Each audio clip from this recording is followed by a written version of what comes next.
Winter, 1969. A heavy snow came down over the Sanjiang Plain, and the drifts in the Changbai Mountains were a good foot deep. In the woods of the foothills, I crept forward toward that little stand of saplings ahead, shotgun leveled, one step at a time. Snort, snort, snort. A pack of wild boar rooted around in there, heads down, foraging. I wore a dogskin cap and a sheepskin coat, my big cotton boots pressing into the snow without a sound. 2 spare shells were pinched between my fingers. I held my breath. I was downwind. They couldn't smell me.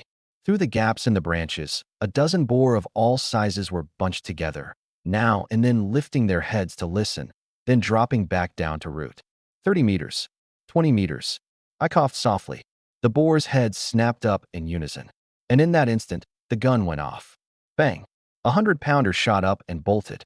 My second shot chased right after it. Caught it square behind the ear. It crashed down on the spot, all 4 legs kicking wildly at the snow, the life draining out of it fast.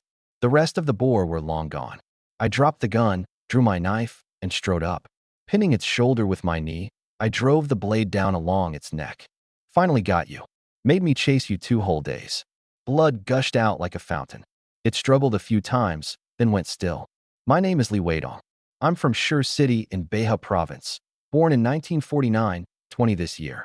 I've got my parents, 2 younger sisters, and a little brother at home. This is my 3rd year in the countryside, and the 3rd year since I crossed over into this world. 3 years ago, the original owner of this body, 17 years old, answered the call and came out to the northeast to settle as an educated youth. Within days, mosquito bites and the shock of a strange climate hit him, and a bout of malaria took his life. And me, a Li Weidong with the exact same name, opened my eyes after a car crash to find myself the new owner of this body. Crossing over is the kind of thing other people would beg for and never get, but I figured I'd just had the worst luck imaginable. I'd been living a perfectly good modern life, decent job, a house, a car. And then I went out for a little fun and ran smack into this mess, car and driver smashed to pieces. I kept waiting for the legendary cheat power everybody talks about. Waited 3 years. No system ever showed up. But something else did. My body grew stronger by the day. Ridiculously strong. 3 or 4 grown men couldn't hold me down. The stone roller for grinding flour out in the yard weighed 500 or 600 pounds. I could brace myself, heave it up, and take a couple of steps. My senses far outstripped an ordinary person's too. The sound of the wind, footsteps, the breathing of prey. I could hear all of it, clear as day. Call it compensation for crossing over, I guess. While the carcass was still warm, I split it open and dumped the guts and organs out on the snow. With the mountains snowed in, wolves, foxes, and weasels couldn't find anything to eat. If you didn't leave a bite for them, they'd start eyeing people next. Once I cleaned it up, I cut down 2 saplings, each about as thick as my wrist, lashed a crossbar between them, and made a rough sled. I tied down the 70-odd pounds of pork nice and tight, lifted one end, let the other drag along the ground, and started hauling it back. Only a fool carries game on his back in the woods. A light load gets heavy over a long road. 70 pounds of meat, and you'd collapse after a few steps.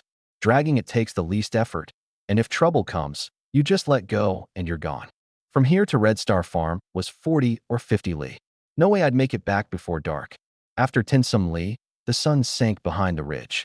I stopped, checked the sky, fixed my direction, and put my head down to keep pulling. By the time it was pitch black, I felt my way to that half-dugout shelter with a moss-covered timber roof, a place for mountain men who couldn't make it home by night. Oil lamp, firewood, a small iron pot, dried vegetables, cornmeal, all of it was there. I unloaded the pork inside and lit the lamp. I scooped a pot full of snow to melt for water, cut up some meat and tossed it in, threw in a handful of cornmeal, and boiled it all into a thick porridge. I slurped it down, then roasted a slab of pork. I braced the door shut with a pole, wrapped up in my sheepskin coat, and stretched out flat on the log bed. Wolves howled off in the distance, on and off all night, but nothing else went wrong. At daybreak, I split my dry rations in half and left the half in the food sack. That's the mountain rule. Anybody could be the next one caught out after dark. Then I hitched up the sled and hit the road. What I didn't know was that on this very day, 2 horse carts carrying 10 young people had rolled into the village. Everything that happened this day, other people told me about later. Whoa! The driver hauled on the reins, and the cart stopped. This is it. Off you get, students. The village head's been waiting for you. 10 young people bundled in thick padded coats hopped down, looking around curiously. They pulled their bedrolls and bags off the other cart and stood scattered in the brigade yard, gazing at the 3 people across from them. 2 men and a woman, all in their 30s or 40s. The man in the middle, around 40, stepped forward. Quiet down, everyone. Welcome to Xiangyang Village, Red Star Commune. I'm Yang Jinsheng, village head and party secretary. This is Wang Shuwen, our accountant, and Xin Fang, head of the Women's Federation. Our village isn't big, under 80 households, about 400 people, but we've got a lot of land, a lot of fields to work. That's why we brought you in. I hope you'll settle in, work hard, and make a good life here. You up for it? Yeah, the 10 of them answered, heads drooping. Yang Jinsheng understood. Educated youth transferred out in the dead of winter usually came from families with bad class backgrounds. Normally, they'd be assigned in April or May or August or September when it was warm. Give folks a chance to ease in. This whole batch of tinsum was from Shanghai, and he was genuinely worried these southern kids couldn't take the northeast cold. Seeing them shivering, he cut it short. It's cold, so I'll keep it brief. Now that you're here, don't waste your time worrying. It does no good. As long as you follow the rules, nobody's going to give you a hard time. The village is short on housing, so you'll all be living together in that compound over there. Come on, let's get you introduced. The educated youth compound was no different from any ordinary farmhouse yard. A row of 4 rooms ran along the north side, 2 big and 2 small. The big rooms had signs at their doors, men's dormitory and women's dormitory, and the small ones read bathhouse. Sheds were built out along the east and west sides, stacked with winter coal, firewood, and farm tools. Sun Yongping, Lindan, come out here a minute. A young man and woman came out from the 2 dormitories, the veteran educated youth's team leaders. Village head, what's up? These are the new educated youth. You 2 get them settled, draw their rations, let them adjust for a couple of days before they head out to work. Sun Yongping frowned. Village head, this place has been out of room for ages. He wasn't wrong. The compound was built 3 years back, sized for about a dozen people. But they kept cramming more in, batch after batch, 26 now, so packed there was no room to turn around. Add another tinsum, and folks probably wouldn't even be able to roll over in their sleep. Yang Jinsheng sighed. The commune gave us short notice to pick them up. What was I supposed to do? Refuse? Squeeze in for now. Once spring comes, we'll put up 2 more rooms, and it'll open right up. All right, whatever you say. We're short on hands for logging anyway. Sun Yongping nodded, then remembered something. Oh right, village head. Is Li Weidong back yet? Yang Jinsheng cut in first. Not yet. My guess is he ranged pretty far this time. When he gets back, have him come find me. All right, go get everyone settled. The girls were called over too, and the room got even more crowded. Everyone sit. First, a round of applause to welcome the new educated youth. When the clapping died down, Yang Jinsheng went on. Coming together like this, that's fate. You veterans need to set the example. Help the newcomers adjust as fast as they can. Yongping, Lindan, you 2 have to take responsibility for this. Don't worry, we've got it. And you newcomers, you need to learn with an open mind. Now the accountant will explain work points and rations. Wang Shuwen stood and pulled out a little notebook. We go by work points. A full day for an adult male laborer is 10 points, 8 for a woman, and 5 to 7 for anyone younger or physically weaker. That's not discrimination. It's set by how hard the labor is. Normally, we count by attendance. During the busy season, we count by the task. If you're told to cut 1 mu of wheat and you cut 2, you get 20 points. Cut 8/10 of a mu, you get 8. Right now it's winter. The men fell timber, the women do weaving. Meet your quota before spring and you get full work points. Rations split into basic rations and work point grain, 70-30. Our village yields well. Each person gets around 600 jin a year. 420 is basic ration, 180 is work point grain. Whatever work point grain you don't eat, you can sell to the brigade for cash. Anything you cut, brick you fire, or weave over your quota also converts to cash. But we don't have any work points right now, someone said. Wang Shuwen smiled. Newcomers can draw in advance from the brigade and pay it back next year. Or you can just buy grain outright with cash. Wheat's 10 cents, corn 6, soybeans 8, potatoes and sweet potatoes 2, way cheaper than in the city. Eat more than your share, and you'll owe the brigade. Nobody had more questions. Yang Jinsheng wrapped it up. Go draw your grain from Accountant Wong first, or you'll be going hungry today. As for how things run in the village, you'll get the hang of it soon enough. These new educated youth came from bad class backgrounds, but their families were well off. Nearly all of them paid cash for grain, and all bought just a month's worth. Who could haul hundreds of gene, anyway? By the time they got back with their grain, the veterans had already gone out to fell timber. Only the girls were left in the room, twisting hemp rope, weaving straw mats and straw hats. The newcomers couldn't jump right in. The ones with any sense swept the yard or started learning to weave. The ones without gathered in a knot to chat. The sun crept along, sliding to 3 or 4 in the afternoon. Bang! The gate of the educated youth compound got kicked open. I hauled my sled into the yard. That wild boar lashed on top of it. I'd been walking a whole day, and even with a body like mine, I was worn out. My clothes under the sheepskin coat were soaked through, and steam was rising off the top of my head. Anybody here? Somebody come out. A dozen some girls came pouring out of the women's dorm. Leading them was the girls' team leader, Lindan. The moment she spotted the boar on the sled, she came over smiling. Dongzi, you're back. We were worried sick about you. Worried about me? Or worried about this meat? Don't be silly. Mostly worried about your safety. Come off it, like I don't know what's going through your heads. Got any food? I'm starving. Get something going, quick. Right away, Lu Wan, go cook Dongzi some food. Chunmei, heat up some water so he can wash up. Lindan turned back to me. How do we split this boar? Same as always. Half goes to the brigade, cut half so everyone can have a treat, and I sell what's left. This was the rule I'd laid down. In winter, I hunt in the mountains instead of logging. Half of whatever I bring back goes toward the team's collective quota. Another half gets split up for everyone to eat, and the last quarter is mine. In exchange, I don't have to deal with any of the odd jobs all winter. The second winter, they got envious watching me eat meat all by myself, so they came to me and worked out this deal. Even on the days I come back empty-handed, every one of them chips and work points to keep me at a full day. Nobody loses out, so everyone's happy with it. The girls rolled up their sleeves, grabbed knives, and made for the boar. The fire inside was already lit, just waiting to stew the meat. Over on the men's dorm side, the girl named Chunmei carried in 2 buckets of water, straightened the big wooden basin, and poured it in. There, go ahead and wash. Thanks, Chunmei. Don't mention it. She brushed her hair back and stepped out. I shut the door, ignored the few new faces staring me down, and in a couple of quick moves stripped down to nothing but my shorts, every muscle taut and gleaming. I grabbed a towel, soaked it, and started scrubbing. You a few of the new ones? Yeah, answered a round-faced young man. I'm Huang Guiqiang. This is Gao Jiangwo and Ding Lei. The 3 helping out outside are Hu Jigang, Wu Jianjun, and Lu Wei. You an educated youth in this compound too? What do we call you? If I weren't, would I be washing up in this room? Li Weidong. You picked a good day to show up. You get to break the vegetarian streak. You hunt. Winter's slow. I take a turn up the mountain. Ding Lei, bespectacled and scholarly looking, pushed up his glasses. Then, have you ever seen wolves and tigers? Wolves, all the time. Haven't run into a tiger yet. I heard the wolves here eat people, real vicious.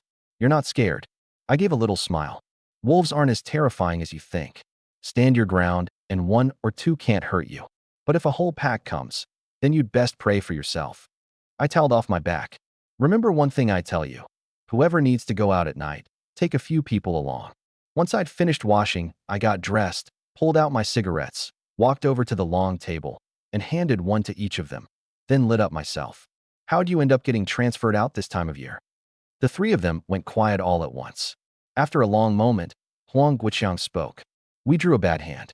Bad class backgrounds. Nobody would take us, and in the end we got dumped here. Same for you. Not the same. I shook my head. I signed up to come here myself. Then you've got it a lot better than us. We don't even know what's coming down the road for us. His eyes were full of worry. Don't panic. The folks here are decent, not many rules, and the political study is just going through the motions, better than most places. I blew out a stream of smoke. But there are some people in the village you don't want to provoke. Save yourself the trouble. We know. On someone else's turf, you follow their rules. Good, as long as you get it. I looked them over. Sound like you're from Shanghai? You all together? Yeah. Xia Wenwan among the girls, and I are schoolmates. Good to have someone familiar. You can look out for each other. As we were talking, things got lively outside. The logging crew was back. The door pushed open and a scrawny young man rushed in, throwing himself down right in front of me. Brother Dong, you're back. Back. There'll be meat soon. Beat today. Don't even ask. I'm dead on my feet. Brother Dong, why don't you just take me hunting? Sun Yongping laughed from behind. With those skinny little arms and legs of yours? Don't go feeding the wolves. What about me? I do just as much work as you all. Yang Aimin stuck out his neck. The kid was 18 this year, also from the first batch. Back then he was only 15, couldn't keep up physically, and nobody wanted to partner with him. It was just me, the outsider, who treated him well, so he leaned on me with his whole heart. Later, once I made a name for myself hunting and my standing rose, his went up with mine, and people looked at him a little differently, which only made him want to head into the mountains with me more to earn that respect. But it wasn't just that his body wasn't up to it. The real problem was he was timid. You can train a body. You can't train courage. Get him into the woods and up against a beast, and he'd freeze in terror, standing there not daring to move. That's a death sentence. I mean, the team leader's right. I patted his shoulder. Mountain hunting's not for you.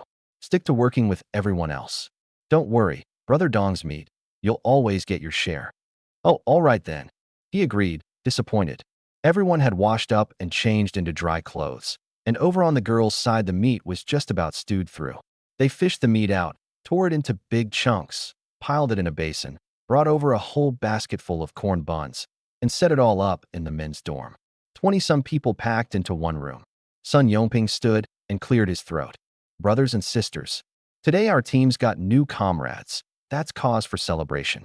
And Weidong dragged back another wild boar, so we'll ride his coattails and throw a welcome feast for everyone. Let's hear it. When the applause faded, he went on. Before we eat, everyone introduce yourself, one at a time. Men first. I'm Sun Yongping, 20, from the capital, men's team leader, been here 3 years. Anything you need, come to me. Then it was my turn. Li Weidong, also 20, from Shi City in Beihai Province, been here 3 years. One after another it went around, then over to the girls' side, starting with Lin Dan and ending with the 5 new arrivals. The men's eyes only ever fixed on the pretty ones. The southern girls had a certain fresh, delicate air about them.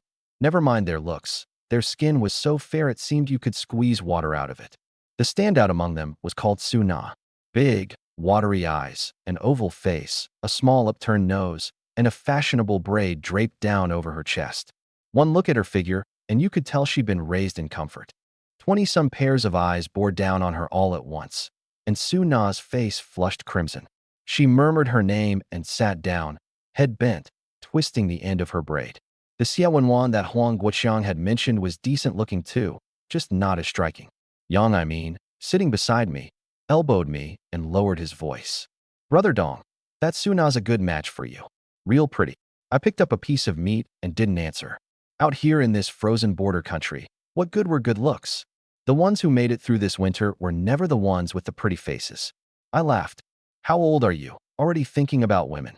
You don't have to eat pork to know what a pig looks like. A girl like her, whoever she marries is getting the better end of it. The way I see it, only you, Brother Dong, are good enough for her. All right. Never had pork, huh? I picked up a big chunk of meat with my chopsticks and dropped it in his bowl. Eat up. Haha. Thanks, Brother Dong. Yang Aimin just grabbed it with his hands and started gnawing. Sun Yongping called out, don't be shy, everyone. Eat your fill so you've got the strength to work.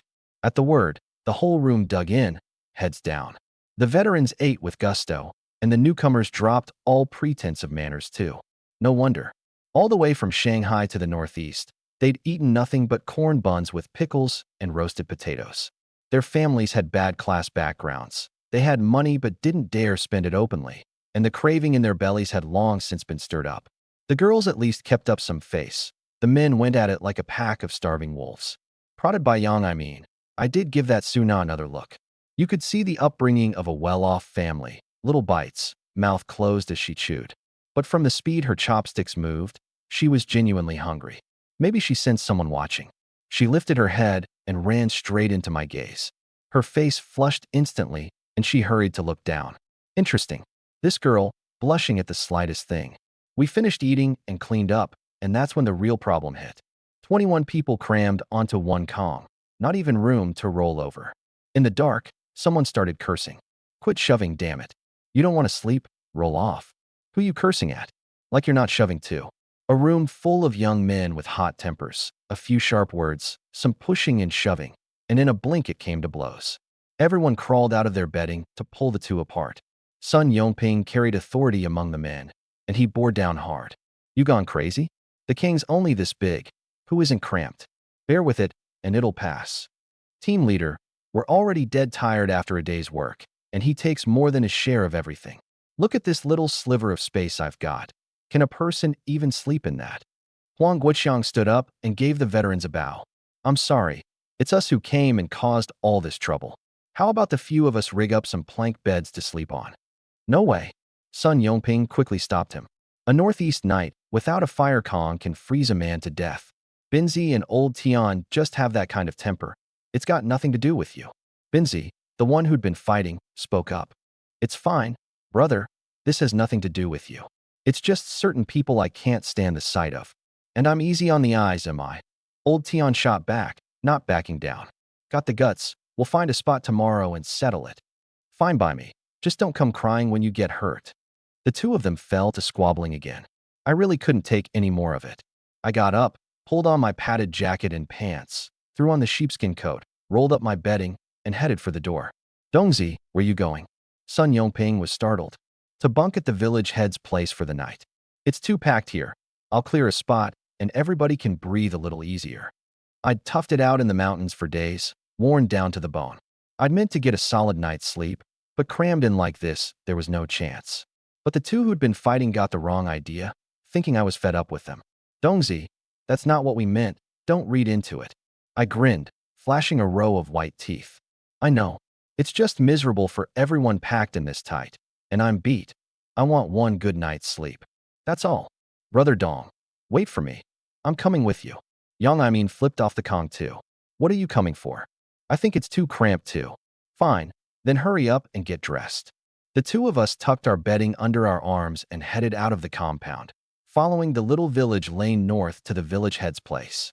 The educated youth compound sat next to the village committee, right in the center of the village. The village head's place was at the very north end, 200 or 300 meters off. But even those 200 or 300 meters were enough to freeze a person through. Winter nights in the Changbai Mountains ran 20 or 30 below zero. You could take a leak and it'd freeze into an icicle. The two of us hunched our necks and jogged the whole way. Just as the village head's place came into sight, off in the woods beyond the village, a bang, a gunshot. My feet stopped short, and I turned toward the sound. Brother Dong, what is it? You hear that shot? Yeah, over that way. Not too far from us. I threw my bedding down on the ground. Go knock on the door, get my stuff moved inside. I'm going to take a look. Brother Dong, is that really necessary? Could be somebody hunting. Nonsense. Who hunts in the dead of night? He's run into something for sure. I pulled my shotgun and hunting knife out of the bedroll and slung them on. Then I'm coming with you. To get in the way? Stay put and wait for me. Yang couldn't win the argument, and he watched helplessly as I disappeared into the dark, then turned to pound on the village head's door. There was a reason a person heading into the woods this late set me off. There were only so many mountain hunters around these parts. I knew every one of them, and we were on good terms. And I knew the hunter's code better still. If you were going to spend the night in the mountains, you'd hole up in a shelter and light a fire. Never hunt in the pitch dark. If a gun went off, odds were you'd run into a beast. The most likely candidate, a wolf pack. If the guy could handle it, fine. If he couldn't, one night could be the end of him. Fellow mountain man, close by. How could I stand by and let him die? I grabbed my gun and ran toward the sound. A distant mountain runs a horse to death. Sounds the same way. In the dead quiet of night, a gunshot carries far and sounds close. Only when you start running do you find out how far it really is. I jogged for over half an hour without a sign of anyone or any firelight, and unease crept in. Had I gone the wrong way? Just as I hesitated, bang, another shot. This time it was clear. A li or two off, angled to the west. I'd been heading due north. I quickly turned and chased after it. Deep in the woods, a man of about 30 sat in the fork of a tree, working powder into a muzzleloader with a ramrod. He was less than 3 meters off the ground, and a fire burned at the foot of the tree. In the firelight, a dozen odd little green lamps flickered all around, drifting back and forth. Powder loaded, he raised the gun and searched around, and finally spotted a wolf crouching in a clump of willow branches not far off. That wolf didn't circle the tree like the others. It just crouched in place, whining now and then, like it was giving orders. The Wolf King. Take it out, and the pack would lose its anchor and scatter on its own. But a muzzleloader had no accuracy at range. Normally, you had to get within 20 or 30 meters before you dared shoot. This Wolf King was clearly farther than that, with brush in between, and if the shot clipped a branch, it would veer off. Miss this shot, and it would just back off farther, and he'd be done for tonight for sure. Even if the wolves didn't get him, a night out would freeze him to death. But if he didn't take the gamble, he was dead for certain. Just as he was psyching himself up, bang! A shot went off 100 or 200 meters away, then a voice called out. Anybody up ahead? What's going on? The man was overjoyed. Brother, somebody there. I'm surrounded by wolves. Come give me a hand. Got it. How many? 6 or 7 at least. Watch yourself. 6 or 7. That was no small pack. Dead set on attacking one person. Even with a gun, I couldn't be sure of coming out unscathed. I ejected the shell, reloaded, pinched 2 more between my fingers, and leveled the gun, working my way slowly toward him. All around in the dark came a rustling, shoo-shoo. Wolves on the move. I've been wanting a wolf pelt bedroll. Got the guts, come on and jump me. I steeled myself. Whether the wolves caught the killing intent coming off me, or just never found their opening, they held off until I reached the fire, never making a move. That you, Dongzi? A voice came down from the tree. Who's that? It sounded familiar. Me, Lin the Third. Your third brother, the man answered, sliding nimbly down the tree. I saw him clearly then. Lin Yofu, nicknamed Lin the Third, from North Gully Village, 20-some li from our place. The man was a decent hand at hunting. When I was just starting out, he'd given me plenty of pointers, and I'd always respected him. But seeing the sorry state he was in now, I couldn't help laughing. Huh, third brother, how'd you let the wolves chase you up a tree? Lin the Third gave a bitter smile. Don't be daft. Could that busted gun of mine handle 6 or 7 wolves? If I had a gun like yours, I'd have dropped the lot of them already. No way they'd have chased me up here. He had the gun in my hands enviously. Couldn't be helped. A hunter's gear comes down to how much money's in his pocket. Lin the Third's family had fled famine from inside the pass more than 10 years back to homestead here, poor as dirt. That muzzleloader in his hands was a gift from his old master. I was different. Both my parents had jobs, and my dad was even a minor cadre at the Sure City textile mill. The two of them pulled in over 100 a month. When I wrote home saying I was learning to hunt, my family soon sent 300 yuan, with a letter of introduction from the brigade. I spent 200 on an Eagle brand double-barreled shotgun and 50 on 200 rounds of ammunition. A gun is a hunter's nerve. For miles around, there weren't many who could carry a brand new double barrel and use proper ammunition. If anyone did, it was the standard issue weapons in the Border Corps. No comparison there. Those were folks garrisoning and guarding the frontier. Third brother, you hurt? Lin the Third slapped his chest. I'm fine. Think a few mangy critters could sink their teeth into me. Earlier, with wolves watching and nerves stretched tight, I hadn't felt it. But now that the tension eased, both of us were chilled to the bone. We hurried to feed the fire and crouched by it with our guns, warming up. Third brother, how come you were still roaming the woods this late? Don't even ask. I was tracking a boar and chased it all the way here. Figured I'd rough out the night and pick up the trail again. And next thing I know, the wolves had me surrounded. How's there such a big pack around here? I frowned. No kidding. This is 4 or 5 li from our village at most. If the pack settles down here, that's trouble. 1 or 2 wolves is nothing. A grown man with a club can handle them. Take a scratch or 2, but nothing life-threatening. But a big pack, and even we mountain hunters might not walk away whole, let alone the old folks, women, and kids in the village. Lin the Third tilted his head to listen. It had gone quiet all around. These things are crafty as hell. See, you've got backup and they slip off. We'll have to hunt them down later. If we can't kill them, we've at least got to drive them far off. That's just what I'm thinking. So, third brother, head back to the village now, or hold out here. I'd left home a little after 10, run most of an hour to get here, and after chatting a while it was close to midnight. Getting back to Shenyang village was another hour. I'd be home in the small hours. And Lin the Third still had that wounded boar to track. He thought it over. Let's tough it out here for the night. Kill that boar off first thing in the morning, and then head back. The wolves might come back in the small hours. Drop a few more, and it's all profit. All right. Easy to say, hard to endure.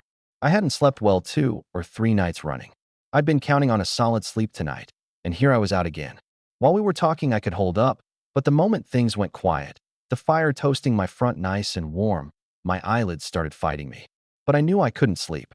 20-some below zero. Fall asleep and losing fingers to frostbite would count as lucky. Worse, and you'd be a goner. Dongzi, wake up. Lin the third gave me a shove. I fell asleep? You sure did. Grab a handful of snow and scrub your face. This is no time for sleeping. I scooped up snow and scrubbed my face hard. That bone-deep cold jolted me, and the drowsiness vanished at once. I paced a few laps around the fire, stamped my feet, got the blood moving. I sat back down and passed Lin the third a cigarette. Third brother, what time is it? Neither of us had a watch. Lin the third looked up at the moon. 2 or 3 in the morning, I'd guess. Only that. Long way till dawn. That's mountain life. You've got to be able to endure. Hang on a bit more, it'll be light soon. We finished the cigarette, talked a little more, then both fell silent. Who's got any spirit left in the small hours? We didn't sleep, but we dozed in a fog. I don't know what hour it was, my head drooping as I nodded off, when every hair on my body suddenly stood on end. That chill seeped up from the bottom of my heart, different from the cold of the weather. I snapped alert. There was something around us. Most likely that pack. They were cunning enough. Seeing me come to help, they'd pulled back, but not far, watching from the shadows, waiting for the moment we were most worn down to strike. I didn't dare move for fear of spooking them. I just quietly worked the gun out from against my chest, got a hand on the trigger, tipped my head up a fraction, and swept my narrowed eyes around. But human eyes aren't wolf eyes. In the pitch black, I could only make out the small patch of firelight. I caught Lin the third quietly scanning too. That's a hunter's instinct. Without that much, what business have you hunting? The two of us exchanged a glance, gave a slight nod, and stayed still, waiting. Waiting is the hardest part of all. You've got to have more patience than the wolves. The fire burned down from a half-foot of flame to a hand's width, then to nothing but glowing red coals. Still the wolves didn't come. The moment the fire dimmed, the cold bore straight in on us. I figured we could hold out 15 minutes at most before we'd have to relight it. Otherwise the wolves wouldn't get caught, but we'd get frostbitten first. And maybe those few wolves had heard the calculation running through my head. The instant the fire dimmed, they closed in, only they hadn't settled on a direction yet. My fingers were going numb with cold, and just as I felt I couldn't hold on, a dry twig snapped softly behind me. Finally, a jolt of gladness went through me, and I quietly slid the machete out from under my ribs. Not the gun. The wolf was at my back, and if it landed on my shoulders, swinging a gun around a fire would be awkward. The knife came easier. And it wasn't just me. Lin the third was strung to the breaking point too. 1 or 2 wolves, no fear. But earlier it had been 6 or 7. I didn't dare turn my head, could only wait in stillness. A few minutes later, my sheepskin coat was tugged, lightly. The force was small, but real. A tug, then it let go. In a few minutes more, my shoulders suddenly took a heavy weight. I didn't hesitate for an instant. Knife tip pointed backward. I drove it in hard. An awoo of an agonized howl rang out at my ear, and I felt the solid sensation of the blade piercing flesh. At the same moment, Lin the third fired at the brush diagonally across from us. A wild rustling erupted in the thicket. By the time I let go of the knife and raised my gun, the wolves all around had gone silent. Third brother hit it? Ought to have. Lin the third nodded. He'd seen a pair of green eyes in the thicket by the firelight and fired right for them. I stepped forward a couple of paces and turned to check the one I'd stabbed. 3 to 5 meters off, a big brute of 40 or 50 gene lay twitching on the ground, all 4 legs kicking wildly. That thrust had caught a vital spot. Otherwise, it wouldn't have made it a few steps before dropping. I was in no hurry. No sense wasting a bullet, and no need to risk a finishing knife thrust. I'd just wait for it to die on its own. The two of us quickly raked up some dry grass and twigs and tossed them into the fire. The flames leapt up again, and warmth and light came back together. Third brother, the wolves won't come back, will they? Not now? If the rest come, the few of them left, we can handle. That thing had some nerve, daring to size the two of us up. Starved out of its mind. Otherwise it'd never set its sights on people, said Lin the third. After that bout, the two of us were wide awake. We talked and talked, and the sky along the horizon began to pale. Once your eyes could make things out, there was nothing left to fear. The two of us got up to survey the spoils. My knife had gone in through the belly and out the back. No wonder it died so fast. I'd likely run the blade clean through its organs. As for Lin the Third's, the single slug had caught it right between the eyes. A pellet thick as a little finger smashed into the crown of its skull and dropped it on the spot. The two of them were over the moon. What's the point of running the mountains? Just to earn a little money to feed the family. A single wolf pelt could fetch 10 or 20 yuan, more than half a month's wages for a city worker. And the wolf meat was edible too. The two of us made quick work of skinning and gutting them. Only when I cut open the bellies did I understand why they'd been so set on the two of us. Both wolves' stomachs were completely empty, nothing in them at all. Lin the Third had called it. They were starving. A pack of 6 or 7 couldn't get by on little things like rabbits. They had to take down big game. But once winter set in and the snow got deep, a wolf's forelegs weren't as nimble as a deer's, and they couldn't catch anything. Starved to desperation, they'd take a run at anything they saw. And they just happened to fix on 2 hunters, 2 lives thrown away for nothing. Starving to the point of throwing all caution aside is meant to be about survival, but pick the wrong opponent, and the bid to survive becomes a march to your death. It's the same for creatures in the mountains as it is for people. You've got to have guts, but you've got to have a keen eye even more. We didn't care why. Right now, we'd bagged 2 wolves, and after boning them and clearing out the innards, there was still 40 or 50 gene of meat, enough to eat on for a while. The 2 pelts were in decent shape, worth at least 30 yuan together. How could we not be pleased? Once we'd finished, we rolled up the pelts, tied them off, and loaded them onto the sled with the meat. I asked, "Third brother, what now? Head home?" "No, hold on. I wounded a boar yesterday. I've got to track it down and haul it in. If you've got things to do, head back first and take this meat and the pelts with you." Lin the Third wasn't willing to go home empty-handed. I thought it over and let it drop. 2 of us together was safer. Wolves hold a grudge, and if the few that were left tailed Lin the Third once he was alone, something could go wrong. "I'm fine, I'll go with you." Settled. We roasted a couple of potatoes and a slab of wolf meat over the fire, ate our fill, doused the fire with handfuls of snow, and set off following the tracks of that boar Lin the Third had wounded the night before. That trail took us most of the day. By the time we'd chased it to 2 or 3 in the afternoon, we came to the edge of a marshy gully. The gully was thick with dryland willows, tussock mounds, and shrubs. You couldn't see into it at all. But by the tracks, the boar had to have ducked in there. All around, the snow was a jumbled mess of prints from every kind of creature. Both of us were stumped. The tracks were too tangled to tell which belonged to the boar, and with wild grass and brush taller than a man, there was no seeing what was inside. "Third brother, do we go in?" Lin the Third frowned and looked at the sky. Another 2 hours and it'd be dark, and this gully was no small thing. No telling if we could work our way through it. But not going in meant the whole day was wasted. He gritted his teeth. "Go in. We walk shoulder to shoulder, and we've got to be out before dark. At night this gully is downright spooky." "All right, third brother, watch yourself." We picked out a forked tree and hung the meat and pelts up on it so no other animal would make off with them while we were in the gully. Only then, each of us with a gun, did we push into the marsh grass. Every step had to be careful. Visibility was so short, neither of us knew what might be crouching close by. And the 2 of us didn't dare split up for even a step. In a marsh meadow this size, if 2 people drove the boar in from opposite ends, never mind whether it saved time, one of us might hear a rustle in the grass across the way and, unable to hold back, loose a shot.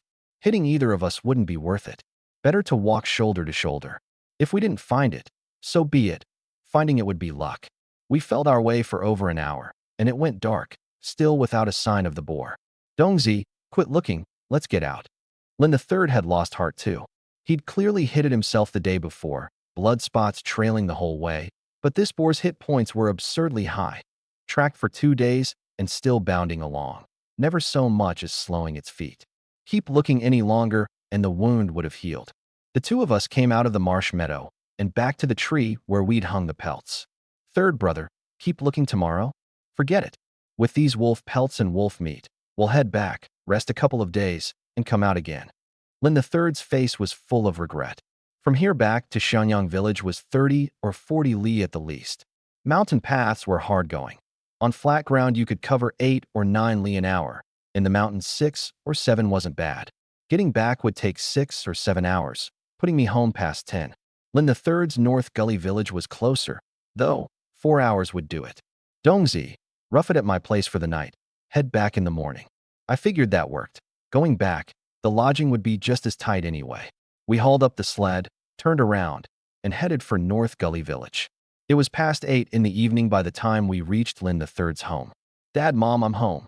Fix us something to eat. We're starving. Lin the Third called out the moment he stepped in. An old man and old woman came out to meet us, and seeing me trailing behind.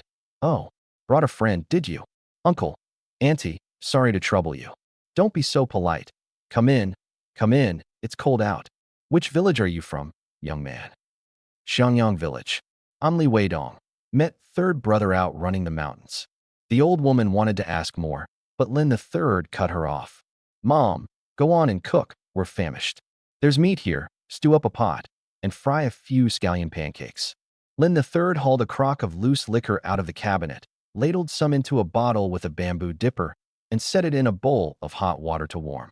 Dongzi, give third brother's liquor a try. It's loose stuff, but there's good things soaking in it. Soaking what? Few years back I dug up some ginseng running the mountains. One root snapped, and the buyer lowballed me so hard I didn't sell it. Soaked it in liquor instead. Give it a taste, it's got a ginseng flavor. I took a sip and rolled it around in my mouth. Slightly bitter going down, a touch earthy, sweet on the finish. Not bad at all. Third brother, this liquor's got a kick. Good, huh? Then drink up tonight. The room was toasty warm, the meat in the pot bubbling and steaming, and drinking and chatting over a little liquor was pure bliss. We talked right on into the small hours, both of us a bit tipsy. Third brother, no more for me. I've got to head back to the village in the morning. My tongue was going thick. All right, get some sleep early. You've worn yourself out these past days. The Kong had long since been heated. The old couple slept in the east room. Lin the Third and I took the west. After days without proper rest, plus the liquor, I was snoring the moment I touched the Kong. In the middle of the night, I felt hot all over, my nose itching. I reached up to rub it and got a handful of something sticky. I didn't think much of it, rolled over, and went back to sleep. The next morning, still groggy, I suddenly heard a startled cry. Oh my God! So much blood. Someone shoved me hard. Dongzi, wake up. I opened my eyes to find Lin the Third and his parents all staring at me with tense faces. Third brother, what is it? You okay? I'm fine. I was baffled. Look at yourself. Following where Lin the Third pointed, I turned my head and drew a sharp breath. The edge of the quilt, the pillow, the Kong, all covered in blood. I bolted upright. What the hell happened? Lin the Third dug out a little mirror and handed it to me. In the mirror, my whole face was covered in blood, already dried. Dongzi, anything feel off with you? I shook my head. Nope, I feel great. Looking at all that blood on the Kong, the old woman actually laughed. Ha, this is exactly a foolish lad sleeps on a cold Kong. It's all down to his blazing vigor. It's nothing, just a nosebleed. Stopped now, hasn't it? I rubbed my nose, no blood on my hand. Yeah, stopped. Don't drink that much ginseng liquor next time. Ginseng's a powerful tonic. An unmarried young fella like you doesn't need it. Overdo the tonic and it does more harm than good. So that was it. Only then did I set my heart at ease, though I was puzzled. So how come third brother's fine? How could he compare to you? He's a fair bit older, and his constitution's different too. You've got a strong constitution, his is weak, so of course he's fine after drinking it. I nodded. The original owner's family in the city, all 8 of them had urban household registration, with ration grain, and the grandfather had a pension. The family pulled in over 100 a month, enough to eat, even buying high-priced grain. A strong constitution, indeed. Lin the Third's family had fled famine to come homestead here, living entirely on work points. What could they ever manage to eat? Ah, what a shame. I was hoping to knock back a few more cups. The family of 3 laughed. The old woman shot Lin the Third a glance. You want a drink? That's easy enough. Get a wife and you can drink. How about Annie finds you a match? Getting a wife does that too? I knew perfectly well what she meant, but I had to play dumb. Of course it does. Plenty of benefits. She cast another look at Lin the Third. Mom, why bring that up? Dongzi's an educated youth. He'll be heading back to the city down the road. Lin the Third quickly changed the subject. So what if he goes back to the city? A woman marries a man for clothes on her back and food in her belly. She just follows her man. Find one on this side. And Dongzi can take her along when he goes back. The key is she's got to know how to take good care of a man, understand? All right, Mom, go cook. We're going to tidy up the Kong. Dongzi, Annie will keep an eye out for you. If there's a good match, I'll have third brother send word. All I could do was answer with a smile. Thanks, Santi. As for what kind I'd want, I honestly had no idea. Someone soft and tender like Suna, clinging like a little bird, or a local girl, fiery and capable. Both were good in their own way. Hard to choose, really. No rush.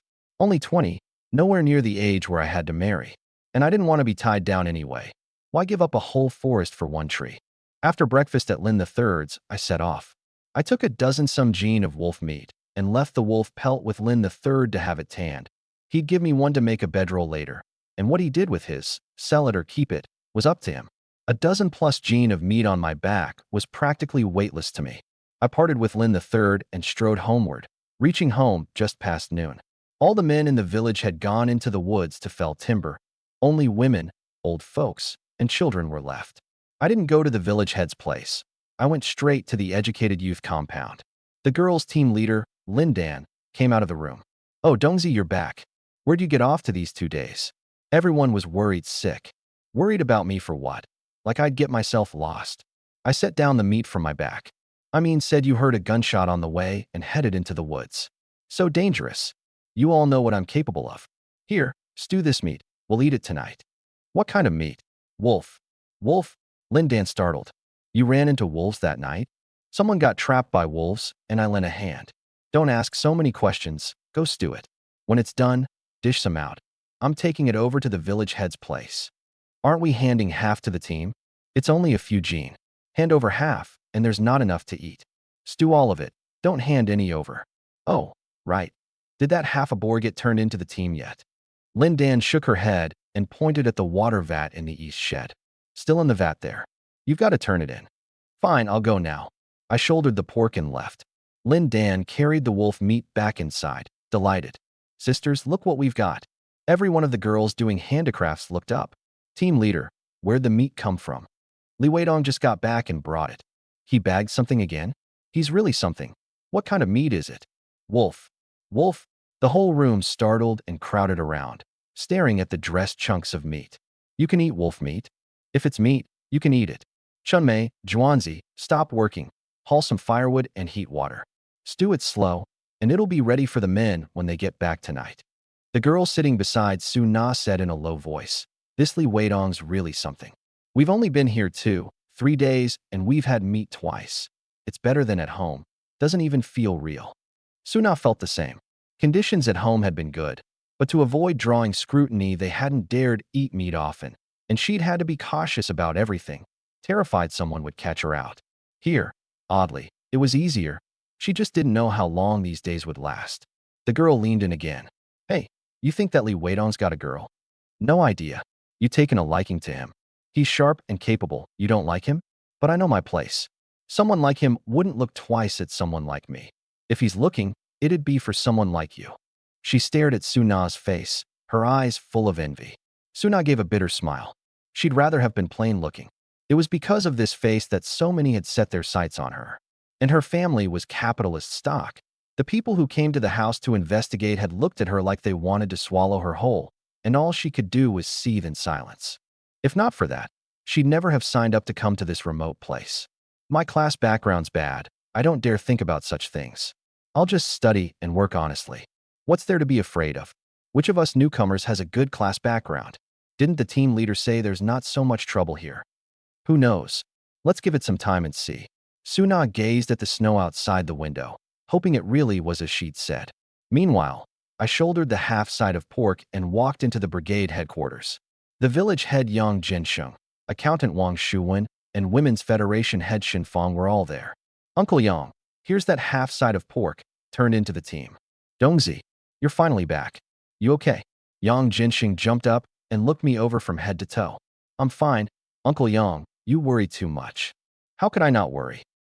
Just said you heard a gunshot and went into the mountains. Didn't say when you'd be back. I haven't slept these 2 days. I grinned. Well, I'm back. To settle your nerves, I'll treat you to wolf meat tonight. Brother Wang, Sister Shun, you two come too. Oh, you even bagged a wolf, you little devil. Got them together with Lin Yofu from North Gully. He was the one surrounded by wolves that night. Oh, right, Uncle Yang. You've got to tell the villagers there's a wolf pack at the edge of the woods. Everyone going into the mountains should be careful. There's still 4 or 5 of them left. Yang Jinxing frowned. In winter, the village had felling quotas, and ordinary folks went into the mountains to gather firewood too. Wolves prowling around the woods was far too dangerous. Dongzi, can't you kill them or drive them off? I gave a wry smile, as if wolves were so easy to kill. You know how it is. Wolves are crafty as hell. If they're not coming after you, going after them is a real chore. We shot 2 that night and 4 or 5 got away. Could be they've cleared off by now. All right, I'll tell everyone to stay sharp. Anyone who spots them tells you, and you get on it fast. Don't worry, I'll go after them the moment I see them. I turned in the pork and had it entered in the books. This counted toward work points, and there could be no fudging it. Afterward, I didn't leave, staying at the brigade headquarters to drink water, smoke, and chat with them until it broke up toward evening. I went back to the educated youth compound, dished up a basin of wolf meat, called on who'd just come back from work, and together we headed to Yang Genxing's place. Yang Genxing's family numbered 5. His mother, him and his wife, and a son and a daughter. His daughter Yang Tao was 16. She'd finished primary school just as classes were suspended and came home to help with the work. His son was 12, still in primary school. Wife, fix a few dishes and bring out my 2 bottles of the good liquor. Yang Jinsheng called out the moment he stepped in. His wife lifted the door curtain and came out, welcoming everyone inside. Auntie, this is freshly stewed meat. Set it on the stove to keep warm in a basin. I handed over the big basin. Look at you, bringing food when you come to visit. Tower, hurry and take it from your brother Dong. Brother Dong, you're here. Yang Tao took the basin, a trace of shyness still on her face. Taozi, still bashful around your brother Dong? I asked with a smile. I am not. The girl murmured it and turned to busy herself. Sister-in-law, this daughter of yours has grown up, knows to be shy now. Shen Fong teased.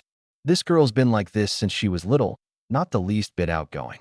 The few of us climbed onto the Kong and sat cross-legged, and the food and drink were soon brought over. But that wolf meat stewing on the stove, I didn't touch a bite of it, just picked at the radish, tofu, and cabbage beside it. Dongzi, how come you're not eating the meat? Yang Jinsheng was puzzled. It's not that I don't want to, it's that I don't dare. Why is that? Several pairs of eyes turned to me at once. Eat it, and my inner heat flares up, afraid I'll get a nosebleed. I told them about the ginseng liquor at Lin III's and the pillow full of blood, which had the whole room roaring with laughter. Huh, then you're missing out. This meat stewed up genuinely delicious. Can't be helped. For the sake of this nose of mine, I'll hold off. Young folks and their blazing vigor. Dongzi, want Sister Shun to find you a wife? Get a wife and the heat won't flare up. Shen Fong wore a mischievous grin. I gave as good as I got. Sure, Sister Shen, find me one just like you. Oh ho, so our young fella likes women over 30. That won't do. There's nobody in the village that old's still single. But there's a young widow. You interested? As long as you're recommending her, Sister Shun, I've no objections. But she's got to be as good-looking as you. That she is. It's the daughter-in-law over at Lame Yang's place on the front street. You've seen her. Not bad-looking, is she? I had indeed seen that young widow, 27 or 28, decent-featured. Her husband had gotten roaring drunk one winter a couple of years back, passed out in a snowdrift, and by the time they found him he'd gone stiff, leaving her with 2 kids and a lame father-in-law. Sister Shun, I give up. Would you quit ribbing me? I put on an awkward face. Oh my, so even our fearless Dongzi has his bashful moments. Shen Fong laughed first, and the whole room dissolved into laughter with her. Once the meal was done, we smoked a couple of cigarettes and drank a bowl of tea. When it was full dark, Wang Shuwen and Shen Fong headed home. Yang and I went back to our quarters too. I'd picked Yang Genxing's place for the room. His family had built 2 3-room houses on 2 plots. They lived in the east one. The west one they used for storing odds and ends, and they'd cleared out 1 room for the 2 of us. Heat up the Kong, and you could sleep, though we had to gather our own firewood. Back in the room the Kong was already heated. Yang Genxing's wife had helped light it. The 2 of us took off our shoes, climbed onto the Kong, and sat cross-legged. Brother Dong, take me into the mountains next time. I told you, mountain hunting's not for you.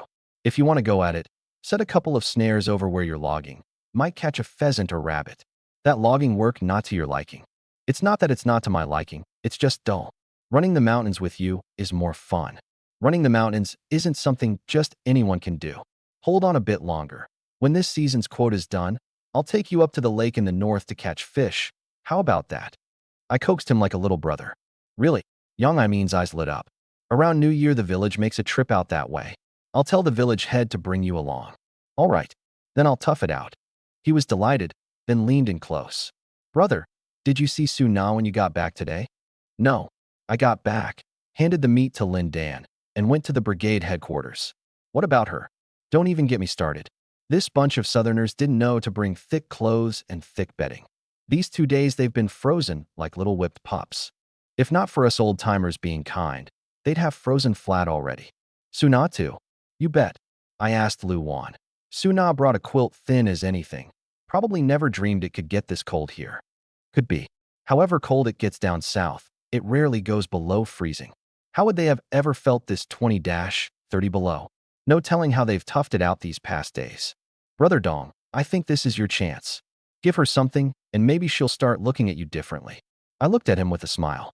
You're not big, but you've got no shortage of scheming. You ever heard the saying, the simp who simps to the end ends up with nothing? Simp? What's a simp? You've seen the dogs in the village that trot along behind people, right? He nodded. A dog follows a person because it wants to eat their scraps. Some men trail along behind a woman, fawning over her, same as a dog that wants to lick up scraps. When have you ever seen a person give that dog the time of day? Oh, I get it. Can't be too eager. Right. So you're not a total fool.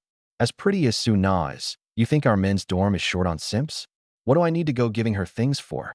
True. These 2 days logging, plenty of guys on the team have been going on about her. For sure some of them want to be simps. Let them if they want. I've no interest. There's no shortage of pretty women in the world. It's not like I'm missing anything without her. But she's the only one here at our place. You really don't want her, brother? Want her for what? You little devil. You're the one thinking about a woman, aren't you? I teased, fixing my eyes on him. The kid was this fired up? What else could it be but wanting a woman? Yang Imin scratched his head awkwardly, like he'd been caught out. I suddenly perked up. You little devil, who've you got your eye on? Pressed by me, he hemmed and hawed, then finally opened up. And when he did, it left me thunderstruck on the spot. Who've you got your eye on? Brother, I've got my eye on Zhang Hongmei. The two of us have been together for a while now. Who? Zhang Hongmei. My head buzzed. Wasn't that the very young widow Shin Fong had wanted to fix me up with at the dinner table? Good looking, sure, but 27 or 28. A good 10 years older than Yang Imin. Brother, I didn't want to say anything. But today Director Shin wanted to introduce her to you. And I was afraid that down the road. I kicked him in the shin. Are you out of your mind? That widow's a good 10 years older than you, with 2 kids and a lame father-in-law. How'd you get tangled up with her? You really want to shoulder that whole load for her? Brother, I didn't want to either, but I just can't stop thinking about her. What we have is real love. Real love, my ass. You've got sperm on the brain, that's what. Another kick. My anger wasn't without cause. These past 2 years the two of us had gotten close as real brothers, and last time his parents came to see him, they'd begged me over and over to look after him. Now he'd fallen for a widow. How was I supposed to explain that to his parents down the road? Brother, I know it's wrong, but I just can't help it. I want her. My head was splitting. First tell me, how'd the two of you get hooked up? Yang Imin shifted and squirmed, then began to tell the story of this ill-fated affair. It all went back to the fall. In the Northeast, there's one harvest a year. Sow in spring when the thaw comes, reap in fall. Wheat's cut in July, soybeans and corn drag on past October, and the villagers stay busy from July clear through November. By the time they wrap up, it's already snowed several times. The autumn harvest is all hands on deck. Old, young, men, women, educated youth and villagers working side by side. Yang Imin got put in Zhang Hongmei's group. I was in another, not with him. At first everything was fine. They cut the wheat, then the soybeans, then went to harvest the corn. The trouble came with the corn. The cornfield was taller than a man, packed dense and airless, no seeing what was inside. When nature calls, you can't run all the way back while working, so people would head deep into the field, find a spot with nobody around, do their business right there, and bury it. That day Yang Imin had an upset stomach and ducked into the cornfield an unusual number of times, in different directions each time. As he worked, his stomach acted up again. So he told the others and walked 100, 200 meters deeper in, picked a spot he liked, and squatted down. He'd just finished, and was about to pull up his pants when he heard a rustle not far off. Thinking it was a wild boar or roe deer come to gnaw the crops, he squatted back down. The sound came closer and closer, and then he saw it wasn't an animal. It was Zhang Hongmei. She'd come to relieve herself too, and hadn't spotted Yang Aimin at all, squatting down just 10 some meters from him. Yang Aimin, a green 18-year-old, had never seen anything like it. He didn't dare so much as breathe. He knew he shouldn't look, but he couldn't tear his eyes away. But he'd been squatting a long time, and his legs had long gone numb. Just as Zhang Hongmei stood up to pull up her pants, he moved, knocked over a cornstalk beside him. A rustle. Zhang Hongmei whipped her head around. Their eyes met, and both froze on the spot. She opened her mouth wide to scream, then thought better of it. If she got herself cornered here, she'd never wash the muck off. Innocent or not, the mud in her pants would look like the real thing. She quickly clapped a hand over her mouth. "What are you doing here?" "Sister-in-law, I really didn't mean to. I had an upset stomach and came to squat first." Yang Aimin was nearly in tears. If this got out, he'd be branded a peeping Tom for sure. Zhang Hongmei also realized she was the one who'd come later without checking her surroundings. "So what did you see?" Yang Aimin's face flushed red, and he stammered. I didn't see anything." Seeing how flustered he was, Zhang Hongmei actually found it funny, and she looked over that young, delicate face. "Then stand up." Yang Aimin didn't dare stand. His pants weren't up yet. No, Sister Hongmei. I really didn't see anything." "No good. Hurry up, or I'll call for people." Pressed with no way out, he shifted and squirmed and stood up. Zhang Hongmei's eyes went straight, her face flushing scarlet, and she spat. "Pa, you little hooligan, and you said you didn't look." Yang Aimin hurriedly covered himself and half turned away.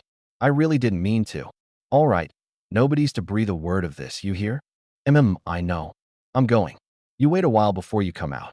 Zhang Hongmei turned with a smile and walked off. Yang Aimin slumped to the ground and sat there, taking a dozen some minutes to recover before crawling out of the cornfield. When he saw Zhang Hongmei again, his face burned, while she stayed perfectly calm. That day passed without incident. But come night, when everyone worn out from the day's work had gone to sleep, Yang Aimin alone couldn't drift off.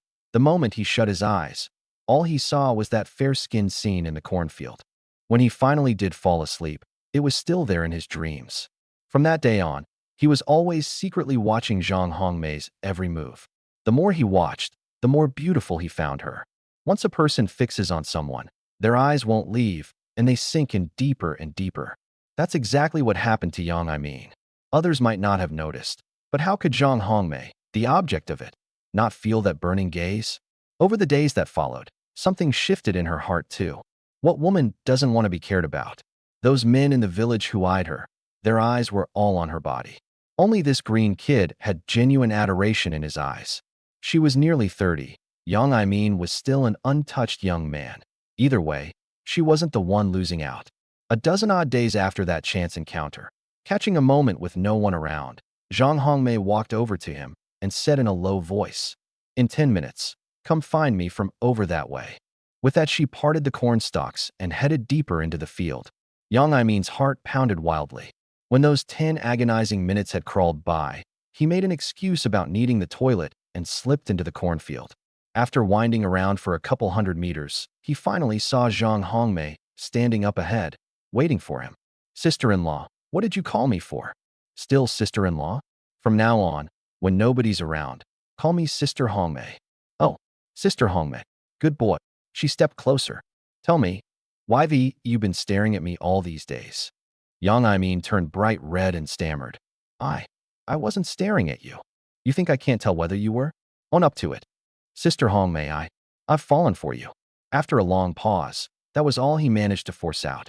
Far from angry, Zhang Hongmei laughed. He, a proper city student all right, talking about falling for someone. "Little as you are, do you even know what love is?" "I do. Love is a kind of longing, thinking about someone morning and night." He rattled off a whole string of it. "So what do you plan to do about it?" The question left Yang Aimin stumped. "Right. What good was love alone? I want to be with you. That's it." "Then aren't you just like those other men, wanting to sleep with me?" No. He waved his hands frantically. "That's not what I mean. I mean. Then what do you mean?" "All talk, and you don't want anything else." Yang I went mute again. Then what had all his dreams these days been about?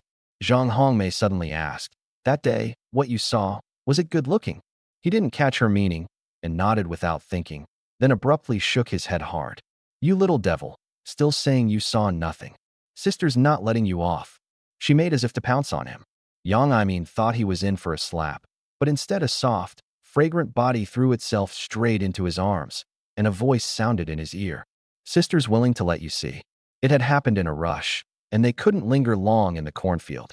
Having tasted the sweetness, Zhang Hongmei wrapped her arms around his neck and kissed him on the cheek. Sister likes you too. But this, nobody can know.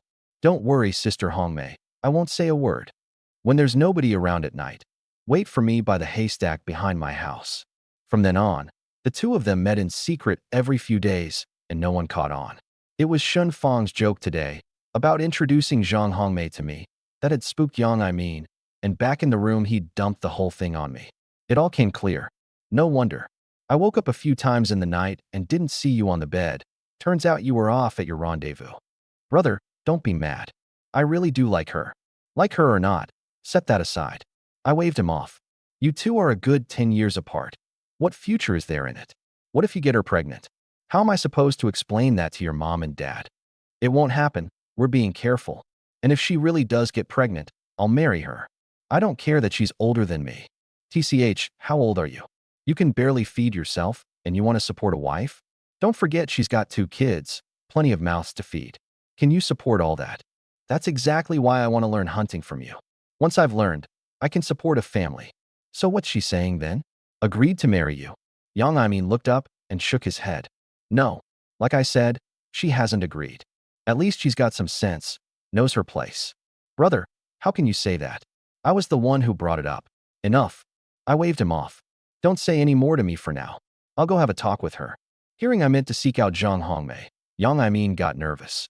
Brother, don't give her a hard time. All right, aren't you the tender-hearted one?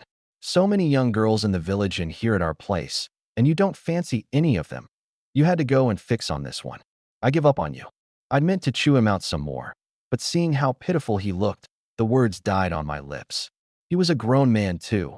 How he chose was his own affair, and all I could do was offer a word of caution. The decision had to be his. If he really did marry Zhang Hongmei, all I could do was help him win over his mom and dad, and help him hold this family together. But before that, I had to see just what was in Zhang Hongmei's heart. Genuine feeling, or just wanting to bleed this kid dry. If it was the latter, I'd never allow it. As for his worry that I'd take a liking to Zhang Hongmei, that was pure needless fretting. Women weren't all dead and gone. Why would I go looking for a widow with 2 kids? The two of us talked deep into the night before sleeping. Before dawn the next morning, a burst of pounding at the door jolted me awake. Dongzi, get up quick, something's happened. Yang Genshing's voice. Not even bothering to dress, I shuffled over in my cotton shoes to open the door. Uncle Yang, what is it? Seeing me in nothing but my underclothes, he hurried in and shut the door. Let's talk inside. Danny Anzi from the back street. Wolves attacked him last night. Last night? Where? The back mountain. His wife's from a village to the north. She was coming back late from her mother's place yesterday and ran into wolves on the way. If he'd been alone, he might have been fine, but protecting his wife, he took several bites from the wolves. How bad are the injuries? Bitten on the arm, the thigh, the shoulder, pretty bad. Why hasn't he been taken to the hospital yet? Careful he doesn't catch rabies. He's been taken. We've arranged for someone to get him to the county. I came to ask you, is it that pack you all shot the other day? How many did Danny Anzi say there were? Just 2. Any more, and the 2 of them never would have made it back. 2. I clicked my tongue. Hard to say. Our pack still had 4 or 5 left. These 2 might be new arrivals. Either way, any wolf that's hurt a person has to be put down. It's tasted the sweetness, so it'll go after people bolder than the others. Same principle as a dog that bites. Once there's a first time, there's a second. Then get on it fast, or nobody in the village will dare go up the mountain. Go tell the Jianxi and Jianjun brothers too. Have them help look. Why don't you team up with them? No need. I'll go take a look on my own. Yang Jianxi and Yang Jianjun were brothers, mountain hunters too. The elder was kind and easy to get along with. The younger had little real skill but bragged to the heavens and loved taking more than his share. Years back I'd partnered with the 2 of them a couple of times, gotten the short end of it, and never worked with them again. After breakfast, young Imeen went off logging with the others while I stuffed some dry rations in my pocket, shouldered my gun, and headed into the woods north of the village. Finding wolves is no easy thing. When they're after you, they're easy to find. When you're after them, they slip off the moment they spot a person in the distance, and even if you do see them, 2 legs chasing for is a lost cause. I circled around and, apart from tracks, didn't see so much as a single wolf hair. I did find the spot where Danny Anzi had been attacked. Chaotic footprints, marks where someone had fallen and scrambled up again, scattered spots of blood on the snow. You could tell he'd truly risked his life to protect his wife. They say husband and wife are birds of the same wood, each flying its own way when disaster strikes. But this Danny Anzi, he'd earned my respect. From the tracks, it was indeed only 2 that had attacked the couple, and not the same bunch Lynn the third and I had run into. Most likely ones that had broken off to go it alone after that pack was scattered. And these 2 hadn't come out ahead either. They'd fled limping, their legs wounded. By the blood, I even picked up a wolf's tooth. One hell of a blow with that club, knocked a tooth clean out. Impressive. A wolf with a bad leg and a missing tooth can't survive in the woods, can't run down prey, can't hold a bite, as good as dead. But the more that's true, the more savage it turns. Unable to catch anything else, it can only set its sights on people. This wolf, there was no choice now but to kill it. Just as I was mulling it over, the sound of grass being pushed aside and voices came from the south.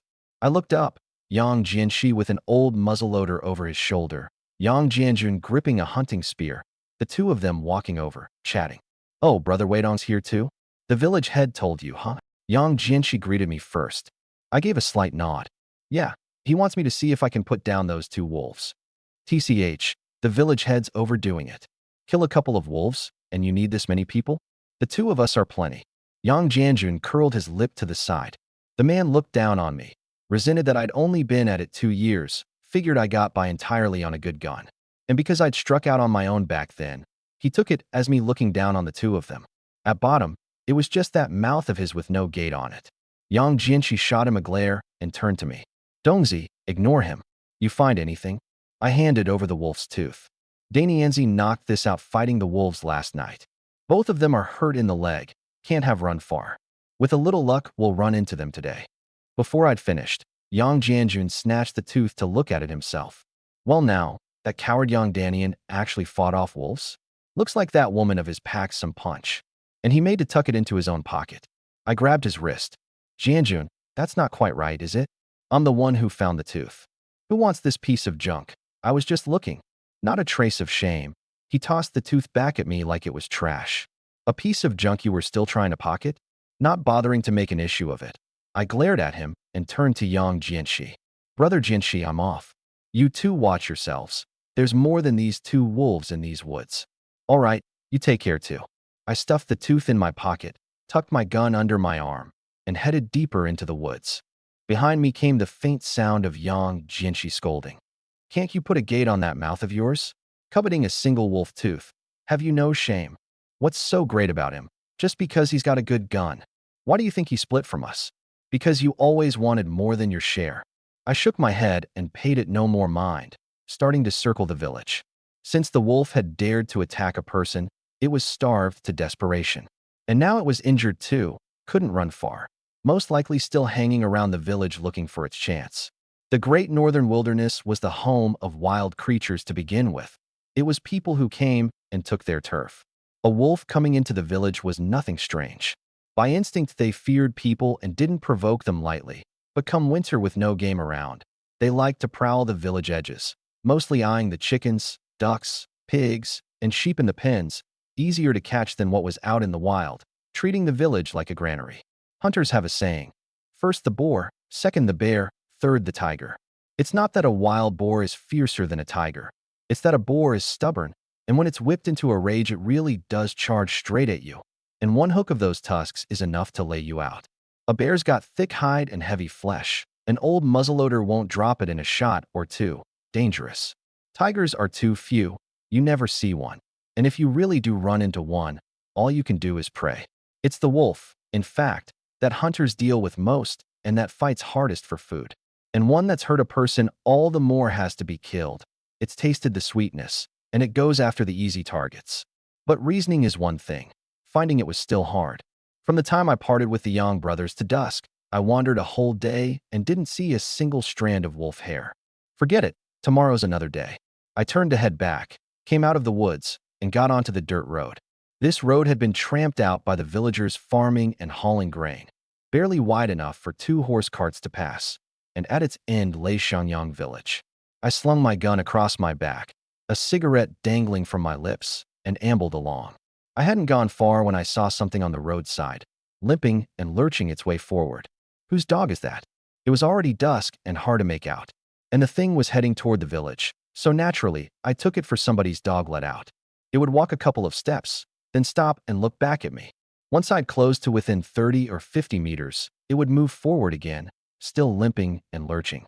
When I fell behind, it stopped and waited. Clever dog. Curious, I quickened my pace. The result was that, seeing me about to catch up, it darted with a whoosh into the woods at the roadside. You lame dog. Why aren't you going back to the village? What are you ducking into the woods for? Puzzled, I walked to the edge of the woods and turned my head to look. The thing was crouching in there, not far off, staring at me. Strange. You trying to get me to go into the woods? Suddenly, I remembered something I'd heard from an old hunter years back. When a wolf means to size up a person, it'll play weak and injured to lure them into an ambush. This was a wolf, trying to reel me in. I narrowed my eyes but couldn't make it out clearly. After a moment's hesitation, I steeled myself. I was just fretting about not finding you. Wolf or dog, if you want to size me up, you'll have to see whether this gun of mine agrees. I'll follow you and see just what tricks you're playing. I brought my gun around to my chest and stepped into the woods. That lame wolf walked ahead, unhurried, always keeping 30 or 50 meters between us, that leg limping along, now and then glancing back to see whether I was keeping up. Chase it down. I made up my mind. Before I knew it, I'd gone 2 or 3 li, and it was fully dark. Luckily, the moon was full tonight, and the moonlight bounced off the white snow so I could still make out the scenery.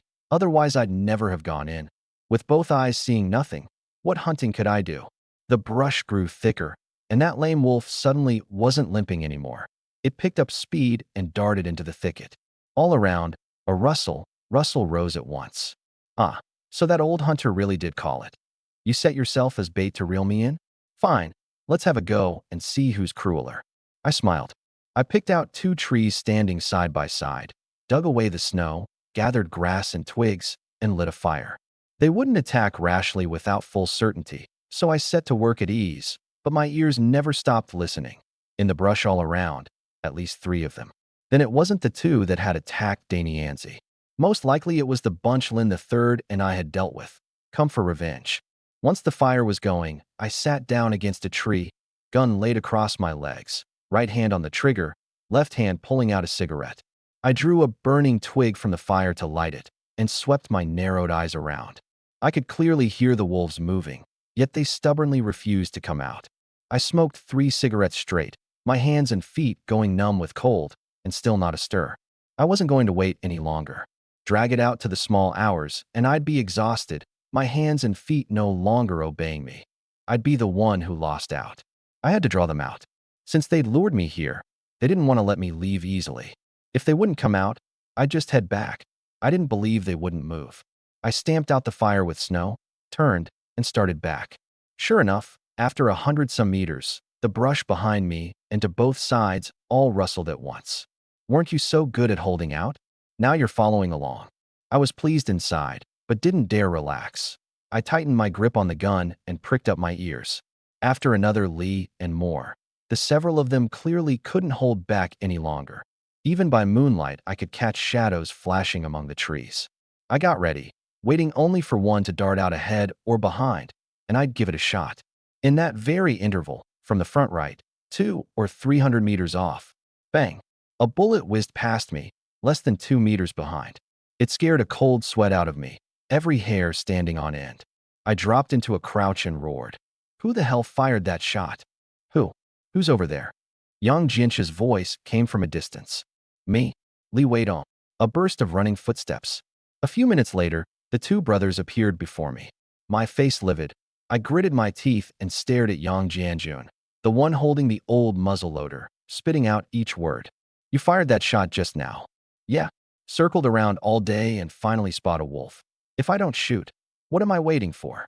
I stepped up and kicked him, sending him sprawling on the ground, mounted him, and rain slaps down on his face like a downpour. Are your eyes just for breathing out of? You don't want them. I'll gouge them out and save the world from your damage. I pinned him down, and no matter how he struggled, he couldn't break free. In no time, I'd beaten blood out of his mouth and nose. Yang Jianxi threw himself over and hauled at me with all his might. Dongzi, stop hitting him. We can talk it out. I knew the two of them hadn't done it on purpose, but I had to vent this anger. That shot, a little more off, and I'd have been done for. And the wolves I'd spent 2 hours reeling in, just about to bite, all spooked off by that one shot. How could I not be furious? Taking me out, Yang Jianxi offered. I stood up. But Yang Jianjun wasn't about to let it go. He scrambled up. Li Weidong, screw you. You dare hit me. I'll take you on. And he lunged.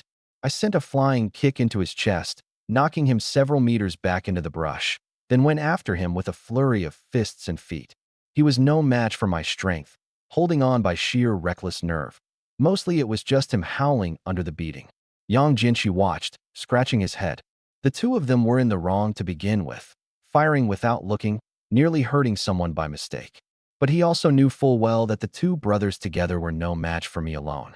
Better than both of them going home black and blue for the whole village to laugh at. He'd play the peacemaker himself. That's enough, Dongzi. It's Jianjun's foul mouth.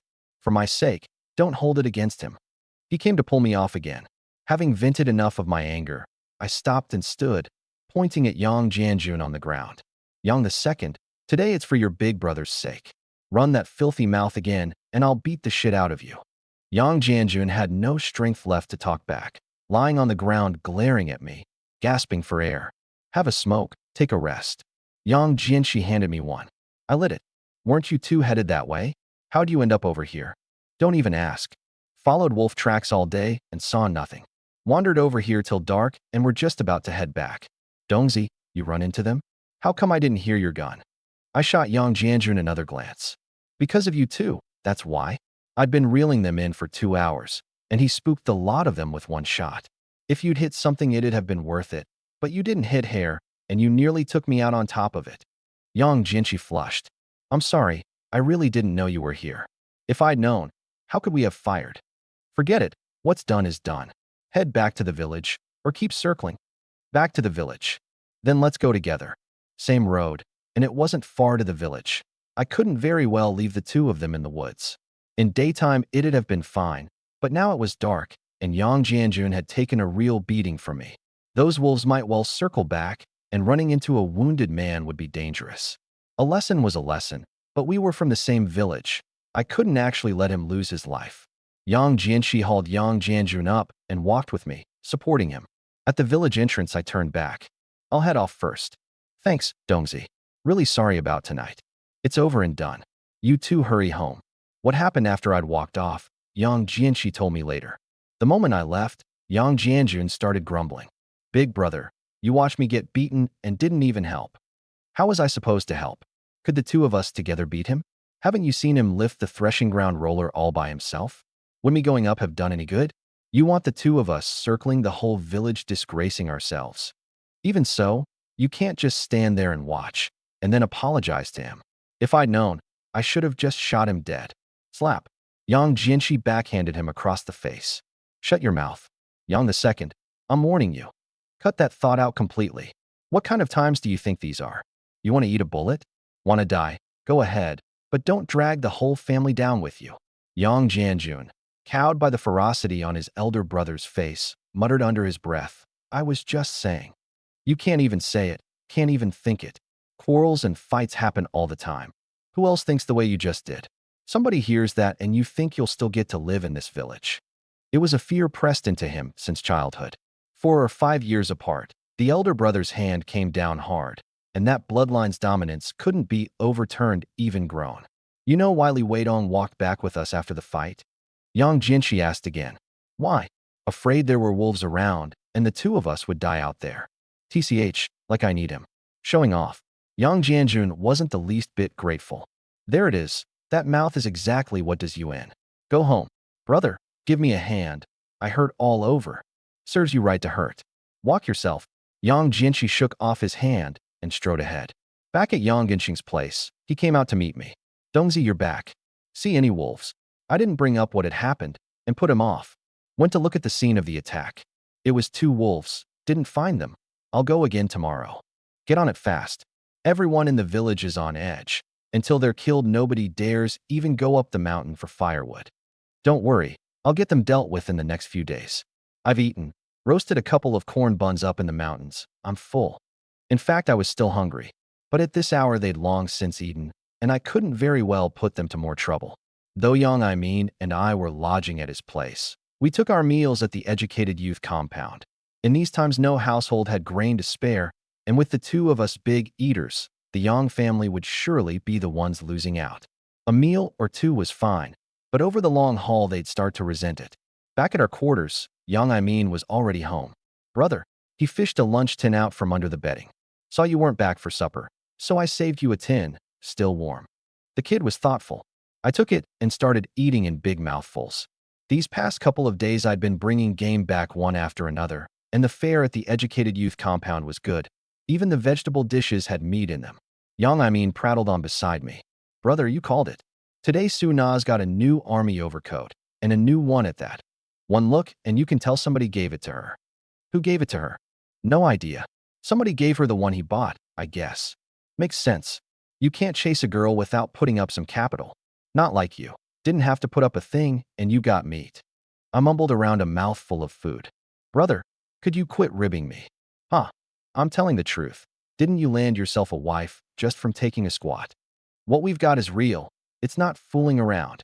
All right, it's real. I answered him with my mouth, a grin still on my face. I'm done talking to you. Here I am on something serious, and you keep dragging it off somewhere else. What serious thing have you got, if not that business between men and women? Yang scooted closer. Brother, I just think Su Na's so pretty. It'd be a waste for her to end up with anyone else. She's the best match for you. That's where you don't get it. You can't pick a wife on looks alone. How many years does a pretty face last? In the end, it's all the same. Delicacies of mountain and sea taste good. Sure, eat enough and you get sick of them. You can get sick of delicacies? Feed me meat 3 times a day and I'd never get sick of it. Have you had your fill of corn buns and potatoes yet? Sick of them ages ago. Never want to see them again as long as I live. There you go, same principle. So, Brother Dong, what kind are you looking for? I set down the lunch tin, wiped my mouth, took up the enamel mug printed with "Labor is most glorious," and drank a mouthful of water. Me? If I'm looking, I want one who's steady and hardworking and knows how to care for a man. I pulled over my coat, fished out a cigarette, and lit it. And with a sturdy enough build, good for bearing children. Huh, then isn't that Su Na all the more? Look at that build of hers. Yang gestured.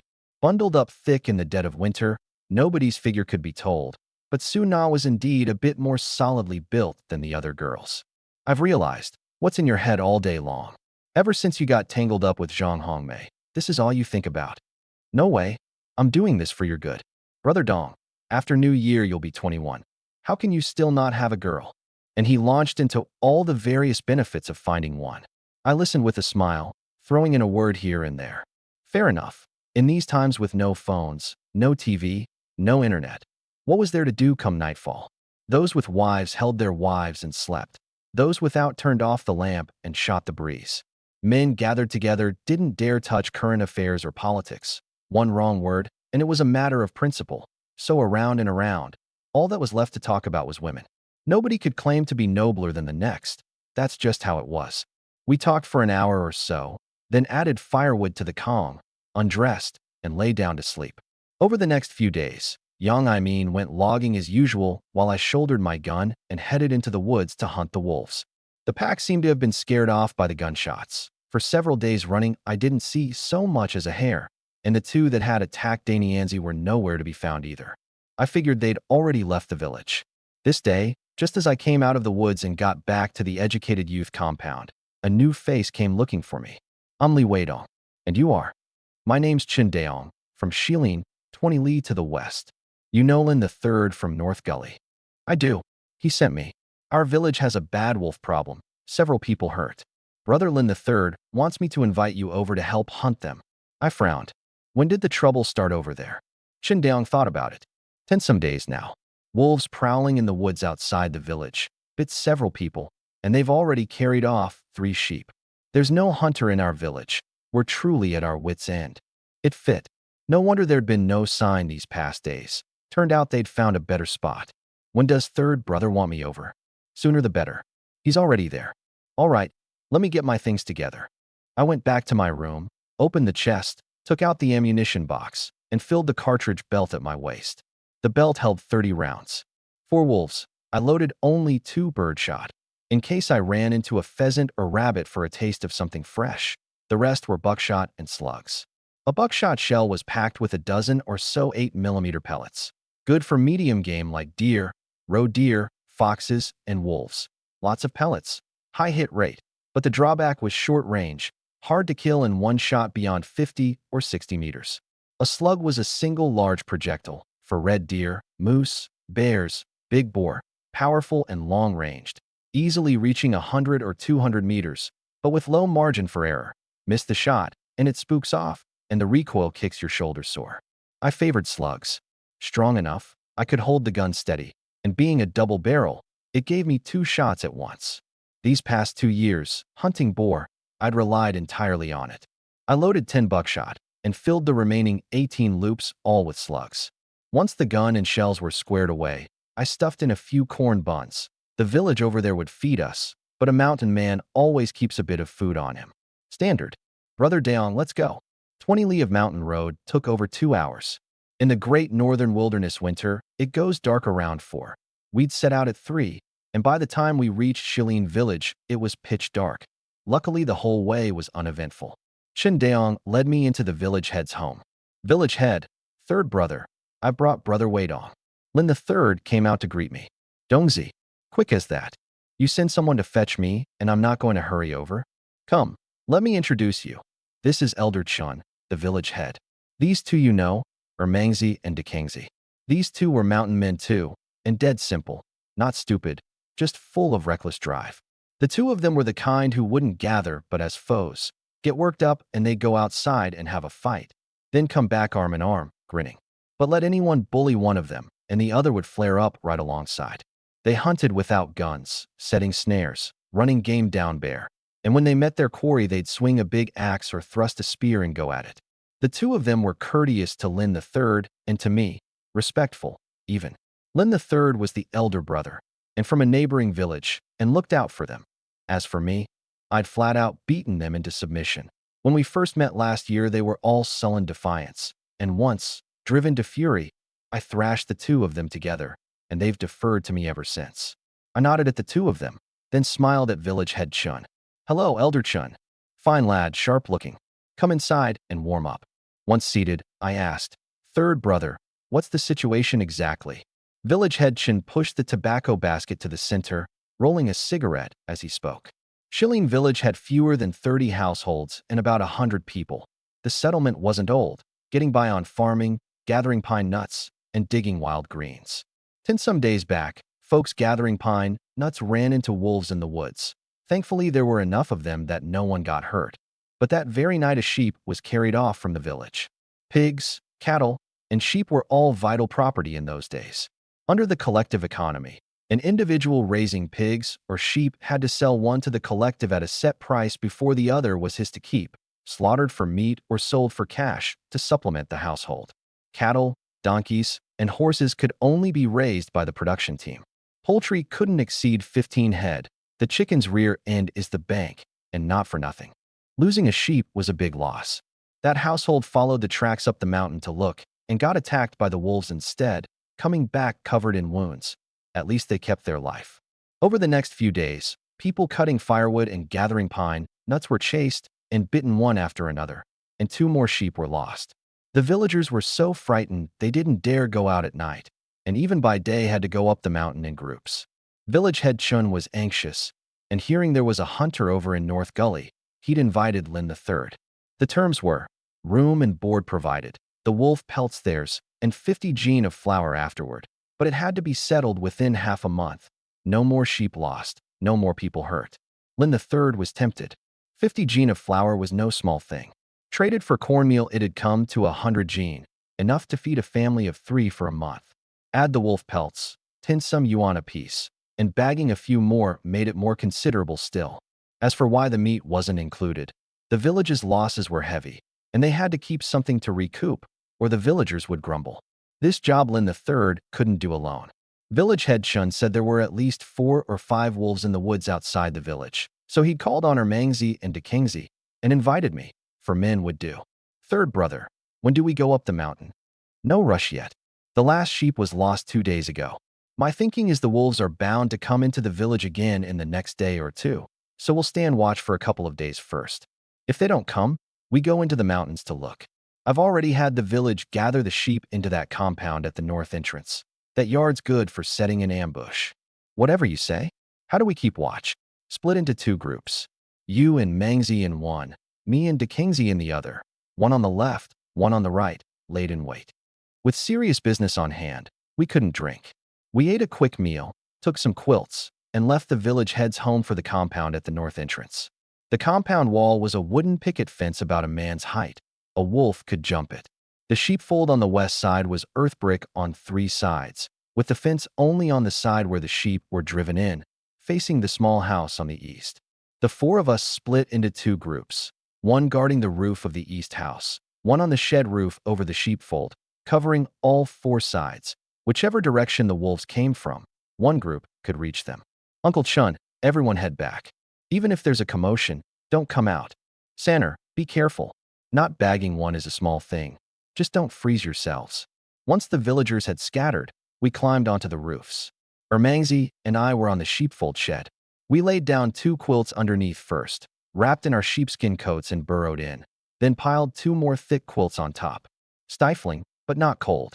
Heads sticking out, caps pulled tight, scarves wrapping our faces, leaving only our eyes fixed on the surroundings. Waiting is the hardest of all. Can't move, can't make a sound. One noise spooks the wolves off, and all the sufferings for nothing. The night was dead quiet, even the sheep asleep. But somebody couldn't sleep. I held my gun and watched the distance, Ermangzi's heavy snoring filling my ears. The kid had it good. No gun in his hands, nothing to worry about.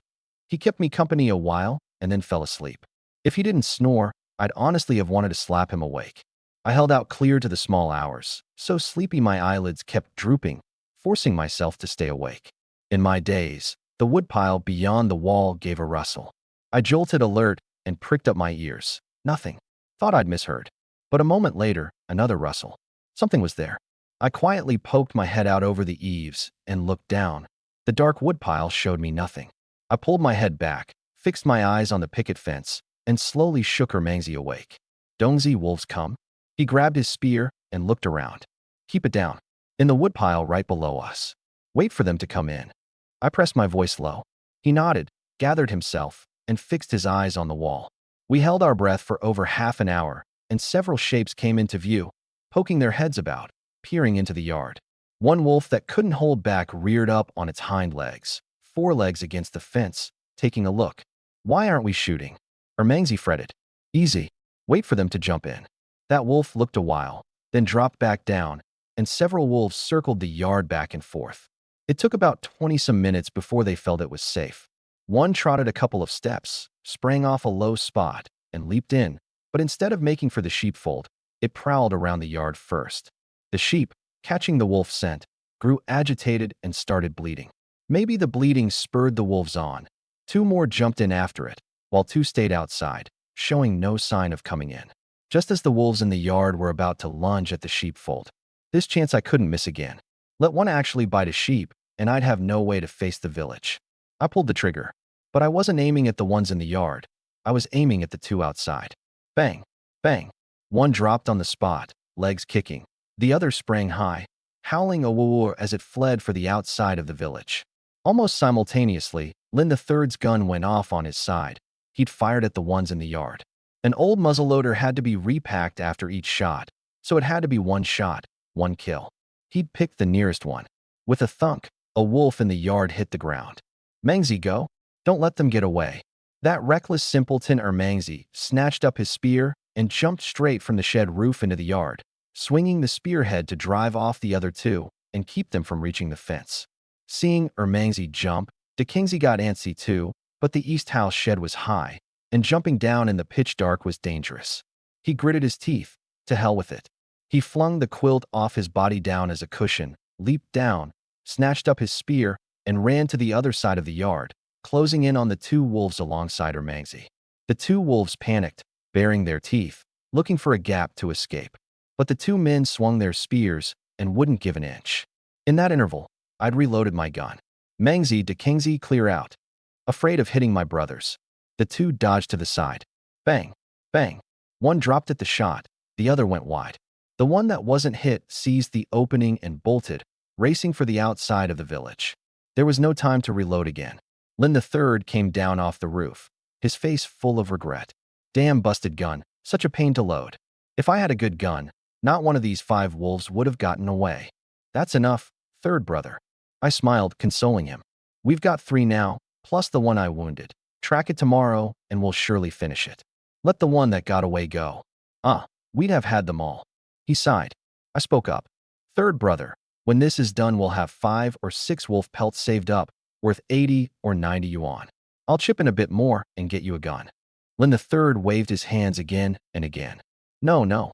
We hunted these wolves together. The pelts have to split 4 ways. How could you buy me a gun with them? They're just a few pelts. It's not like we can't get by without this little bit. With a good gun in your hands, you bag more, and the money comes, doesn't it? Ermangzi and de Kingsley dragged the dead wolves back. Right, third brother, Ermangzi grinned. We don't miss those few yuan. Kept in hand, it just gets frittered away. Pull it to buy you a gun, and from now on you bag more, and we get a couple more bites of meat. Easy to say, but Lin III knew in his heart. In these times, whose household wasn't short of money. Bust your back a whole year, and after work points were cashed out for grain. The cash left in hand was no more than 20 or 30 yuan. Households with many mouths and few able-bodied hands even ended up owing the brigade. A wolf pelt at 10 or 20 yuan was no small income. That the brothers were willing to put it up was purely out of that goodwill. But as the elder brother, how could he take it for nothing? No good. De Kingsley's about to get married. Ermangzi needs to build a house. Both need money. My gun does the job well enough. Building a house waits till spring, and the wedding's a ways off too. With a good gun we hunt more, and by then won't we have the money? Lin III thought it over. True enough, if he'd had a good gun just now, those two wouldn't have gotten away. Buy one and make a few more trips this winter, and he could pay it back. Then let's do it this way. Count it as me borrowing from you brothers, and I'll pay it back bit by bit as I earn. I never intended to make him pay it back, but if I didn't say so he'd never take it. I waved a hand. Suit yourself. Mangzi, de Kingsley, light a fire and skin them. This job didn't need Lin III or me. The two of them had slept their fill up on the roof, so it was their turn to put in the work. A fire blazed up in the yard, and Lin III and I sat off to one side smoking and watching them work, and work they did for hours. By the time 3 wolf pelts were cleaned up, day was breaking. Only then did the villagers dare come out. First to arrive, again, was village head Chun. Seeing the wolf pelts hanging in the yard through the fence, he burst out laughing. Saner, quite a haul. Lin III went over and opened the gate. Uncle Chun, mission accomplished. We killed 3 last night. 1 wounded, 1 got away. After we eat, we'll go into the mountains and track it. It can't have gone far, I reckon. Good. Solved our village's trouble in one go. Hard work, all of you. Wait on. Mangzi, de Kingsley, thank you all. Don't mention it. Ermangzi blurted, blunt as ever. Just give us what you promised. Mangzi, why bring that up? Lin III quickly cut him off, then turned with an apologetic smile. Don't mind him, Uncle Chun.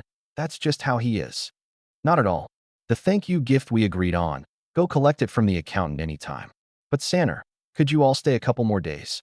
Lin III was puzzled. Is there something else, Uncle Chun? The villagers have truly been terrorized by these wolves. There are a lot of wolves in these woods. If more come into the village, it'll be trouble. Could you circle around the area and drive the wolves off, away from here? Lin III's eyes turned, and he put on a show of reluctance. Uncle Chun, by rights we should, but New Year's only a month or so off.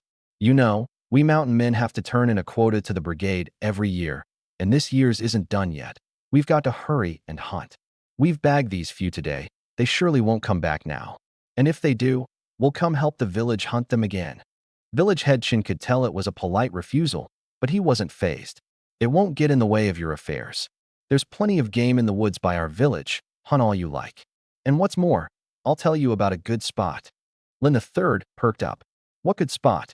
A good spot where you can bag game. There's genuinely plenty of game around here.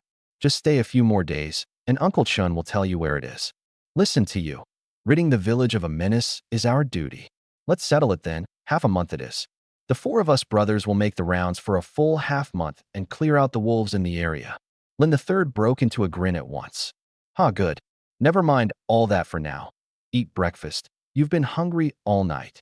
In fact, village head Chun had a genuine spot in mind. A place rich with game that the pine nut gatherers had discovered earlier. But with no hunter in the village, knowing of it did them no good. Now, trading it to get us to clear the wolves, the village came out ahead for certain. As for whether we'd bag anything, that came down to skill. A good many villagers had gathered outside the fence to watch the excitement. At village head Chin's call, a few ran in. Go make breakfast. Cook a pot of porridge, cut a chunk of meat, and stew it. At the word stew meat, those few swallowed hard.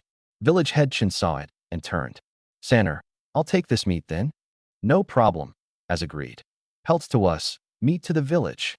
Go find the big pot, stew a potful, and haul the rest back to the brigade to eat bit by bit.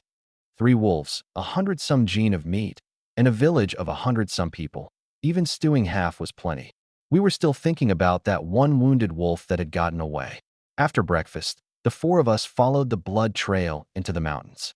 That wolf was badly hurt, its blood spots glaring against the snow, leading up the mountain the whole way. Since we'd confirmed it was wounded, we weren't in a rush. We followed slowly, keeping an eye out for other game along the way. With the previous night's haul, the 4 of us were in an easy mood, joking as we went. After 2 or 3 li of tracking, the blood trail led into a marshy gully. Gullies like this were mostly by rivers or in mountain hollows. When the snowmelt gathers in the low ground come spring, big trees are scarce, and it's all wild grass, the tallest near a man's height, dense and packed. Wild creatures loved it best in winter. They could both hide and stay warm. But it was unfriendly to hunters. Once the quarry ducked in, it was hard to find. Third brother, do we go in? Go in. A wolf pelts tinsome yuan, can't just throw it away. He turned to the other 2. Mangzi, Dekangzi, take your spears and clear the way up front. Careful now. Righto. The 2 of them parted the grass, probing forward, while Lin the Third and I brought up the rear, guns leveled. The moment we entered the gully, rabbits and pheasants hiding within startled up and scattered in all directions, kicking up quite a commotion. But our eyes were only on that wolf. We circled for half an hour without finding where it had denayed, and everyone was getting a bit discouraged. Something's off, I said. It's badly hurt, couldn't have run this far. Once it got into the marsh grass, it should have denayed down. Did we miss it?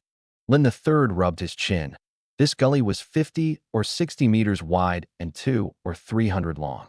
Even 4 abreast, there were dead corners we couldn't cover. Split up, sweep it again. I don't believe we can't turn it up. The 4 of us spread out in a line, 10-some meters apart, advancing abreast. This stirred up even more, a constant rustle up ahead.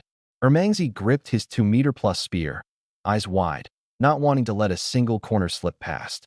But the more you fear missing, the easier it is to miss. He didn't notice. 3 or 4 meters to his front right, a pair of green eyes fixed viciously on him. Utterly oblivious, he took another 2 or 3 steps forward, and the gap between them shrank to just 2 meters. The owner of those eyes suddenly shot out of the grass, and, with a snap, chomped down on Ermangzi's thigh.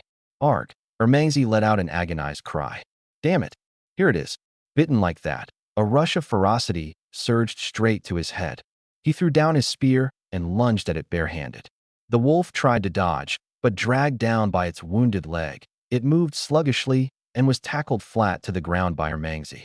He locked both arms around the wolf's neck, wrapped both legs around its hindquarters, and strained his whole body. I'll kill you. The rear naked choke was set, the wolf's 4 feet off the ground, and no matter how it struggled or how it snapped its jaws, it couldn't reach him. Man and wolf locked in a stalemate. I was nearest, and I rushed over. In that position, there was no firing the gun. I drew the knife at my waist, dashed up 2 steps, grabbed one of the wolf's forelegs, drove the blade in through its chest, gripped the handle, and gave it the hard twist. Blood gushed. The wolf kicked a few times, its tongue lolling out, and went still. That's it. Mangzi, let go, it's dead. Mangzi released his arms and slumped to the ground, gasping for breath. Where'd it get you? Lin III and Dekangzi ran over, and seeing him covered in blood, hurriedly asked. Mangzi looked down at the blood on his cotton jacket. It's nothing. That's wolf's blood. Damn thing bit my thigh, though. Don't know if it broke the skin. Then what are you standing there for? Hurry up and drop your pants. Take a look. If it's broken, smear on some wolf brains. This was a folk remedy handed down from the old generation. Get bitten by a mad dog, you beat the dog to death, take its brains, and smear them on the wound to ward off rabies. Wolves, like dogs, might carry the sickness, so the treatment was the same. As for whether you'd win the gamble, that was down to luck. Never mind the cold. Mangzi peeled his padded trousers halfway down to check. Luckily, it was winter and he was bundled thick.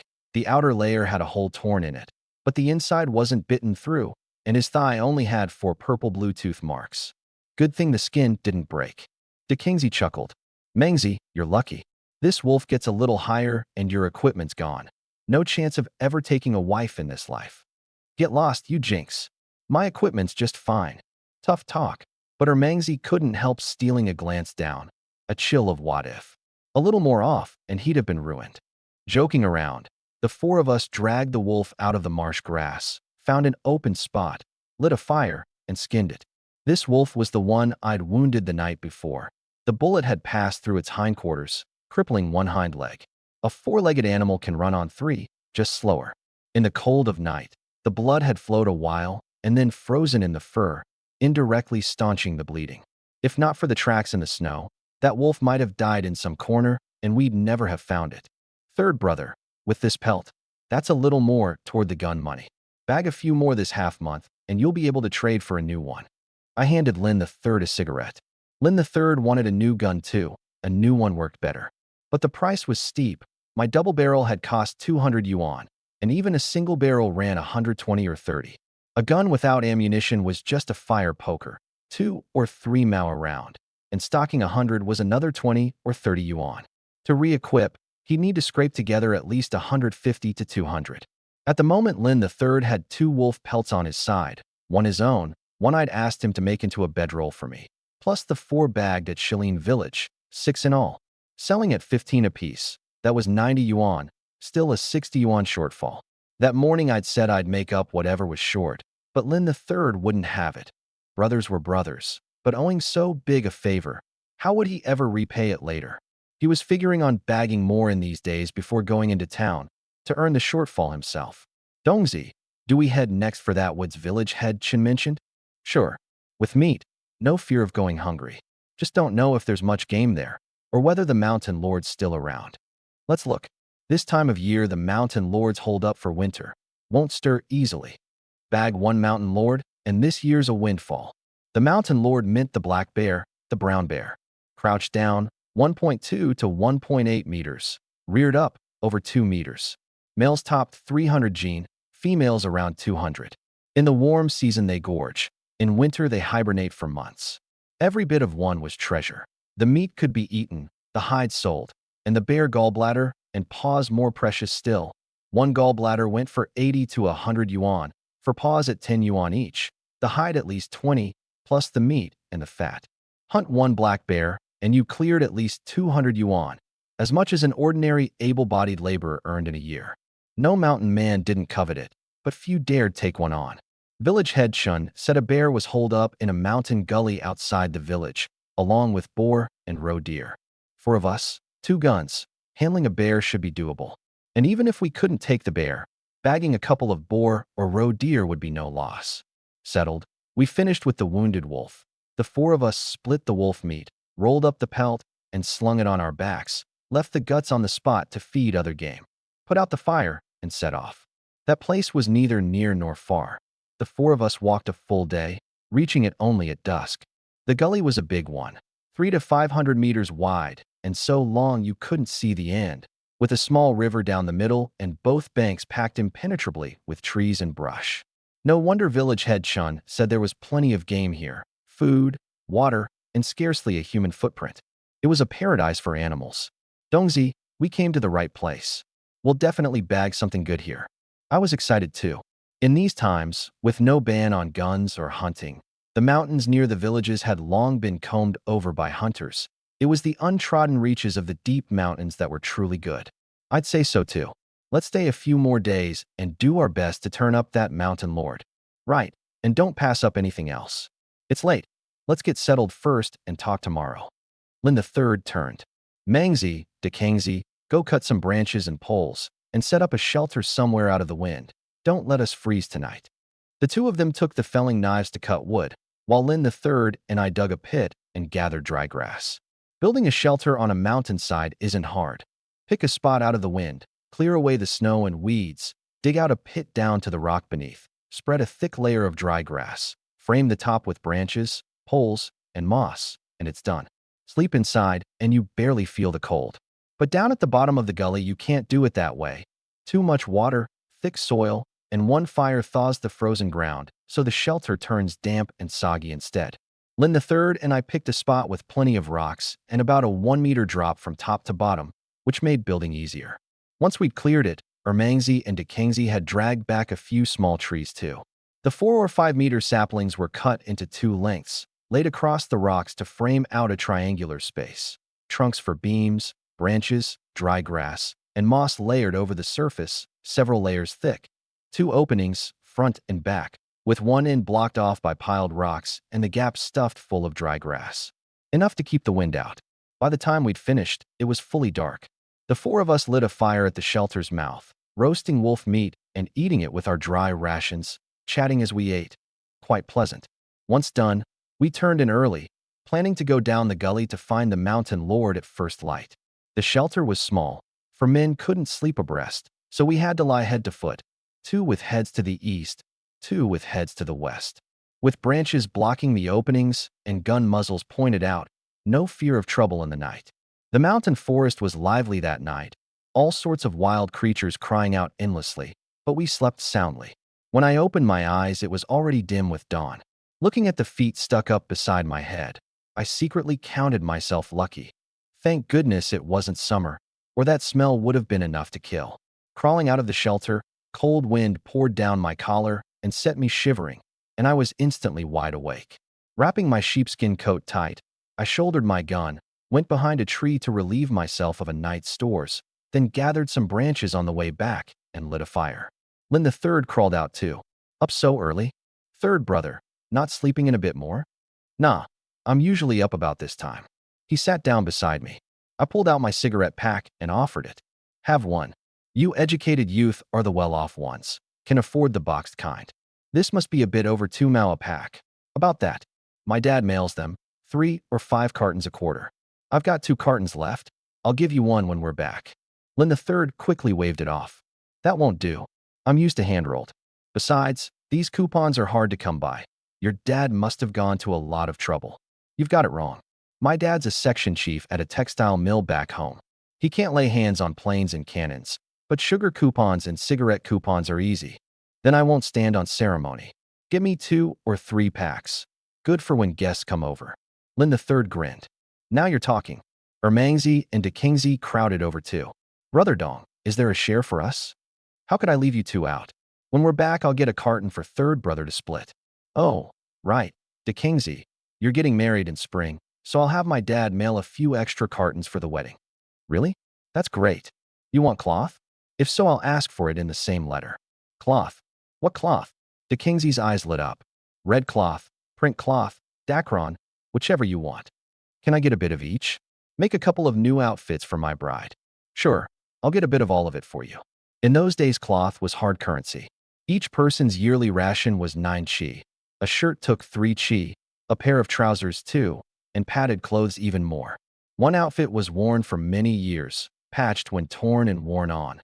When the eldest outgrew it, it went to the second child, and when that no longer fit, to the third. Hearing I could get cloth, not just Dekangzi but Lin the third and Ermangzi got excited too. The cost was secondary. Being able to skip the coupons was a blessing from heaven. Once everything was squared away, we roasted a bit to eat and put out the fire. We didn't take the shelter down. We'd come again, or another hunter could use it. Shouldering our guns, we headed down the gully, first to find the mountain lord, and to shoot any roe deer or boar we ran into along the way. Where a mountain lord holes up divides into sky den, ground den, and stone den. A sky den is a tree hollow. It has to be a great tree, centuries old, too wide for one or two people to reach around. Its trunk and roots split open into a hollow. The bear climbs up, remodels it a bit, and burrows in to hibernate, safe from ambush by other beasts. Where there are no great trees, it picks a ground den, a pit dug in the earth, or a stone den, a mountain cave. But these two aren't safe enough. A starving tiger will sometimes go and ambush a hibernating bear.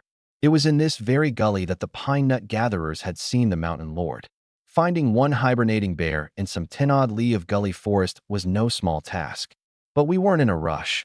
We had dry rations on us, plus 30 or 40 gene of wolf meat, enough to eat for several days. We had patience to spare. Where a bear holes up has its tells. Everywhere else the snow doesn't melt, but over the bear's den heat rises. Brush aside the branches and leaves covering the mouth, and you can see white frost along the rim.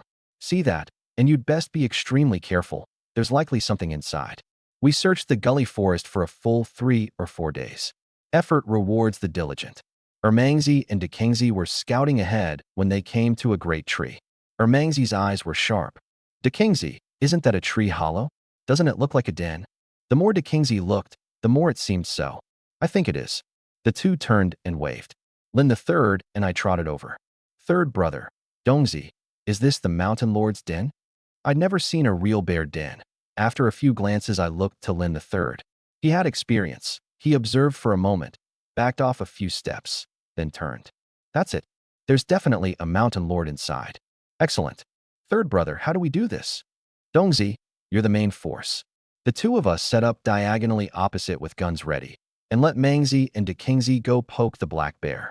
Once it's out, you fire 2 shots first. When you're done, I'll shoot, and you reload in the gap. Whether we can bag it without anyone getting hurt is all on you. There was no other way. Lin the third's old muzzleloader had to be repacked with powder and lead after every shot. No time at all. Of the 4 of us, only I had a fast gun. After firing 2 rounds, if I was quick I could reload in 3 to 5 seconds. Once I'd fired, the bear would surely charge me. Lin the third would put in a shot then, and the bear would wheel around and lunge at him, buying me exactly the time I needed. Sure, leave it to me. Lin the third gave the other 2 another warning. Once you poke it out, run, don't hesitate. This is no game. Got it, third brother. Lin the third and I fell back to 30 or 40 meters from the den mouth, each taking cover behind a great tree diagonally opposite. Ermangzi and Dekingzi, screwing up their courage, edged close to the mouth and jabbed the 2-meter-plus spear hard inside. The spear struck wood, hard. Then suddenly something soft behind it. Ermangzi got excited. Got it. Dekingzi threw down his own spear and came to grip it alongside. 1, 2, 3, heave. AWO. An enraged roar exploded from the den. That jab had hurt the black bear and woken it too. The two yanked out the spear shaft and bolted, at a speed that would make a rabbit call them ancestor. By the time the 2 of them had sprinted to my side, the black bear's head had poked out of the den. I was long ready. The black bear came scrambling out, and at first sight of the 2 fleeing men, as if grasping just who had disturbed its slumber, it opened its blood basin maw. AWO. In the very instant of its roar, I pulled the trigger. Bang. 1 shot hit the shoulder. It bellowed and reared up. Bang. The second shot, right into the chest and belly. Sure enough, 2 shots didn't finish it. The black bear dropped to all 4s and charged straight at me. I did as Lin the third said. Never mind whether it was charging, I just buried my head and reloaded. This terrified Ermangzi and Dekingzi beside me. 30-some meters, the bear fast and huge, its momentum enough to chill the blood. But the 2 of them didn't abandon me and flee. Hands shaking, they still leveled their spears. The bear had run only a few steps when, from Lin the third's side, bang. The bullet struck it from the flank in the front shoulder blade and neck. The black bear staggered and toppled, then got up and switched to charging Lin the third. In that moment, my reload was done too. Aiming at its head and chest, bang, bang, 2 shots. However mighty the beast, it's still flesh and blood. If it took 5 shots and still didn't die, then it wasn't a black bear, but the one who stole the cassock, i.e., a monster out of Journey to the West. Where the black bear fell was just 2 or 3 meters from Lin the third. He could see clearly the unwilling glint in its eyes. But it was all too late. It had only breath going out, none coming in, blood foam bubbling ceaselessly at the corners of its mouth. The other two and I ran over. Third brother, is it dead? It's done for. Don't rush. Wait for it to stop breathing. Before it stopped breathing, best not to go near. If it lashed out in its death throes, getting hurt now would be a terrible waste. We waited 10-some minutes, and once the bear was utterly still, Lin the Third called out, "Mangzi, take the gallbladder." The bear gallbladder had to be taken while the bear was still alive or freshly dead.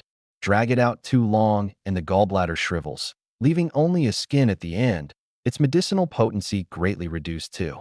Taken fresh, it fetches a high price. Righto. Ermangzi drew his knife and took the gallbladder, handed it to Lin the Third to stow away, then went on to remove the paws, skin it, and cut the meat. The black bear of some 300 gene took the four of us most of the afternoon to dress out. One intact gallbladder in superb condition, for bear paws weighing 7 or 8 gene, one hide riddled with several holes, and over 200 gene of meat. Everyone was thoroughly satisfied. By the time we finished it was mid-afternoon, so we didn't wander more, but went back to the shelter to light a fire and cook. Shame there's no liquor. With liquor it had really hit the spot. Ermangzi speared a chunk of roasted bear heart on a branch and tore into it, chewing. Count your blessings. Out in this wild mountain, getting something hot to eat is already good, and here you are gnawing on meat. You get this kind of living at home? Ha, true enough. This life really is comfortable. If only we could eat meat every day. In your dreams. Eat meat every day? Why not fly up to heaven while you're at it? Watching the two bicker, I laughed. There'll come such a day. Isn't now already much better than before liberation? Give it a few more years, and we'll surely eat meat whenever we want. Lin the Third nodded. That's right. Think of when we first came, nothing to our names, and now bit by bit it's all coming together. Ermangzi asked around a mouthful. Third brother, tomorrow do we head back or keep at it? Lin the Third looked at the bottom of the gully, then over at me. What do you say, Dongzi? I reckoned it over. 4 men, over 200 gene of meat, split out to about 50 gene each, not heavy. And with snow on the ground, we could cut a few small trees for a makeshift sledge and haul 4 or 500 gene no problem. To head back now would be a shame. Third brother, we're not short of food anyway. Let's hunt 2 more days. Bag a couple of roe deer or boar, and there's meat for home. If we can't, some pheasants and rabbits will do. Lin the Third had meant exactly this, and quickly nodded. Sure, stay 2 more days and bag more. We taking everything with us? Mengzi asked. No need. Leave the hide and meat in the shelter, block it with rocks. No fear of the game getting at it. The gallbladder has to stay on us. Settled, we ate and turned in early. Whether our luck had run dry, or yesterday's gunshots had scared off the game. The whole next day we saw nothing big, and I didn't even get a chance to fire, while Lin the Third's old muzzleloader brought down a few pheasants instead. That night the 4 of us ate a meal of roast chicken.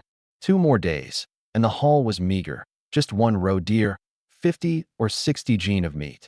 On the 3rd day around noon the sky clouded over, snow clearly on the way. Once it starts snowing in the great northern wilderness, it won't stop for a day or 2, and it can pile up to half a meter or a meter. Waiting for it to stop before leaving makes the going even harder. Lin the Third and I put our heads together and decided to head back before the snow fell, and come again in a few days.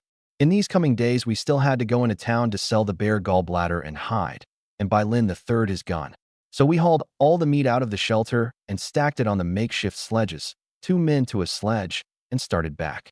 From the gully to Shilin village was 20 or 30 li, and back to Xiangyang village nearly 50. Having promised village head Chin we'd clear out the wolves, we headed once more for Shilin village. We'd gone only 4 or 5 li when snowflakes began to fall, and in a blink it was a heavy goose feather snow, coming down harder and harder, with a northwest wind kicking up too, the snow stinging against our faces. Dragging the heavy sledges, we had to pick the easier route. Cresting 2 hilltops, we spotted the road winding along at the foot of the mountain. Called a road, it was really a mud track linking the nearby villages and towns. In those days where was there so much cement to build country roads? Having even this was considered good. 1 bus a day ran into town, a convenience for the common folk. In winter the earth froze rock hard and the road was easy going. Come the thaw, it was mud at every step. Down on the road, The four of us breathed a collective sigh of relief. Hauling the sledges was much easier. Though following the road was a few li farther than crossing the mountains, it won out on being less exhausting. Another 4 or 5 li, and it was nearly full dark. As we walked, I spotted something that looked like it was lying by the roadside. Third brother, isn't that a person lying by the road up ahead? A person. Lin the third looked in the direction I pointed. There was something lying by the drainage ditch, and it did look like a person, but it was dark and hard to make out. Looks like a person. Mangzi, Dekingzi, you two stay here. Dongzi and I will go take a look. Lin the third turned to me again. Keep your gun ready. Anything's off, shoot. Got it.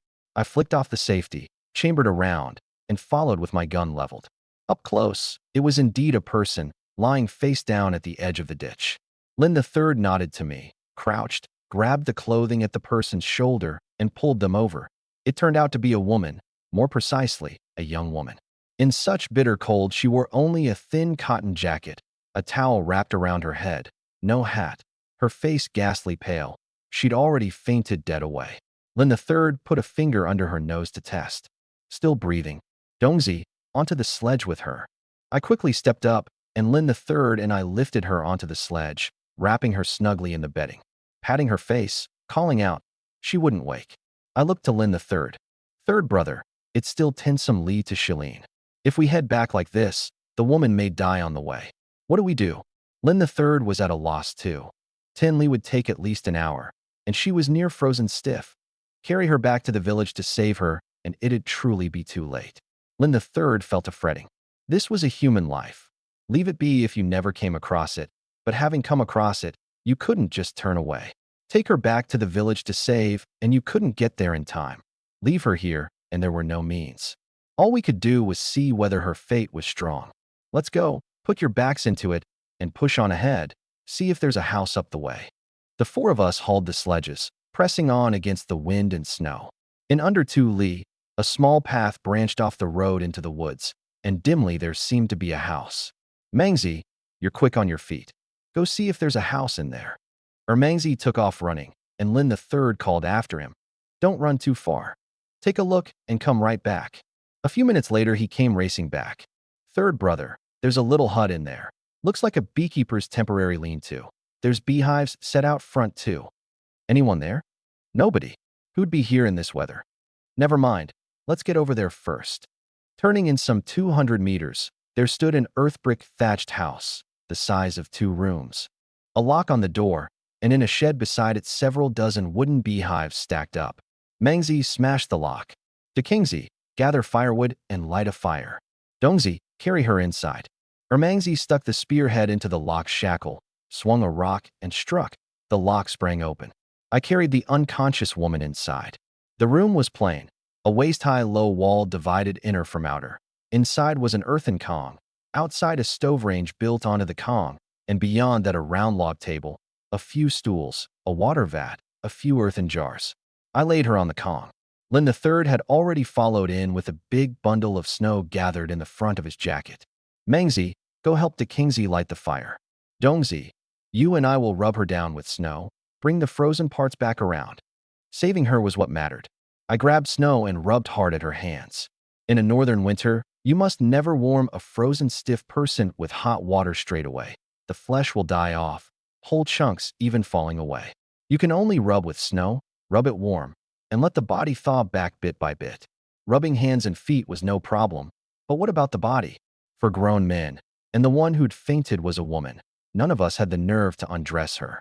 Especially once the fire was going and we could see her clearly, all the less nerve. This woman was 27 or -8, not like a northerner, with a delicate look. Third brother, you'd better do it. I can't. How can I do it? I've never done this sort of thing either. You understand the rescue, don't you? If all 3 of us lay hands on her, would she even want to go on living once she came to? I looked at her Mangzi and the other. The 2 quickly nodded. That's right. Dekingzi's about to marry, and Dongzi and I are young too. Not proper. Third brother, you do it. Yeah. We 3 will steer clear. Go out and cook some broth. I pulled her Mangzi and Dekingzi out, drawing the door shut behind me. Lin the third had no choice but to steel himself and step forward. At the shed we lit a fire, and her Mangzi leaned in. Dongzi, you weren't by any chance thinking of, huh? Never figured a blockhead like you had so many wheels turning. Heh, I'm slow, not stupid. One word from you, and I got it. What are you two on about? De Kingsley looked utterly baffled. You dolt, I laughed. Third brother's over 30 and still without a wife, and this woman isn't bad looking. Third brother saved her. Maybe he'll pick himself up a wife to bring home.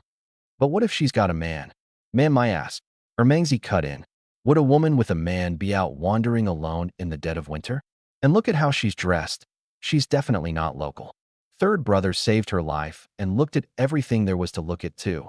Who's she going to marry, if not third brother? That's my thinking too. I chimed in. Third brother's been single all these years. He ought to have a wife. But I'm worried third brother won't be willing. Ermangzi sighed. Why? A good thing dropped right at his door, and he still won't want it? Is there some story behind it? I only knew Lin the Third was over 30 and long single, not the reason. Ermangzi hemmed and hawed, unwilling to say, so I kicked him, mumbling like some woman, out with it. It's not that I don't want to say, it's that third brother won't let me. It's just us three now, we going to blab it around? De Kingsley urged too. Hurry up, quit wasting breath. Ermangzi took the cigarette, drew a deep drag. This goes back 7 or 8 years. De Kingsley hadn't moved here yet then. Third brother had a sweetheart. The two of them grew up together and were close as could be. But third brother's family was poor back then, and neither of his two elder brothers had married yet. Where was the money to arrange his? However fond they were, it didn't matter. In these times, marriage is up to the parents, especially for girls. Without the family's nod, however much she liked him, she couldn't wed him. In the end, that girl married someone else. Third brother was heartbroken and never looked for anyone again. The family didn't set him up with matches? Course they did, but third brother took to none of them. Still carrying a torch for that one, I guess. What good's carrying a torch? She's got several kids by now. Isn't that the truth? But he won't listen to reason. Who'd have thought Lin the Third was such a man of sentiment? His childhood sweetheart married off, and he'd stayed single all the way till now. If we brothers didn't lend a hand, he'd likely be a bachelor for life. I smiled. Isn't the chance right here? He's seen every bit of her. He can't refuse even if he wanted to. Right? Shove her on him. He'll have to take her whether he wants to or not. Ermangzi nodded away. But what if the woman's not willing, or she's got a man? De Kingsley cut in again.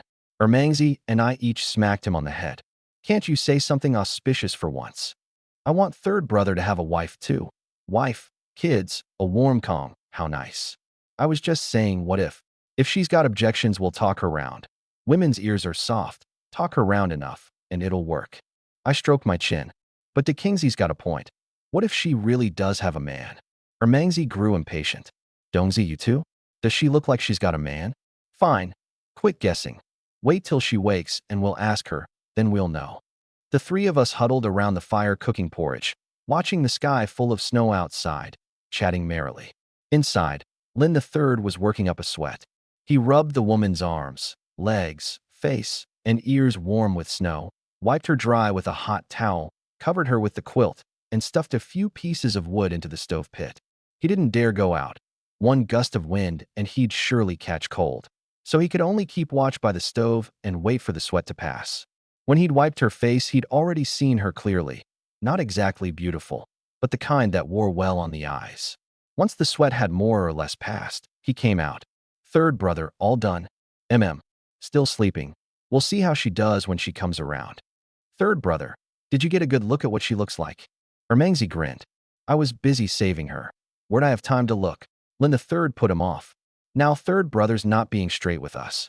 I picked it up. One look at your three faces and I know you're up to no good. I won't fall for it. It's all for your own good. Third brother, how about letting this girl be your wife? Don't talk nonsense. We don't even know each other. Why bring that up?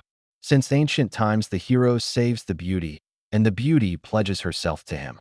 Third brother saved her life. Shouldn't she repay it? And you happen to have no wife. What a fine match. That's all stage play stuff. Where would common folk like us ever run into it? And if she were willing, would you agree? Lin the Third took it as a joke. If she's willing, I'd be thrilled. Don't have to put up a thing and get a wife for free. Who wouldn't be glad? That was exactly the line I'd been waiting for. Ermangzi, De Kingsley, and I exchanged a glance and a knowing smile. The later it got, the heavier the snow, the lower the temperature. The four of us put out the fire and carried the porridge inside. The girl's face had already turned rosy, her breathing steady. It seemed she was out of danger. Sleeping became a problem. With a woman on the Kong, the four of us couldn't go up, lest she wake and take us for scoundrels. We had to spread firewood on the ground, lay our coats over it, and the four of us squeezed in for the night. With the roof overhead and the fire going, it didn't feel cold. Having roamed for days, the four of us fell asleep the moment we lay down, snores rising all around. In the small hours, the woman on the Kong woke. She opened her eyes and gazed at the roof. She clearly remembered collapsing by the roadside, cold and starving, sure she'd die there. Yet opening her eyes again, she was here, snores coming from the outer room. Someone had saved her. Thank heaven. Coming to her senses, she realized she had nothing on but her underclothes, and a flurry of panic seized her. The men outside, while she was unconscious. If it really was so, she'd have been better off not saved. Thinking it, she began to sob. Even asleep, I stay alert. In my daze, I heard weeping and snapped my eyes open. It came from the next room. I nudged Lin the third beside me. Dongzi, what is it? Third brother, get up. The girl's awake. The two of us climbed up off the grass mat without disturbing Mangzi and the others, who slept soundly, and fed wood into the earthen brazier. Firelight lit the whole room. The girl on the Kong neither wept nor moved. Her whole self curled up under the quilt. Lin the third looked at me. What now? I ladled a bowl of meat porridge from the pot and set it on the edge of the Kong. Miss, we know you're awake. Rest easy. We're not bad people. We saw you collapse by the road and only pulled you up. You must be hungry too. Eat something first, then talk once you're full. I set it down and withdrew. At first the girl didn't move, but in the end she couldn't hold out against the hunger. Lifting her head to see that Lin the third and I weren't looking her way, she sat up wrapped in the quilt, took up the porridge, and drank it down in big mouthfuls. A bowl of porridge in her color improved a good deal. She said softly, Thank you. Thank you for saving me. Lin the third and I got up. Don't mention it. Miss, is it all right if we come in? Come in. The girl sat on the Kong wrapped in the quilt, gazing at the two of us. Let me introduce us first. My name's Li Weidong. He's Lin Yofu. You can call him third brother too. The two outside are Mangzi and Dekangzi. We're all mountain hunters from nearby villages, and on our way back we saw you collapsed by the road. Third brother pulled you up and tended to you. What should we call you? By your accent, you're not local. How did you come to be here? Hearing it was Lin the third who'd saved her, the girl looked him over a few more times. Medium height, a bit thin, a face of stubble, unkempt, but with bright eyes that weren't off-putting. Third brother, thank you for saving me. Lin the third quickly waved it off. No. We happened upon you. Anyone who saw couldn't just leave you to die. As we talked, we learned her story. Her name was Huang Guizhi, 25, from Shu, Sichuan. She'd come to the great northern wilderness to find her fiancé. A few years back, he'd transferred out of the army and been assigned to a farm here. They should have married long ago, delayed only by his work. But this autumn, she'd suddenly received a letter breaking off the engagement, giving no reason, only demanding it be called off. She couldn't accept it, and once the winter farm work let up, she'd packed her things and headed north to demand an explanation. Ox cart to bus, bus to train, then to the northeast for another bus, a horse cart, and finally on foot. She'd found the farm with great difficulty, only to learn upon asking. Her fiancé had taken a fancy to another woman and had long since married her. The woman was already carrying a child. The die was cast. An engagement has no protection in law. She had nowhere even to make her case, and could only wander off in a daze, not knowing how long she'd walked or where she'd ended up, until, cold and starving, she collapsed by the roadside. Hearing it out, not only were Lin the third and I furious, even Mangzi and Dekangzi, eavesdropping on the grass mat in the main room, sprang up. What kind of trash is that? That bastard ought to be dragged out and shot. Don't be afraid, miss. We'll stand up for you and finish off that son of a bitch. Shut it. I countered him. It was only an engagement. No papers, no consummation. What good is going after him? He dared break it off. He surely thought out his way clear. Miss, this woman your fiancé married now. Is her family rich and powerful? Huang Guizhi thought a moment. The people at the farm said the woman's family seemed to be cadres. That's it then. The man simply climbing a higher branch. The arm can't out-wrestle the thigh. Going after him is useless. You'd best think about what to do from here. Go back to Shu, or stay. She was silent a while, then smiled bitterly. What face have I to go back? If I go back, my mother and father will never be able to hold up their heads before the folks of the village, all their lives. The chance had come. Miss, you're older than me. I'll call you Sister Guaji. Home's out of reach now, and here in the great northern wilderness you've no one to lean on. As it happens, let me make an introduction. My third brother is 31 this year, only a few years older than you, and still single. If you think it'll do, go with him, be his wife. I can't promise the rest, but my third brother is a man who makes a proper life, who knows how to care for a woman, and his mountain hunting skills are good. He'll surely give you good days. What do you say? Huang Guaji didn't react at once, sitting there blankly. Lin III got flustered too. All along he'd been holding on to the old flame, and had never once thought of finding a wife.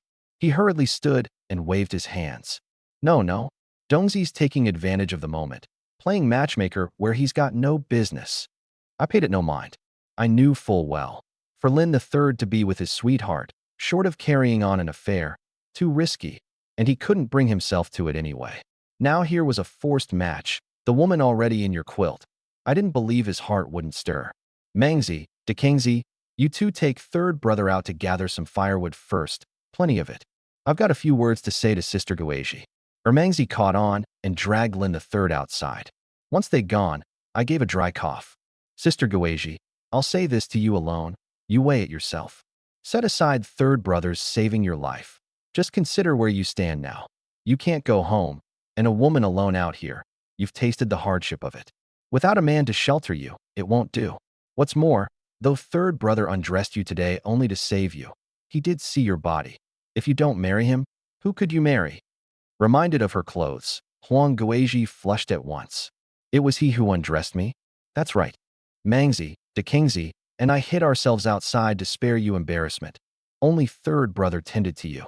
He had to rub your whole body down with snow, or the blood wouldn't circulate, and it could have meant amputation. Luckily, you've all come around. So not only had he seen everything, he'd rubbed her all over, and now it seemed she couldn't not marry. But just now he said he wasn't willing, Huang Guaji said softly. Seeing her waver, I smiled. Don't you worry about that. I'll talk to third brother. So long as you agree, I've got plenty of ways to make him willingly marry you and make a good life with you. Well, do you agree? Huang Guaji bit her lip, gave a slight nod, and answered faintly. Settled then. Third sister-in-law, you rest, eat, and drink your fill. I'll go out and talk to third brother. I switched my form of address in a flash. Out of the house, Lin III was warming himself by the fire under the shed with her Mangzi and the others. I sat down across from him, lit a cigarette, and looked at him with a smile, saying nothing. Stared at. Lin III grew uneasy. Dongzi, say something. What did you tell her? This can't happen. If it does, what does that make me? Too late. She's already agreed. Now it's only whether you agree. Then I definitely can't agree. I'm in no hurry to take a wife. That's not up to you now. Third brother, you looked at the girl's body as you pleased, touched it as you pleased, and after all the looking and touching, you won't give her an accounting. Lin III curled his lip, his face full of regret. Wasn't that because I was rushing to save her? I said I wouldn't do it. You three insisted I'd do it, so now what? What else? Marry her. She's an unwed girl. If this gets out, how's she to face anyone? Are you going to leave her away to live or not? Only the few of us know about this. If none of you say anything, isn't that the end of it? Mangzi gave a divine assist. Third brother, you know my mouth's no good. A little liquor in me, and I can't hold anything back. And Dekangzi talks in his sleep, blurts out everything. And damn it, he's a blabbermouth too. Even if we didn't want to say it, there's no guarding against it. You. I picked it up. Enough, third brother. A 25-year-old unwed girl with a 30-something bachelor like you. Plainly you're the one coming out ahead, and still you make that face. I know what's on your mind too. It's the old flame, isn't it? She's married. Her head's full of her own man and children. Would she still be thinking of you? You sit here pining foolishly. And in the end, who does it hold back but yourself? Lin III glared at Mangzi. Mangzi shrugged. Third brother, didn't I just say my mouth's no good and can't hold a gate? You'd best just marry her, or I really won't be able to control myself. I nearly burst out laughing, forcing it down. Third brother, the girl said if you don't marry her, she'll have no way to go on living. You want to watch the person you just saved slip away again. I'm done for. I've been fleeced. Lin the third slapped his thigh. What fleecing? You're not losing anything. Taking a wife costs you a whole pig at least, and here you get one for free without spending a thing. Count your blessings. Right, DeKingsey? DeKingsey nodded hard. That's right. I say a wife won't come for less than a whole pig. See there. The three of us kept at it, and in the end Lin the third nodded. There was no not agreeing. He'd already been hoisted up with no way down. Settled. Third brother, go in and have a good talk with her. I already promised her you'll treat her well from now on. You've got to go declare yourself. I pulled him up and pushed him into the room. Back in my seat, I fished out 2 packs of cigarettes and tossed them to her Mangzi and DeKingsey. Good work today. Of course. To get third brother a wife, we've got to put our backs into it. Pushed into the room, Lin the third hesitated, not knowing which foot to step in with first. It was Huang Guizhi who spoke first. Third brother, come sit. Oh right. Only then did he shuffle over and sit gingerly on the edge of the Kong, not knowing where to put his hands, rubbing his legs, rubbing his hands, then bracing on the Kong edge. Seeing how nervous he was, Huang Guizhi gave a soft laugh. Third brother, what Li Weidong said just now, that you can marry me, give me a home, and treat me well, is it true? With the girl's words having come this far, what more could Lin the third say? He steeled himself, his voice tight. Dongzi wasn't wrong. I can give you a home, and I'll treat you well. Huang Guizhi was at the end of her road, having come 1,000 li only to end up like this, unable to go home, and now that someone was willing to take her in, what more could she wish for? All right, I believe you. From now on I'm yours. I'm willing to marry you. And so it was settled. Once decided, the two of them gradually relaxed, and the talk grew, about home, about life, about the days ahead. The two of them chatted happily, while the three of us crouching outside suffered. There were still 2 or 3 hours to daybreak in the small hours, snow still falling, a hand's width of it piled on the ground. To make room, we 3 took shelter under the lean-to by the fire. The lean-to had walls on 3 sides and one side wide open. Cold wind howled in, and all we could do was wrap our coats tight and endure. Having barely toughed it out to first light, Lin the third came out and cupped his hands to us. Brothers, thank you.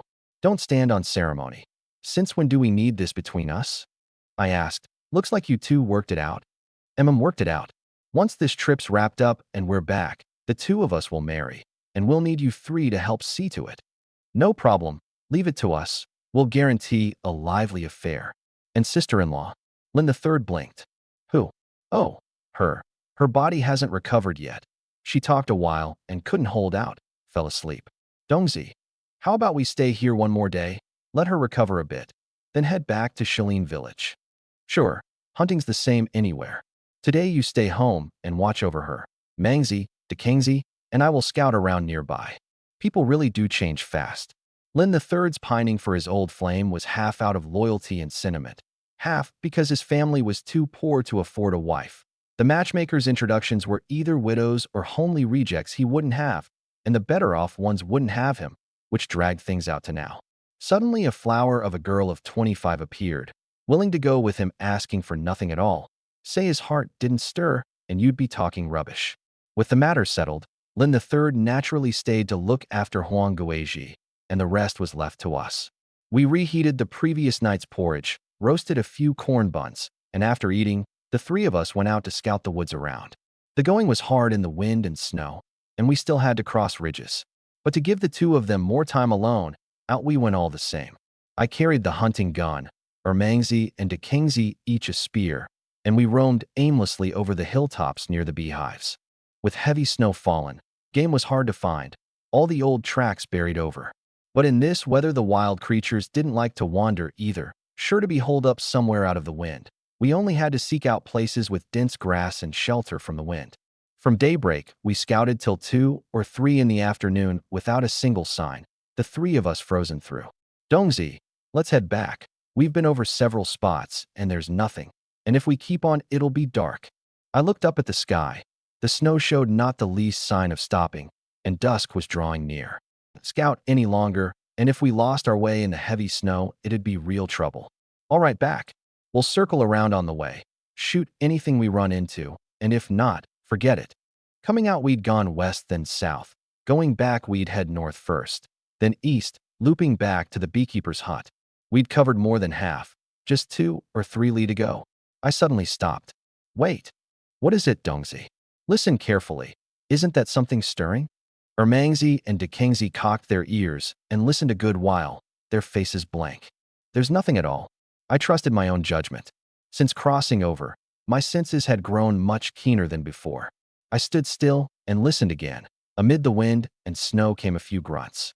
No mistake. Mangzi, Chungzi, there are wild boar around here. I lowered my voice. Really? The two were instantly excited. Definitely. Find where they are. They're not far. Move quietly, don't spook them. The three of us spread out and edged bit by bit toward the surroundings. For sheer brawn, it was still Ermangzi. The kid moved forward with his spear, now and then jabbing it into the brush. Coming down a small, gentle slope, before him lay a stretch of white flat ground. Actually, the low ground was a ditch 1 or 2 meters wide, choked with brush and wild grass, and once the snow covered it, from above it looked flat, but underneath it was hollow. Ermangzi's foot stepped into empty air, and in his fluster he stabbed the spear down to brace himself. With a squeal, several wild boar sprang up out of the ditch and scattered, one of them among them limping. Damn, here they are. With one leg sunk in the ditch, unable to grab hold or give chase, Ermangzi could only shout, Dongzi, Dekengzi, there are boar heading your way. His voice carried on the wind, followed by the boar's grunts. I turned, gun leveled. In a blink, 2 wild boar were already charging my way, both good-sized, one likely 150 or 60 gene. Only 2 shots worth of chance. I steeled myself. 2 shots on one, and I'd surely take it down. Get greedy for both, and I'd keep neither. Bang, bang. Both shots went into one. That boar buckled with a grunt, its forelegs thrashing, and it couldn't get back up. The other, spooked by the gunfire, wheeled and fled. Never mind the struggling boar. I hurried to reload and rushed toward Dekengzi's side, shouting as I ran. Mangzi, Dekengzi, you all right? I'm fine. Mangzi answered first. Dekengzi, Dekengzi. No reply came, and I called out anxiously. Dongzi, hurry over. I've got one pinned, but can't handle it myself. Dekengzi and I were separated by Ermangzi, 50 or 60 meters apart. 2 days' snow had piled nearly to the knee, and I plunged toward him through it, sinking with every step. He was facing off against a boar with his spear. That boar wasn't unwilling to run, nor afraid to charge, but Dekengzi had a weapon in hand. When it made to charge, a jab of the spearhead drove it off. When it made to run, another jab enraged it, and it turned to chase instead. That's just a boar's temper. Wounded or provoked, it won't flee but goes for broke with you, charging and goring. No wonder hunters all say the boar's a tough customer. Single-minded, thick-blooded, and one gore, one hook of the tusks, is enough to lay you out. Dekengzi didn't dare meet it head-on, but he knew how to bait it, working the boar into red-eyed fury. Riddled with holes and streaming blood, it still went for broke. I ran to within a dozen or 20 meters of the two of them. Dekengzi was circling a tree, leading the boar around and around. Clear out. I raised the gun, bang. One shot. The boar staggered, and forgetting Dekengzi, it wheeled to flee. Dekengzi wasn't about to let it. He darted a couple of steps and thrust his spear hard, driving it straight into the boar's body. Dekengzi's blood was up too. He put all his strength into that thrust, the spearhead punching in through the ribs and clean through, pinning the boar fast to the ground. The boar screamed and struggled, and Dekengzi could barely hold it down. Dongzi, quick, help. No need to waste another round. I threw down the gun, drew the knife at my waist, and in a few bounds reached them, driving my knee against the boar's shoulder blade and thrusting the knife into its neck. When I pulled the knife out, the boar's blood gushed, staining the snow red. Once the boar had gone completely still, Dekengzi and I exchanged a glance and burst out laughing. That was a rush. Dongzi, this trip wasn't for nothing. At this rate, this year's new year is going to drip with fat. I was delighted too. The haul had truly been enormous. For wolves at Shilin village, a black bear, a roe deer, and a few pheasants in the gully to the west, and now 2 more boar here. Aside from the wolf meat for Shilin village, the rest was all our own. 500 or 600 gene all told, plus the payment of 50 gene of flour. The 4 wolf pelts and the bear would go to Lin the third for his gun, and the rest the 4 of us would split. So each of us would get 50 or 60 gene. And these meats brought back to the village didn't even have to be turned over to the production team. These days out helping counted as official duty, and the team recorded work points for us all the same. Thinking of it, I couldn't help wanting to grin. Ermangzi ran over. Well now, got one here too. He eyed the spears standing upright in the boar's body. Kingsley, not bad. And here I thought you chickened out. Bah, I don't chicken out even when you do. I pinned one. What did you pin? I fell in a damn ditch. Pinned nothing. And besides, could you have found these boar without me? Ermangzi curled his lip and walked over. Then his eyes suddenly lit up, and he pointed at a wound on the boar's rump. Look, this boar's the one I jabbed. Kingsley, you can't say I had no hand in it. Jabbed my ass. I stabbed it several times. How do you know that one's yours? Ermangzi crouched and gestured. Look, this jab went top down. Kingsley, are you a monkey? Could you have leapt up to stab it? Fine, fine. Count it as your jab. You're the monkey. Your grandpa. You're the monkey. Huh, you said it yourself, and still you're not happy. Watching these two bicker was entertaining too. I stood up, wiped the blood off the knife on the boar's body, and slid it back into its sheath. All right, you two dress this one. I'll go drag the other over. Should I come with you? No need. You two get on with it. Finish up so we can head back quick. Don't drag it into pitch dark. I went back to the first boar, tied a rope around its hind legs, and hauled it back, dragging a long streak through the snow. By the hunter's code, when you bag something you leave a portion for the wild carnivores. Everyone's scraping a living out of the woods, and it's not easy for any of them. The heads, the trotters, and the guts too troublesome to deal with from both boar were left on the spot. The meat and the heart, liver, lungs, kidneys, and stomach were packed up and carried back. By the time I'd finished, over an hour had passed, and it was fully dark. The makeshift sledge came together handily. A few strokes, and it was done. We stacked the meat on, Ermangzi and Kingsley hauling, me following with the gun leveled, and headed for the beekeeper's hut. Before long, we spotted the light in the hut. Weren't we a bit hard done by today? Why we have to loop around from the west? If we'd gone by the east, we'd have run into these boar early, and wouldn't have had to roam a whole day. My legs have gone thin. Ermangzi griped. Going east, you'd have run into them for sure. What if the boar only came over here in the afternoon? What if we'd taken a wrong turn and not even gotten these? Kingsley shot back. You're just being contrary. Who told you to keep talking rubbish? Wasn't it you who picked west this morning? So I picked wrong. Is that not allowed? You're not comfortable unless you snipe at me a couple of times. You called it. I just love bickering with you. Ermangzi curled his lip and fell silent. The two were used to sparring. There was always give and take, and neither fought over a couple of lines. Over at the hut, Lin III was waiting anxiously too. Though he knew nothing would go wrong with me along, dark had fallen with no sign of us, and he worried after all. Over this one day, his and Huang Guizhi's feelings had grown a good deal. With the relationship settled, he no longer avoided the man-woman line in caring for her, and could wipe her hands and face, apply medicine, and feed her.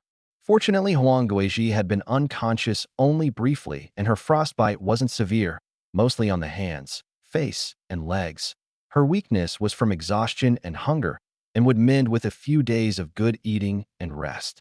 Hearing us talking, Lin III quickly got down off the Kong. Dongzi and the others are back. I'll go meet them. Huang Guizhi forced herself down off the Kong too and followed to the doorway to look out. Third brother, we're back. Look what we bagged. Ermangzi shouted from afar. Quite a haul. No wonder you're this late. I stepped up with a smile. Right as we headed back, we ran into a pack of boar, bagged two, and dressing them took a while. Come inside quick. The meal's long ready. The meat's stewing. Just waiting on you all. Without unloading the meat, we carried it straight in. Following behind, I saw Huang Guizhi standing by the door. Well now, third sister-in-law, third brother took good care of you today. Up and about already? Much better today. Huang Guizhi blushed. Lin III's old face flushed. What are you saying, Dongzi? We're not married yet. Mind your words. What's there to fear? It's settled either way, a day sooner or later. Third sister-in-law, we were away today. Third brother didn't get up to any mischief with you, did he? I teased again. Huang Guizhi hung her head, too shy to speak. Ermangzi got into it, set down the sledge, and leaned in toward Lin III. Third brother, quick work. But go easy, sister-in-law hasn't recovered yet. Lin III kicked at him. Nonsense. Am I that kind of man? Dongzi's joking and you join in the ruckus. Ermangzi rubbed his rump. He's the one who started it. Why don't you kick him? I threw an arm around Ermangzi's shoulder. Can't be helped. Third brother can't beat me, so he takes it out on you. Of the four of us, the fiercest fighter was me. The strength was plain to see. The weakest was Lin the third, but Ermangzi and Dekengzi respected him and wouldn't raise a hand against him, so they just took his knocks and couldn't hit back. So Lin the third treated me as a good friend and the two of them as younger brothers. The closeness was the same, but the way of getting along differed. All right, whatever you all say is right. I won't say another word, okay? Sister-in-law, I'm hungry. Is there food? There is. Your third brother stewed it all afternoon. It's keeping warm in the pot. You all sit, I'll dish up. No need, sister-in-law. You rest. We'll help ourselves. Ermangzi hurried to ladle out the rice and meat. Tonight's meal was quite fine. Lin the third had stewed 2 roe deer legs and a pheasant, with some mushrooms mixed in, gathered from the woods around the house during the day. Don't underestimate winter. There are mushrooms in the woods too. The northeast yuanma mushrooms grow at the base of trees, gathered in late autumn and early winter. Those not picked and not eaten by wildlife get buried under the snow once it falls. When wild beasts dig through the snow in winter, it's these mushrooms, moss, and tindergrass thereafter. These mushrooms were already frozen. Eat them now, or they'd spoil come spring. So Lin the third had gone around and gathered some from such trees nearby and stewed them in with the meat. There wasn't much staple food. A few reheated corn buns, a few potatoes roasted in the stove pit, and meat broth to drink. The three of us were famished, and the moment the meat hit the table we dug in. Lin the third and Huang Guizhi had already eaten. He helped her back to the Kong to rest, then sat down at our table. Guizhi's much better today, but the frostbite on her hands and feet still needs medicine, and the little we brought isn't enough. I'm thinking we set out tomorrow back to Shilin Village. What do you all say? Sure, so long as sister-in-law can manage it. I hear badger oil works wonders on frostbite. Don't know if the village has any. I know who's got that. I'll make a trip when we're back. That's great. Sister-in-law's up to it. Physically? I'm fine. A day's rest and I'm better. I can walk. I turned to Lin the third. Even so, don't make sister-in-law walk. Tomorrow make a nicer sledge, warm it up, sit her on it, and you haul it. We three will handle all this meat. Lin the third looked a little embarrassed. Several hundred jin of meat put on the brothers while he tended to his wife. How could that look right? I laughed. It's nothing, third brother, who stands on ceremony among us brothers. This bit of meat, we three'll haul it back easily. Besides, with those 2 big frames of theirs, eating and drinking their fill, shouldn't they put in some work? Right, right. Third brother, rest easy. With the 2 of us, it's a breeze. Then I'll trouble you all. After the meal, we chatted a while longer before lying down on the grass mat. One good sleep, and it was daybreak. The 2 days of heavy snow had stopped too, the sun climbing out, the snow glare dazzling. Up we got, and went to the side of the house to cut a pile of wrist-thick saplings. Kept 2 long ones, shaved flat on the underside where they'd drag the ground, and cut the rest into meter-plus short sticks, tied with rope across the 2 long timbers. The bare hide went on the bottom, then bedding on top of it. Luckily, foreseeing a longer stay in the wild, we'd brought 2 quilts. We had Huang Guizhi lie on it, covered her with a quilt, then laid that wolf pelt over her. The smell wasn't pleasant, but it kept her plenty warm. The meat was loaded onto the other 2 sledges, I hauling one, Ermangzi and the other hauling one. We put a new lock on the hut and left 2 yuan inside, to pay for the lock and to count as lodging. The 4 of us set off hauling the 3 sledges. Taking the main road meant a detour, 20-some li to Shilin Village, and dragging the sledges we couldn't go fast. A full 5+ hours, reaching it only when the sun had passed the west. Seeing us haul back so much, the villagers' eyes lit up, and they hurried to notify the village head. We'd barely gotten Huang Guizhi settled when village head Chen came calling. Sanner, I hear you all bagged a good deal of fine stuff? Uncle Chen's here. It about wore us out. Managed to bag just this little bit. Oh right, that wolf you mentioned, we got it for you. It's right there. Mangzi, unload it for Uncle Chen. One wolf hardly whetted village head Chen's appetite, and he'd seen there was plenty of meat on the sledges too. But earlier, only the wolf meat had been promised to the village. He rubbed his hands and smiled.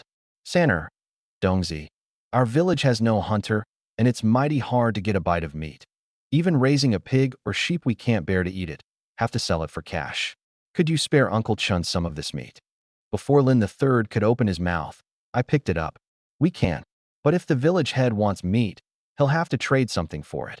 It was agreed only the wolf meat goes to you, and you've no claim on the rest.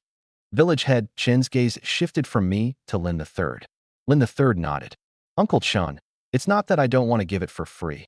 Hunting burns through guns and ammunition, and it's 4 of us in partnership. I can't have the brothers tire themselves for nothing. Village head Chin mulled it over. Fine, then say what you want to trade for. Lin the Third looked at me. Grain then. Your village hasn't much cash, but grain you've got the most of. 3 gene of wheat for 1 gene of meat.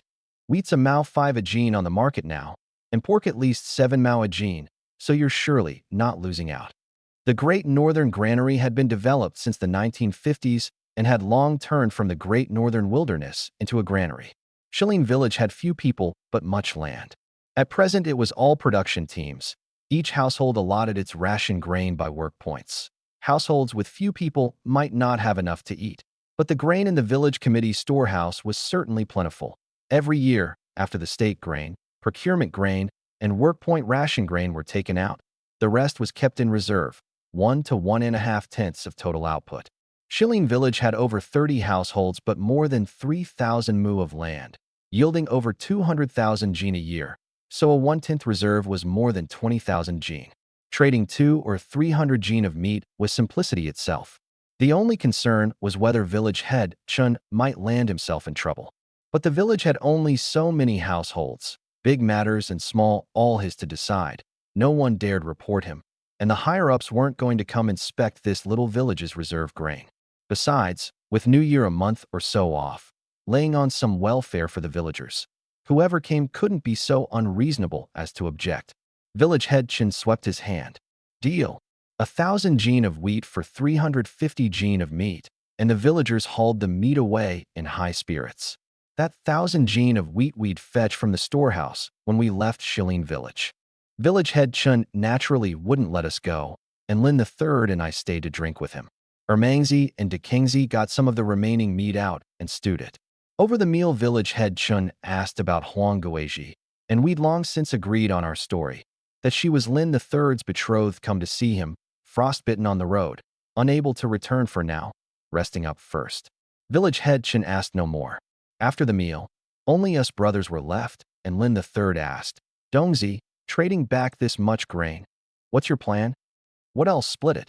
250 gene per household, enough to feed me for a year. Your families have more mouths, but it'll still last 2 or 3 months. Nothing matters more than a full belly. That's right. Third brother, this time we traded for wheat. How long has it been since I ate white flour buns? When I'm back, I'll have my ma grind it into flour, and I'll eat my fill. Ermangzi swallowed hard. Dekingzi picked it up. Just buns won't do. Scallion oil pancakes and big dumplings are the good stuff. Scallion oil pancake wrapped around meat. Now that hits the spot. I laughed. Exactly. So if this meat's in our hands, we'd still have to go to the supply co-op or in a town to sell it. The co-op's price is too low, the black market too risky. Better to give it to the village and take grain straight up. Grain in hand, and the heart's at ease. Well said. Nothing eases the mind like grain in hand. A few years back, what household had this much grain? We've truly been starved sick of hunger. Lin the Third's words struck a chord, especially about those years of disaster, when even the mountain's wild greens were dug clean, and a household that could eat 1 thick meal and 1 thin a day counted as well off. Huang Guizhi sighed, all the more. You've got it good here, 2 or 3 dozen mu per person. Back home it's just over a mu a head, and in scattered plots at that. If not for crops growing year-round and the mountains being rich in wild greens, we'd go hungry every day. Even now, there are still many who can't get enough to eat. You've got that little land there? Lin the Third's generation's forebears had come from within the passes, but that was the North China Plain, dense in people and short on land, yet still 2 or 3 mu a head, and even that not quite enough to eat.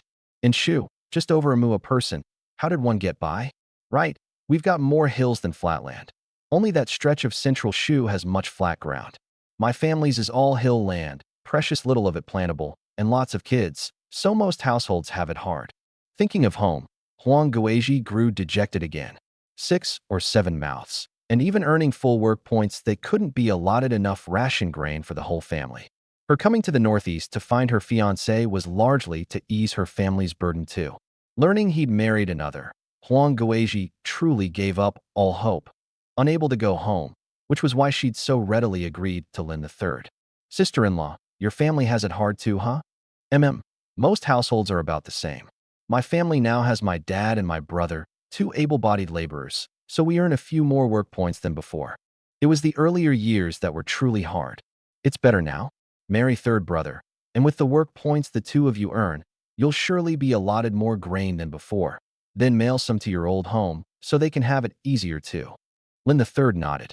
Right, Guizhi, I earn full work points every year and get allotted 600 some gene of raw grain. 4 or 500 after threshing, enough for us. In winter, I hunt in the mountains for some cash too. From now on, your work point grain, mail it home and let them live well. That won't do. Huang Guizhi flatly refused. Once I've married you, I've got to think of the family on this side. I can't cart everything off to my parents' home. If my parents' family truly can't get by, we can help out, but there's no need to at ordinary times. There wasn't a thing wrong with those words. Marrying Lin III, the two of them would form a little household from then on, and the first thing was to run their own life well. Her parents' home had it hard, but not to the point of not getting by. Lending a hand at the truly difficult times was proper, and a daughter's duty, but you couldn't help forever. A pint of rice earns gratitude, a bushel of rice earns resentment. Help without end, and the day you stop giving, resentment is sure to come. It's unfair to the husband's family too. Even if Lin III didn't say so, he'd not feel easy about it himself. Those words made me look at her anew. Before I crossed over, I'd seen far too many women who couldn't tell inside from out, deferring in all things to their parents' family or their girlfriends, treating the husband as an outsider to be schemed against, and in the end breaking up the home while still feeling themselves wronged. Someone like Huang Guizhi was fine. She spoke of helping her family, but with a sense of measure. Sister-in-law, on this I'm with you. Third brother, when your father-in-law's family is truly in a bad way, it's right you lend a hand, but run your own life well first and foremost. Raise sister-in-law up plump and rosy, and that's when you've got face. I turned to Huang Guizhi again. And sister-in-law, don't tread so carefully. From now on you two are husband and wife. What can't you say to third brother? Third brother's capable, and mountain hunting every year earns him some money too. So don't be stingy to a fault with your parents' family either. I know. Thank you, Dongzi. Saying all this wasn't out of line for me. I counted as their matchmaker, and at the point when the two barely knew each other, some things had to come from me. Afterward, we got to talking about how to hold the wedding, what to prepare, chatting on into the deep night before breaking up. The next morning early, Lin III set out to find someone for badger oil. With frostbite still on Huang Guizhi's hands, feet, and face, if not properly treated it would scar. Badger oil was said to work wonders, not only miraculous on frostbite, but also good for fading scars. Lin III didn't want scars left on his wife's face and hands, and left first thing, leaving me and Ermangzi and the others to keep scouting around Shalin, mainly clearing out the wolves, black bears, and other carnivores near the village. In truth, it was only those 5 wolves eyeing Shilin village's livestock. Wolves have a sense of territory. Their own turf brooks no other pack, at most the odd lone wolf. Of those 5 we'd taken 4. The remaining 1 had long since run off who knew where. The 3 of us scouted a whole day and saw not a shadow of a wolf, nor a trace of any other game. But we weren't discouraged either. We'd bagged so much. If there was nothing today, so be it. Who could guarantee running into quarry every time up the mountain? A hilltop like Tiger Head Mountain that could yield 1,000,000 gene of meat in a winter is truly hard to find. Over here in the Changbai range you can't do it. So we simply treated it as a stroll for fun, setting a few pheasant snares and rabbit snares in the brush along the way. Catch something, and it'd count as a pleasant surprise. At dusk, Lin III hurried back. Third brother, get the stuff? Got it. Old Lu and I are friends of many years. He wouldn't withhold a little thing like this. There's just a small jar left, about enough to cure her. He fished out an earthen jar the size of a garlic mortar from inside his coat. I'd never seen badger oil. I took it and opened it curiously. Inside it had congealed, pale yellow and half translucent, and a bit sharp to the nose. Third brother, this really works? Absolutely. Badger oil's got many uses: frostbite, burns, scalds, festering skin, all good, or why would I go so far for it? Then from now on, we've got to keep an eye out in the mountains. Catch a badger when we run into one. No telling when it'll come in handy. True. I never paid it mind before. The thing's got little meat, and it's a pain to catch. Not worth it. From now on, I'll keep an eye out. Hurry and put the medicine on sister-in-law. We'll head over to the East Room. All right, come over when I'm done. We'll talk over the trip to the county town. I led Ermangzi and Dekingzi back to the East Room, while Lin III and Huangguiji went to the West Room for the medicine. The reason to go to the county town was that if the wolf pelts, bear hide, and bear gallbladder were bought up by the supply co-op or a procurement agent, the price would be very low. Getting them to the county town ourselves, to the specialty fur shops and pharmacies, would sell for a good deal more. More important was buying the gun. A gun had to be bought in the county town. The township supply co-op didn't stock such things. Lin III's plan: first wrap up the Shilin village business more or less, and when the day came, go back to North Gully village first, escort Huangguiji home and settle her in, haul the grain and remaining meat back along the way. Then go to the brigade headquarters to get a letter of introduction for buying the gun. Guns weren't banned in this era, but to buy a proper hunting gun you needed the commune to issue a letter of introduction. Then go to the government office to get a firearm permit. Only then was it all in proper order. As for the old muzzleloaders handed down from bygone years, it wasn't that the authorities didn't want to regulate them, but there were too many to manage, so they turned a blind eye. We'd long since done the sums. That bear alone would sell for 200 some yuan, and with 6 wolf pelts, it far exceeded the cost of the gun, and the money left over could still buy Lin III the things for his wedding. Speaking of the wedding, Lin III looked at me a little sheepishly. Dongzi, third brother's got another thing to ask of you. If there's something, say it. What's with the theatrics? Out with it. Lin III scratched his head. Can you get hold of coupons?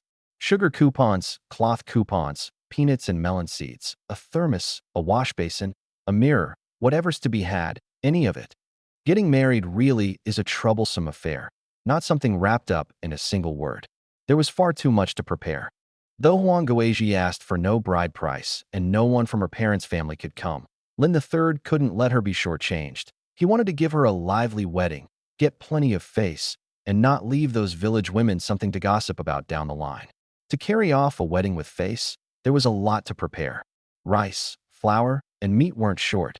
He'd just traded village head Chun for 1,000 jin of flour and had 200 some jin of meat of his own left, and at worst could borrow some from the brothers first, plenty for a banquet spread. The rest, melon seeds, peanuts, candy, those had to be bought. But which household in the village had such coupons? Even those that did had only a few liang or half a jin. Lin III thought of me. The coupons in educated youth's hands were definitely more than the villagers. I reckoned it about workable. If our own compound couldn't scrape enough together, I'd make trips to a few neighboring compounds. Farther out, there were also the educated youth at the construction corps farms, who had even more stuff in hand. Sure, no problem. Tomorrow I'll head back and see how much I can round up, then meet you at your place, and we'll go to the county town together. Thank you, Dongzi. I waved him off. Since when do we brothers talk like that? For the next few days you all will have to toil in the mountains, I'm afraid. Isn't that a simple matter? We're mountain hunters to begin with. Tell you what, tomorrow when you head back, take my share of the meat. It'll come in handy for trading for coupons. Naturally, I wouldn't have it. It was exactly the time things were needed. No need. I'll owe them for now and make it up when we bag something. Keep this meat for your wedding. Then take those 3 pheasants. Going to trade with people, you can't show up with nothing to show for it. Lin III insisted. All right, I'll take them. When I'm back, it'll be just the thing to treat them to a meal. Makes the talking easier. The next morning early, I set out back for Shenyang village. Empty-handed this time, my step was light, and I covered the 20-some li in under 3 hours, before noon even. I headed straight for the educated youth compound. The male educated youth were all off logging at the forestry station. Only the female ones were home doing handwork. The new educated youth had been here over half a month and had more or less adjusted. The girls adjusted faster than the boys. No going out to do heavy labor, just learning knitting from the old hands in the dorm, the stove blazing warm inside, so it wasn't cold. I knocked on the female educated youth dorm first. Is Lin Dan in? Yes, hold on. The door curtain lifted and Lin Dan came out. Well now, you're finally back, just get in? That's right here. I handed over the 3 pheasants. Lin Dan took them with a smile. You're no good. Out all these days and you bring back just 3 of these things. I'd say your palate's gotten spoiled. Even this isn't enough. What more do you want? You ought to at least bring back a whole boar or roe deer.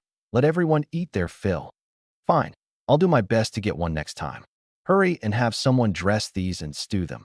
Tonight I'm treating everyone to a drink. There's business to discuss. What business? Done up so solemnly. Not a big thing. A friend of mine's getting married and is short on coupons. See who's got any and lend me some first. Whatever they want later, I'll figure out a way to get it. What coupons? I ran through the ones Lin the Third wanted. Oh, that's simple. Don't know about the boys' side, but us girls have some here. I'll go back and ask around, have them come find you. Then I'll trouble you. I went back to the male dorm, while Lin Dan carried the pheasants into the girls' room and raised her hand. Sisters, good things to eat again. I knew it. The moment Li Weidong's back were sure to have meat. Told you I called it. Lu Wan laughed. Lin Dan handed the pheasants to Lu Wan. Zhuanzi, boil some water, dress these and stew them. Tonight we're feasting with the boys' side. Then she turned. Oh, right. Li Weidong's asking who's got spare coupons. Sugar coupons, cloth coupons, non-staple food coupons, industrial coupons, anything. As long as it's spare and you're willing to trade for goods, go next door and find him. He'll figure out how to make the exchange. The room instantly burst into chatter.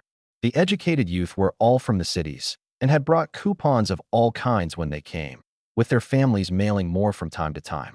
But in this place the coupons couldn't be spent. The supply co-op selection was pitifully small.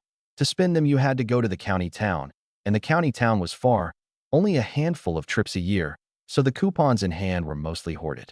Now that there was an outlet, everyone got to thinking about what they'd each trade for. Haven't decided yet. Then I'll go first. Hao Chunmei, who was closest to me, was the first out with her coupons. Sister Chunmei, I'll go with you. Suna took a few coupons from her chest and followed. Of all these people, she was the most anxious. As a Shanghainese, she'd never imagined how cold it got here when she came. She'd only heard she should prepare thick clothes, so she bought some padded jackets and quilts, thinking that enough. Only on arriving did she realize she'd thought it too simple, but they'd traveled as a group the whole way and there'd been no time to buy more. The first couple of days she toughed it out, not even daring to undress to sleep, until a male educated youth gave her a padded overcoat and things got better. Now that she could trade for things, she was of course eager. The two left the dorm. Nana, what do you want to trade for? Hao Chunmei asked. I want a thick set of bedding and a set of padded clothes and an overcoat. Always using someone else's isn't right. True. I see that Zhang Yang's fawning over you way too much. Clearly his intentions aren't on the level. If you've no interest in him, once you've traded for your own, give the overcoat back to him soon. Suna nodded. I think so too. There was no choice before, but now that I can use my own, I'll return it soon. You really don't feel a thing for him? Hao Chunmei leaned in and asked quietly. Suna smiled bitterly. I've never given it a thought. With a family background like mine, what's the use of thinking about it? You can't say that. It's different here from the city. Here nobody makes an issue of class status, right? That's true. I quite like it here. Suna gave a faint smile. Right? You should smile more. You're so pretty when you smile. Don't keep a straight face all day. Come on, let's go in. They pushed open the door to find me cleaning my gun with a cigarette in my mouth. That was fast. Sit. I hadn't expected anyone so soon. Lin Dan said you wanted coupons. I've got some here. See if they're of use. Hao Chunmei sat down and spread the coupons on the table. One moment. I finished cleaning the gun spring, quickly reassembled it, and set it aside, then picked up her coupons, 2 half-gene sugar coupons, and a dozen odd industrial vouchers. Buying things like thermoses, wash basins, and mirrors took industrial vouchers, but industrial vouchers were only issued to employed urban residents. Farmers had none. And farmers needed thermoses too, either barter, taking eggs to the supply co-op to trade. A thermos ran 40 or 50 eggs, dear as anything. Or go into town to trade goods for industrial vouchers, and then buy. Either way, none was as economical as buying directly with vouchers. Do you want cash or goods in trade? Let's be clear up front. Don't ask for anything too outrageous. Too outrageous, and I can't get it either. I'm not short of money. Aren't your mom and dad at the textile mill? How about having them mail my family a few bolts of cloth? I laughed. You've got a head for business. You know cloth's easy to sell these days. So that's what you're after? Of course, who do you think I am? How Chunmei was smug with a touch of coyness. Fine, I'll get some mail to your home. But you're only thinking of your family, not getting anything for yourself. I don't need anything. Come off it, you just can't bear to. As it happens, I'm going to the county town in a few days. I'll bring you back something good to eat. All right. Really? That's great. Thank you, Li Weidong. Don't mention it. Since when do we stand on ceremony? I'm counting on you to do my laundry. Rest easy. Your laundry's on me from now on. I smiled and put away the coupons, then looked at Suna. And you? Suna handed hers over. I want you to help me get a thick set of bedding and padded clothes. Is that doable? I took them and looked them over one by one. And I hadn't known until I looked.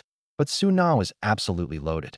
Not many coupons, but 10 jean of sugar coupons, 30 chi of cloth coupons, a dozen odd industrial coupons, and most precious of all, among them a wristwatch coupon.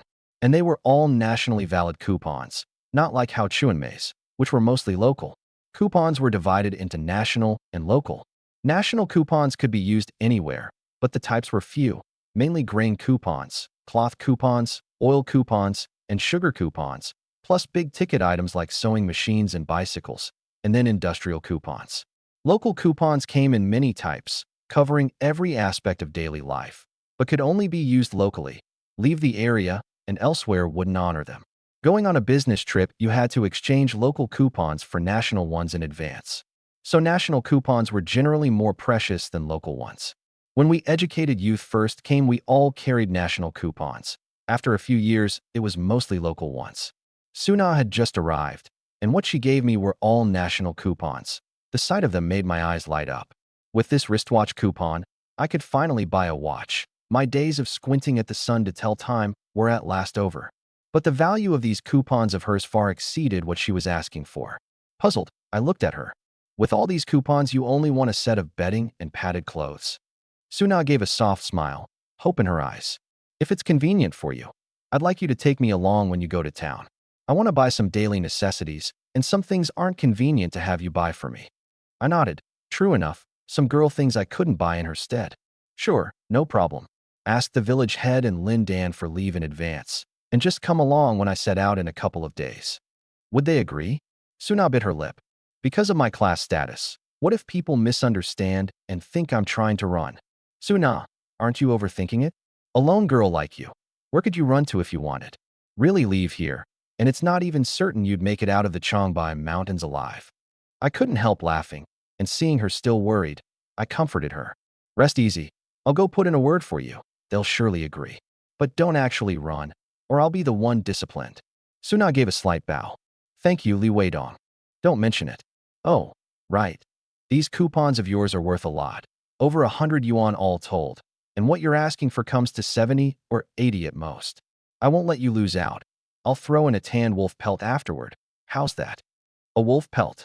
Suna's eyes went wide. Right, it's good stuff. Lay a wolf pelt under your bedroll, and you won't feel the cold even in ice and snow. Do you want it or not? If not, I'll give you another 20 yuan, and we'll be square. Suna couldn't decide, her heart full of dread toward wolves, and her gaze went to Hao Chunmei. Take it, of course take it. Hao Chunmei made the call for her at once. Having lived here several years, she knew all too well how good a wolf pelt was, and had just never had the chance to get one. She tugged Suna's sleeve. This is good stuff. All right then, I'll take it. Suna nodded along. Fine, it's settled. You'll get it when we're back from the county town. The pelt's not tanned yet for now. That's fine. I'm not in a hurry. Hao Chunmei looked at me enviously. Then get me one too. I'll make a wolf pelt bedroll as well. Sure. Cost plus labor. Just give me 30 yuan. Actually, sold to a fur shop, a wolf pelt only fetched 20-some yuan, and with tanning labor, it wouldn't come to 30. Saying it this way was to make Suna feel she hadn't lost out. They didn't know the real price anyway. TCH, you think I'm worth 30 yuan? You've really got the nerve to ask. Hao Chunmei curled her lip. Huh, does the great beauty Hao think she's not even worth 30 yuan? Then I've got to ask around. Whoever in our compound's got 30 yuan, I'll just sell you off. Get lost, get lost. 2 words, and you're off the rails. Having joked around a bit, the two of them went back to the dorm. Then several more female educated youth came to trade coupons. The old hands mostly traded for cash and daily necessities, the newcomers mostly wanting bedding and padded clothes. I noted them all down in a notebook. In the evening, the boys' side turned in another batch, besides cash, mostly cigarettes and liquor. The final tally: I'd gotten one wristwatch coupon, 20 Gene of sugar coupons, 50 Chi of cloth coupons, and 80 some industrial coupons. Not a single grain coupon. Understandable. Grain always mattered most, and no one would trade grain coupons for things. Converted to cash, these coupons came to roughly 250 or 60 yuan, with Suna alone accounting for over 100. I told everyone I'd hand over their things once I was back from the county town. Rushing to meet their work quotas, they couldn't go to the county town themselves and could only entrust someone to buy on their behalf. Whatever they traded, it was all the same. Naturally, no one objected. After the feast, Yang Aimin and I left the educated youth compound for village head Yang Ginshing's home. The whole way, Yang Aimin stayed silent and glum. I got curious. Say, you're usually a chatterbox. How come there's not a peep out of you today? He glanced at me, sighed, and still said nothing. Damn you, if you've got something to say, say it. Don't be all mopey like a woman. Watch out, or I'll kick you. He grabbed my arm, his voice choked with tears. Brother Dong, you've got to help me. Otherwise I've got no way to go on living. What thing means you've got no way to go on living? Spell it out. I yanked my arm back hard. That. Brother Dong, Hongmei's pregnant. Who? Say that again. My voice shot up several notches. He hung his head like a child who'd done wrong. Zhang Hongmei, she's pregnant. It's mine. Brother Dong, what do we do? When did this happen? Just these days you were away, Hongmei told me. Said it's been a month or two. My scalp went numb. Now it was real trouble. If she hadn't gotten pregnant, I'd go have a talk with Zhang Hongmei. Break it off if it could be broken, and if not, keep it hidden. Just don't let anything blow up. But before I could even go, the happy news arrived and smashed the whole plan. I raised my leg and kicked him a few times, and still not satisfied, swung a few slaps. Didn't you damn well say you were being careful? How'd she get pregnant? He didn't dodge, taking the kicks. Brother, I don't know either. I was careful before, but a couple of times Hongmei said it was fine, so I figured it was fine. You, brilliant. Now what do we do? Get reported and you can wait to be shot. Brother, if there's no other way I'll just marry Hongmei, but I'm afraid her father-in-law won't agree. I'm begging you, help me. Yang Aimin's tears streamed down. Marrying? Is that your idea? Or Zhang Hongmei's? Hongmei's, she said with a child in her belly and no aborting it. The only way is to marry quick. I kept feeling something was off. Was Zhang Hongmei scheming against Yang Aimin? But to scheme with her own reputation and life on the line, was it worth it? In this era, a woman getting pregnant before marriage was an enormous thing. The man, though not shot, couldn't escape struggle sessions and reform through labor. The woman had it worse, paraded and struggled against as a worn shoe, socially dead, and hauled off to abort, likewise sentenced to labor reform. Said in the early 1980s, the two of them would have been dragged out and shot for target practice, no question. At present, there were only two roads. 1. Find a doctor to secretly abort Zhang Hongmei's pregnancy and pretend it never happened. 2. Register the marriage quick. Announce the pregnancy after there's a certificate and there'd be no problem. But the two of them were several years apart. And if Yang Aimin married her, his household registration and personal file would all transfer to the village, and his chance to be recruited back to the city would be gone. To go back to the city, he'd have to wait until after reform and opening, and return as a self-employed businessman who'd jumped into the sea. Are you sure you want to marry her? Think it over. Marry, and your registration and file all transfer to the village, and being recruited back to the city is off the table. I asked once more. Brother Dong. I've thought it over. I want to marry her. There's no other way now, is there? There is a way. Have Zhang Hongmei get an abortion. You don't tell, she doesn't tell, and no one knows. Yang Aimin was silent a long while, then shook his head. No, Brother Dong, I don't want that. It's my child after all, and it's bad for her too. I was out of options. I couldn't very well decide for him. Fine, since you've made up your mind, let's do it this way. When we're back, first talk to the village head. Have him help persuade Zhang Hongmei's father-in-law. Thank you, Brother Dong. You. Always making trouble for me. Enough, let's go. Back at Yang Genshing's home, I went straight to his room and knocked. Is Uncle Yang in? I'm in, Weidong's back. Come in.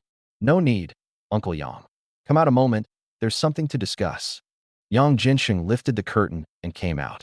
What's so important I've got to come out for? Uncle Yang, let's go to our room instead. This matter's a bit sticky. Back in the room where we lodged, I had go boil water and make tea, while I sat down on the Kong with Yang Jinsheng, fished out a cigarette, and handed it over, lit it. Uncle Yang, this really is hard for me to bring up, but I can't not bring it up. And without telling you, it truly can't be done. Yang Jinsheng struck a match and lit up. What's got you this troubled? Given our relationship, out with it. Don't beat around the bush. All right, I'll say it straight. It's not my matter, it's I means. He's taken a fancy to Zhang Hongmei, the daughter-in-law of Yang the cripple's household in our village, and wants to marry her. He's afraid Yang the cripple won't agree and wants to ask your help. I didn't mention the pregnancy. Say it, and it'd be harder to handle. Just that they were courting and wanted to marry. Both were single, so no one could say much, at most have a laugh at it. Yang Jinsheng, as village party secretary and head, knew every household situation like the back of his hand, and at once looked astonished. I mean's only 19 after New Year, right? Zhang Hongmei's 28 after New Year, mother of two. Isn't that a bit far apart? A strapping young lad marrying a widow, what's he thinking? I smiled wryly. I don't know what the kid's thinking either, but he's just taken a fancy to her, and the two of them are already together now. What do you say we do? The kid works fast. I mean, get over here. Yang Jinsheng called toward the outer room. Yang, like a schoolboy who'd erred, hung his head and walked in, hands crossed in front. Uncle Yang, let me ask you, your educated youth compound's got a dozen fresh, flower-like young girls, and there's no shortage of girls your age in our village either. Why not pick any of them? Why fix on Zhang Hongmei and insist on being stepfather to someone else's kids? Yang, fiddled with his fingers. Uncle Yang, those girls are young and too naive. I don't like them. I only like Zhang Hongmei. Good grief. Yang Jinsheng was so exasperated he laughed. So you've got a taste for the older kind. Fine, you win. I smiled along. Uncle Yang, I asked and argued this with him long ago. No use. He's dead set on marrying her. What do you say we do? And is Zhang Hongmei willing to marry you? Yang Jinsheng looked at Yang. We've talked it over. So long as her father-in-law's brought around, we'll marry. Oh, so you two have it all worked out, and it's just me going to do Yang the cripple's work. I handed over another cigarette. Uncle Yang, is this work easy to do? Yang Jinsheng was in a bind too. Approving a marriage was simple. The village issues a letter of introduction, go to the township to get the certificate, and age being short. That was a matter of changing a number. But persuading Yang the cripple truly might not be easy. His wife and son were both gone, his daughter married off, and the household left with just him, Zhang Hongmei, and two children, a boy and a girl. It was all thanks to Zhang Hongmei running things inside and out that they lived halfway decently. Once Zhang Hongmei married out, she might take the girl, but the boy would certainly have to stay with Yang the cripple. Try to take him, and the man wouldn't allow it. Yet in Yang the cripple's physical state, feeding himself was hard enough, let alone raising a child. The most likely answer was that he'd flatly refuse to let Zhang Hongmei remarry. Marriage was supposed to be free, but this was the countryside, not that free. If the old man didn't nod, the village couldn't force it, and if something blew up, it'd be serious. This really is hard to handle. Yang the cripple, an old man. If Zhang Hongmei remarries, how do he and the kids live? Yang Jinsheng sucked at his teeth. What I was thinking was another layer. Marrying Zhang Hongmei and raising her kids. The girl was no problem. She'd marry off in time. But how to raise the boy? Building a house, marrying him off, all no small expense. Worse still, the boy was 7 or 8, old enough to understand everything, and might not bond. Raise him with great effort, and he might not be grateful, might well feel in his heart that his good days were bought with his mother's body. There's no helping it. A problem even Dorgan couldn't solve. How would an ordinary man untangle it? But not take the child, and Zhang Hongmei surely wouldn't agree. So is there another way? Yang Jinsheng took a few glum drags. Yang the cripple's over 60 this year, nearly 70. If you're willing to support him in his old age for a few years, this is a bit easier to solve. Otherwise, it truly is tough. Uncle Yang, that's not right, is it? Yang the cripple's not without other children. Having support his old age. How does that figure? I said, he's got 2 daughters, but both married out, one in the township, one over 30 li away at Gongzi Gully. They can't take him in to live, so it's got to be Zhang Hongmei. And there's a grandson under his roof to boot. Seeing young Imean about to open his mouth, I quickly cut in. That may be so, but having Imean support his old age, doesn't that make him a live-in son-in-law? Marrying Zhang Hongmei is already Imean coming out behind. You can't pin every loss on him. Young Imean's words were stifled back. In fact, he wanted to agree. By his thinking, put bluntly, how many more years could Yang the cripple live? It was just a few years of feeding him, no big deal. What mattered now was marrying quick. He could wait, but Zhang Hongmei's belly couldn't. So what's your suggestion, Dongzi? Yang Jinxing asked. I thought it over. Uncle Yang, having Imean cover Yang the cripple's food and keep is no problem, but it's got to be spelled out in advance. His household is his, Imean's household is Imean's. Zhang Hongmei is remarrying over, not Imean marrying in, so as to save trouble from those two daughters down the line. And the village has to allot Imean a separate house plot. Don't have him living with Yang the cripple. How's that sound? Allotting a house plot's no problem. Once Imean's registration is in the village, he can get a plot. It's Yang the cripple's attitude I can't guess. Let's do this. Tomorrow I'll get a few of his clansmen together to talk it over and see how best to put it to him. All right. I could only agree. However urgent, this had to wait. Fine. I'll trouble you, Uncle Yang. As it happens, I'm home these couple of days. I'll go with you. Traced to the root, Yang Jinxing and Yang the cripple were clansmen too, just distantly related. For a matter like this, it took closer clansmen of Yang the cripple to step forward for the talking to go smoothly. So Yang Jinxing's idea was to talk it over with the clansmen first, then go persuade him together. That way Yang the cripple could accept it more readily. My going along was to see whether it would work and what conditions Yang the cripple would set. If the conditions weren't suitable, I'd have to think of another way. Having seen Yang Jinxing off, Yang Imean and I finally sat down back in our room. Brother Dong, you think this'll work out? Don't know. Working out is best, of course, but if it doesn't, you've got to be prepared too. Tell Zhang Hongmei to abort, or the two of you are sure to be in big trouble. Tomorrow I'll go tell her. As long as you back me, I've got something to stand on. If Yang the cripple won't agree, maybe Hongmei's side can bring some pressure to bear. I nodded. If Zhang Hongmei could bring pressure to bear, her remarrying would be no problem. The fear was she couldn't, and would shove the whole problem onto Yang Imean. In that instant, a thought flashed through my mind. If Yang the cripple flatly refused, and Zhang Hongmei clung to Imean without letting go, set a snare on the path he was bound to take, dig a pit trap, and it'd be over in one stroke. Wicked, cruel, but effective, and who'd set the snare couldn't even be traced. I pressed the thought down. Short of absolute last resort, I didn't want to take that step. Of all the educated youth, Imean was the only brother I'd opened my heart to, and he treated me as his own elder brother. I didn't want to see him take this fall. Let's hope. I'll help you handle it these couple of days. In a couple more, I've still got to make a trip to the county town. Want me to come with you? You don't come. See to the matter at hand first. If Yang the cripple agrees, hurry and register with Zhang Hongmei. If not, we'll think of something else. All right. Got it, Brother Dong. The next day, I did nothing but tag along with Yang Jinxing, going back and forth among several of Yang the cripple's clansmen households. These people had no objection to Zhang Hongmei remarrying. It wasn't their own affair, but the moment we mentioned helping to persuade, they hemmed and hawed. Everyone feared that after Zhang Hongmei remarried, she'd stop caring for Yang the cripple, and the responsibility would fall on their own heads. A whole day of running around, and nothing was settled. Rather, word that Imean wanted to marry Zhang Hongmei quietly spread through the village. Only it hadn't yet reached Yang the cripple's ears. That evening, the three of us gathered again. Uncle Yang, his clansmen are no good. Every one of them just wants to watch the show, not one willing to stick his neck out. Yang Jinxing sighed. Understandable too. Who wants to bring trouble on himself? I should have foreseen this yesterday. So what now? Who else do we ask? Looks like it can only be the village stepping in. Tomorrow I'll hold a meeting and have the village committee go with us. Will that work? We'll talk and see. I asked Imean again. You saw Zhang Hongmei today. What did she say? She said she absolutely will marry me. If Yang the cripple won't agree, we'll register on the sly. Cook the raw rice into cooked, and he won't dare not agree. Can Uncle Yang let them register first? I looked at Yang Jinxing. Registering's fine, but registering takes a letter of introduction. The fear is, register like that and Yang the cripple's household kicks up a fuss and reports the brigade. Then what? Yang Jinxing was village head. He had to consider the impact on the village and couldn't issue a certificate just because two people had feelings for each other.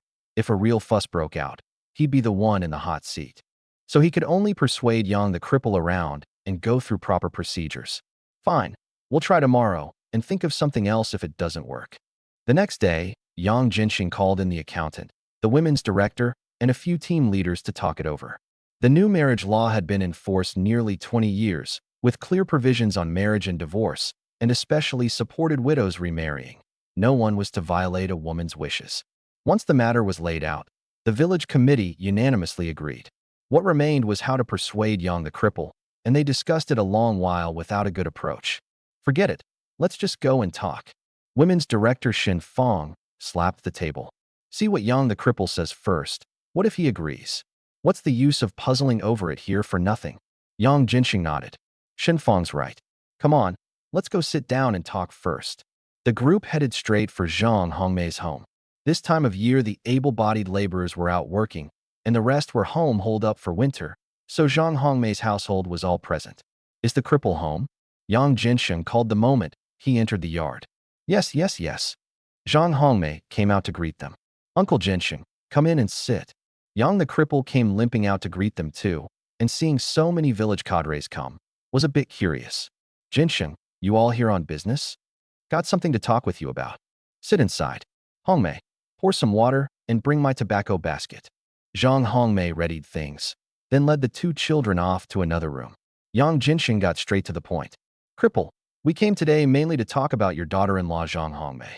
Your son's been gone several years, and she's cared for you and the two kids inside and out. It hasn't been easy. The key thing is she's still young, not 30 this year, and can't stay like this forever. We wanted to ask what your thoughts are. Yang the cripple sighed, silently pinched a wad of tobacco into the pipe bowl, and puffed away at it. Yang the cripple smoked away, head down, saying nothing. The few of us glanced at one another, unable to read his meaning. Cripple, if you've got thoughts, you've got to voice them. The policy now is freedom of marriage, but for Hongmei to remarry, we've still got to hear your opinion. I know. These years I've been a drag on Hongmei. I should have died long ago. Dead, I'd be out of the way. Yang the cripple spoke slowly. What kind of talk is that? A poor life beats a good death. We're just here to discuss things, and you bring up dying, leaving us no room to talk. How's there no room to talk? I'm speaking the truth.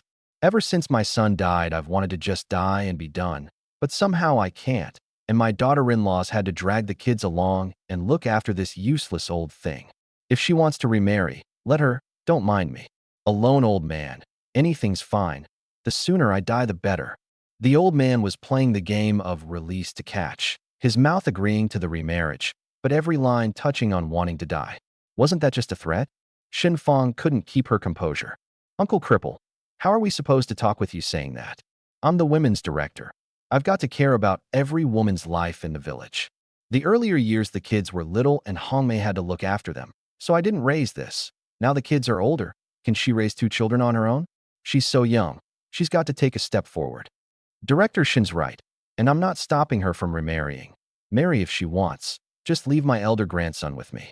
These old bones of mine will raise my grandson even if it kills me. Yang the cripple shot her a glance and said blandly. A flicker of disgust crossed Xin Fong's eyes. Just as she was about to speak, Yang Jinxing took over. Cripple, don't say that. Even if Hongmei remarries, she can't just stop looking after you. Aren't we here first to ask your opinion? By the sound of it, my daughter-in-law's got someone she's taken to. Let's hear it. Who is it? It wouldn't be this kid, would it? Yang the cripple's gaze landed on me. I didn't want to circle around anymore. Uncle Cripple, the one who's taken to Zhang Hongmei isn't me. It's a good brother of mine who's entrusted us to come talk it over. Since you say you won't stop the remarriage, then if Hongmei agrees, the matter's settled. Whatever conditions you have, go ahead and name them. We won't bring up the rest. Your brother? Who? From our educated youth compound. Name's Yang, from Shandong. He going to take Hongmei back to Shandong? No. He plans to settle here in our village. He's already applied for a house plot. Once the two of them marry, they'll build a house come spring. And you needn't worry about having no one to care for you. My brother said he'll cover all your food and keep from now on, won't let you suffer. Though you've still got two daughters, they're both married off, one in the township, one at Gongzi Gully, each with a household full of its own affairs. Who's got the wherewithal to see to you? If you should have an ache or a fever, a sudden turn for the worse, Who else would you be counting on but Zhang Hongmei? Agree. And from now on, you've got another person to care for you and help raise your grandchildren too. What could be better? I said it with a smile, but the words ache or fever and sudden turn for the worse. I pressed out cold and heavy. Yang Jinsheng, Shen Fong, and the others shot me a startled look. They hadn't expected the kid to be so ruthless, opening with a threat. Young man, you're Li Weidong, right? At my age, I haven't many years left. My one wish is for my elder grandson to grow up well. So long as he's well, whatever happens to me doesn't matter. Yang the cripple stared at me around the pipe stem. I gave a chuckle. On that you can rest easy, I guarantee it. That brother of mine is a good man. He won't shortchange the kids, and he can teach them to read and write. Down the line, maybe they'll make something of their studies and bring your family honor. All the village cadres are here today. If he treats the kids badly, never mind me. None of us present would let him off. That's right, cripple. I mean's been in our village several years now. An honest kid. We've all watched him. Rest easy. Yang Jinsheng chimed in. Yang the cripple fell silent again a good while, then looked up. Call Hongmei in. Zhang Hongmei came over, and he looked at her. Hongmei, these years since Shengzi died, you've had it hard. If not for the kids being little, I'd have let you remarry a couple of years back. Now the kids are older and you're young too. As your father-in-law, I can't hold you back. If you're willing, marry, just treat the kids well, and I'll die with my eyes closed. Women are creatures of feeling. The moment those few words were out, Zhang Hongmei's tears fell. Dad, what nonsense. You'll surely watch the kids grow up hale and hearty. Even married, I'm still your daughter-in-law. I won't stop caring for you. Good, good, good. Then go. Do as it should be done. Don't mind me. Yang the cripple spoke to the group again. Hongmei can marry, but every proper procedure must be in place. Bride price, banquet, all of it done up lively. No letting the village laugh at us. Fine, rest easy. The village will help see to it, all by the rules. And so the matter was settled. Heading back, once at the village committee office, Shen Fong marveled. I'd thought Yang the cripple would be tough, and never expected he'd agree so smoothly. Everyone's surprised, I bet. And for that we've got Li Weidong to thank. Yang Jinsheng laughed, his eyes fixed straight on me. I tell you, Dongzi, you've got nerve. When you learn that hooligan's routine, going on about sudden turns for the worse. If he'd really refused, what were you going to do to him? I gave a chuckle. What could I do to him? Just talking.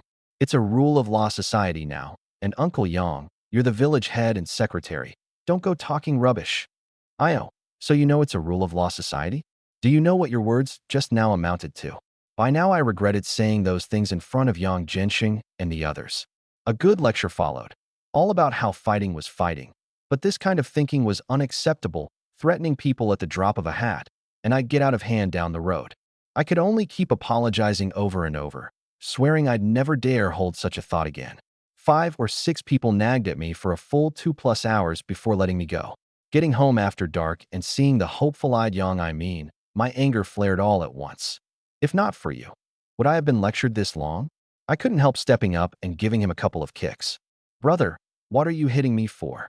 Dodged. Who else, but because of you. I got lectured by Uncle Yang and the others a whole afternoon. Can't you let me vent a bit? Came over with a smile. Fine, you're my brother. Vent however you like. Not satisfied. A couple more won't hurt. Enough. With that scrawny frame of yours, a couple more knocks, and you'd flop over. Brother Dong, how'd my business turn out? Settled. Get the bride price and banquet ready, and you too can register. But where are you going to live once married? You can't very well live at her place. Was stumped. I'm thinking about that too. Building a house waits till spring, but Hongmei's belly can't wait. I rolled my eyes at him. What else? Live here for now. Talk to Uncle Yang. Rent for half a year, and move once the new house is built. Then where'll you live? Never mind me. Worst case, I'll go squeeze in at the educated youth compound. After New Year, I'm thinking of putting up a house too. Building a house was something I hadn't set my heart on before. Back then the compound was roomy enough, and building even a slightly decent one cost 100 or 200 yuan, not worth it. And without registering in the village you got no house plot. Even if the village marked out a plot for you to build on, the house ultimately wouldn't be yours. When you went back to the city, the house went to the brigade, and tried to sell it, and no one would dare buy. But now newcomers had arrived at the compound. It was at least 8 or 9 years before I could go back to the city, and more people were sure to come. I truly didn't want to squeeze anymore. Then it's perfect. Brother, how about we build our houses together? Fine, we'll see when the time comes. I nodded, then added, actually, I was pretty surprised today. Everyone said Yang the cripple was hard to deal with. Yet today, it went smoothly. No way he caved just from a few words of mine. Thought it over. Brother, I figure Yang the cripple probably knew about Hongmei and me all along. Maybe even knew about the pregnancy. That's why he was so ready. What makes you say that? No basis. But Hongmei and I always met at night, right behind his house by the woodpile. You think he wouldn't have noticed? I nodded. True enough. His daughter-in-law's odd behavior he might not catch once or twice. But the two of them had been together over 3 months, and morning sickness couldn't be hidden from the old man's eyes either. So when Yang Jinsheng brought people to talk, he deliberately made it difficult, then quickly relented, and that threat of mine just happened to give him a way down. Damn, the old man played me. Got me lectured for 2 hours. I suddenly cried out. And that was indeed how it was. I just reacted too late and thought it too simple. It turned out that not long after and Hongmei got together, Yang the cripple discovered it. He'd taken advantage of Hongmei going out at night and secretly followed to see, only then learning she was going to meet a man. At first he shook with rage, his daughter-in-law cuckolding his dead son. He could have seized the shameless pair on the spot. But he hadn't taken a few steps before he stopped. He thought, this household rested entirely on Zhang Hongmei, himself lame, and at his age, earning only 5 work points a day, half an able-bodied laborer's, 1,000 some a year, on which he couldn't feed his grandson and granddaughter. Worse still was the shame. If it blew up, Yang the cripple could never hold up his head for 10 li around. So he simply swallowed it. Some time back, he noticed Hongmei had morning sickness and laid his cards on the table straight.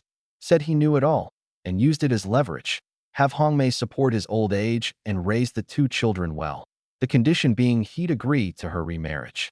Under this old and young double act, both and I had walked into the snare. That's why today's talk went so smoothly.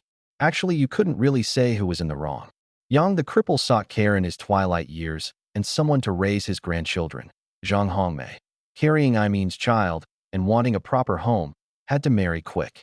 If anyone came out behind, it was who told him he couldn't control himself back then. The rice was cooked, deny it or not, it was done. At least the child in the belly was his seed. Both were still young, and they could have more down the line. Having sulked a while, I lit a cigarette and drew a deep drag. Forget it, it's a good thing in the end. You too can register. But I've got to make one thing clear. Marrying Zhang Hongmei was your own fierce demand.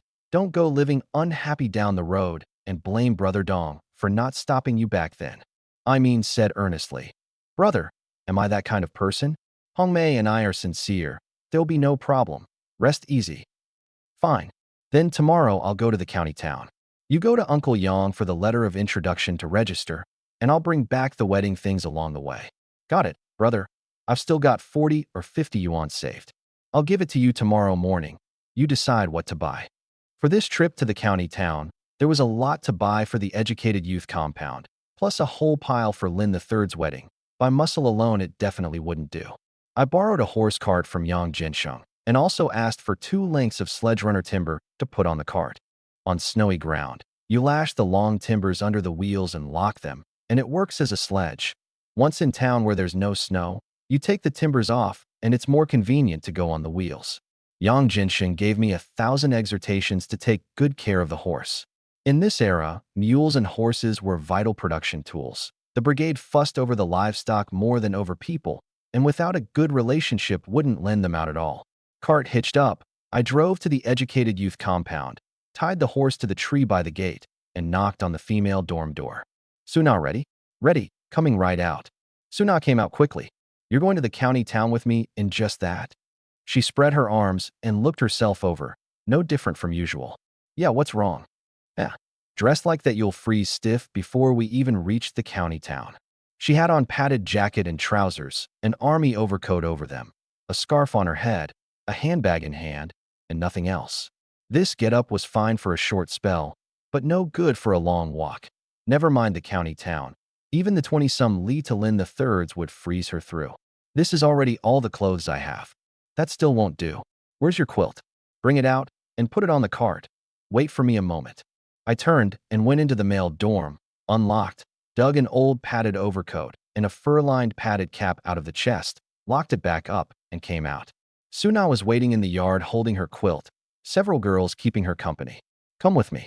At the cart, I set the things on the cart rail, then turned and brought a couple of armfuls of chopped wheat straw from the woodpile to spread in the cart bed, then laid the old padded overcoat on top. There, get on up. Watching me bustle back and forth, the girls only then realized this was to keep Suna from the cold. Suna was a little embarrassed. Thank you. She braced on the cart rail and climbed on. Once she was settled, I tossed her the padded cap. Put it on. That scarf of yours won't block the wind. Drape the quilt over you and wrap up tight. Untying the reins, I said to the other girls, head on back. Whatever's to be prepared for you. I'll bring it all when I return. Hiya, giddy up. I hopped onto the cart and cracked the whip. The horse struck out its legs and broke into a clip-clop trot. Though the cart had no cover and was a bit cold at speed, it beat going on foot by far. Trotting along the country road for about half an hour, we reached North Gully Village where Lin the Third's home was. I'd been to his place more than once or twice. Familiar ground, so I drove straight to the door. The cart stopped, and Suna was puzzled. Where's this? A brother of mine's home. He's getting married in a few days, you know, so he's going to the county town with us, and this is a good chance to warm up. Oh, all right. As we spoke, Lin the Third's parents heard the commotion and came out. Well, Dongzi's here? Sanner hasn't been home these days. You've got something? Lin the Third's father said. Uncle, I know. These days third brother and I have been together. We're planning a trip to the county town, and I borrowed a horse cart from the village. He's not back yet. Not yet, but since it's all arranged, he'll be along soon. Don't freeze out here, come inside. Who's this girl? Your sweetheart. I smiled. No, from our educated youth compound. She's going to the county town to buy some things too. Oh, then, girl, get down off the cart and come inside quick, it's cold out. Get down. I reached out and helped Suna off. Inside, having shed the overcoat, padded cap, and scarf, Suna revealed that pretty face. The old couple both froze, and the old lady took her by the hand. My, this girl's a real beauty, just like someone out of a painting. What's your name? Auntie, my name's Suna. A lovely name too. City girls really are different. How old are you? Got a sweetheart? Asked all this on a first meeting, Suna was a bit unused to it and hung her head shyly. I'm 19, no sweetheart yet. Then you've got to pick carefully. Ordinary folks aren't good enough for you. Tell Andy, what kind are you looking for? The old lady went right on pulling her up onto the Kong to chat. Lin's old man and I lit cigarettes in the main room. The old man asked, Dongzi, which day are you going to the county town? These next couple of days, we've got things to buy. Mainly, third brother's getting married. Who? The old man could scarcely believe his ears. Your son, my third brother's getting married. You two are going to have a daughter-in-law. When did this happen? How come we don't know? Where did daughter-in-law spring from? The old man rattled off his questions, then turned and called into the room. Old lady, come out quick. Dongzi says our Sanner's getting married. The old lady couldn't spare a moment more to chat and hurried out, staring at me. Dongzi, really? Really, auntie. And so I recounted the whole thing, going to Shilin to hunt wolves and rescuing Huang Guizhi on the road back. The old couple asked in detail about Huang Guizhi's situation, and I answered it all. At the end, the old lady slapped her thigh. Wonderful. Our Sanner's over 30 and still hadn't married. Your uncle and I have felt terribly guilty. Back in the day, the family had no money, and it held him up. Now it's good. This is finally settled. Your uncle and I could close our eyes this very moment and rest content. And with that, she began wiping her tears. Seeing the old lady wipe her tears, I smiled and consoled her. Auntie, this is a happy thing. What are you crying for? Hurry and think about how to welcome this future daughter-in-law. Her family's several thousand li from here. We can't let her feel slighted. The old lady wiped her tears. Absolutely. From now on, I'll raise her like my own daughter. Old man, don't just stand there. Hurry and tidy up the house. Clear out the mess. Don't have her uncomfortable when she gets here. All right. All right. She's not back yet. There's time. Time for what? Dongzi's already here, and Sanner will be home in a day or two. Get a move on. The old lady turned to me again. Dongzi, Andy won't stand on ceremony with you. You've had the trouble of driving the cart over. If Sanner isn't done with his business yet, could you fetch Guizhi back to Annie first? The old lady was quite anxious and I agreed with a smile. Sure, I'll set off right now. I'll definitely have her back before dark. Actually, it was still early. We'd left Xiangyang village around 9, reached North Gully village in half an hour, chatted a while, and it was now not yet 11. A trip to Shilin and back, there was plenty of time. I arranged for Su Na to help the old couple with some chores, then drove the cart off toward Shilin. On the other side, Lin the Third and the rest had started back too.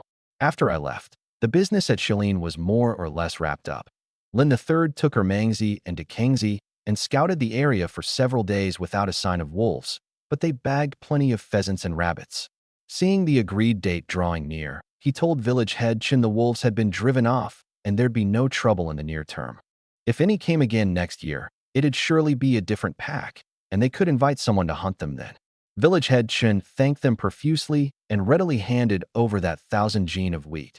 The three of them loaded a dozen-odd gunny sacks, the leftover meat, and the newly bagged game onto the sledges, sat Huang Guizhi atop the sacks, and hauled it all back bit by bit. Heavy it was, but their hearts were content.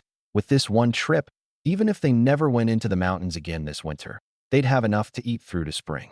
I'd driven the cart 13 or 14 li when I spotted 3 figures in the distance dragging ropes and hauling sledges, inching along with grunts of effort. Whoa!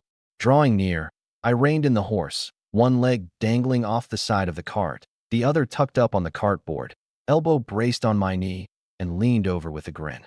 Well now, you brothers are working up quite a sweat. Only then did the three of them stop. Ermangzi cried out in delighted surprise. Dongzi, oh good grief. I'm worn to death. What took you so long? You're already out of steam after this far? It's only 5 or 6 li out of Shilin. Don't stand there talking with your back straight. It's a good 14 or 1500 gene. All 3 of us are about ready to collapse. Ah, looks like you've got plenty of energy left to me. Quit the chatter. Come help move the stuff. I hopped off the cart, and the 4 of us together heaved the sacks onto the horse cart, tied the sledges to the back, and then all climbed aboard. Lin the Third asked, Dongzi, how come you're here now? Coupons all traded. All done. Plenty for your wedding. I turned to glance at Huang Guizhi. Third brother, I told your folks about sister-in-law. The old couple are over the moon, tidying up the house right now, and rush me to hurry and fetch you all back. Quick with your mouth, aren't you? I wanted to surprise them when I got back. Lin the Third laughed. Surprise enough already. The old lady can't wait. Sister-in-law, nervous about going home. Huang Guizhi gave a soft smile. Nervous about what? Aren't third brother's mom and dad my mom and dad now? I put up my thumb. There you go. Sichuan Chongqing women are spirited, afraid of nothing. That's right. Wait on. How about I set you up with a girl from my hometown too? Huh. Better not. I couldn't take you Sichuan Chongqing women's battle cry. What battle cry? Lin the Third and Ermangzi looked at me in unison.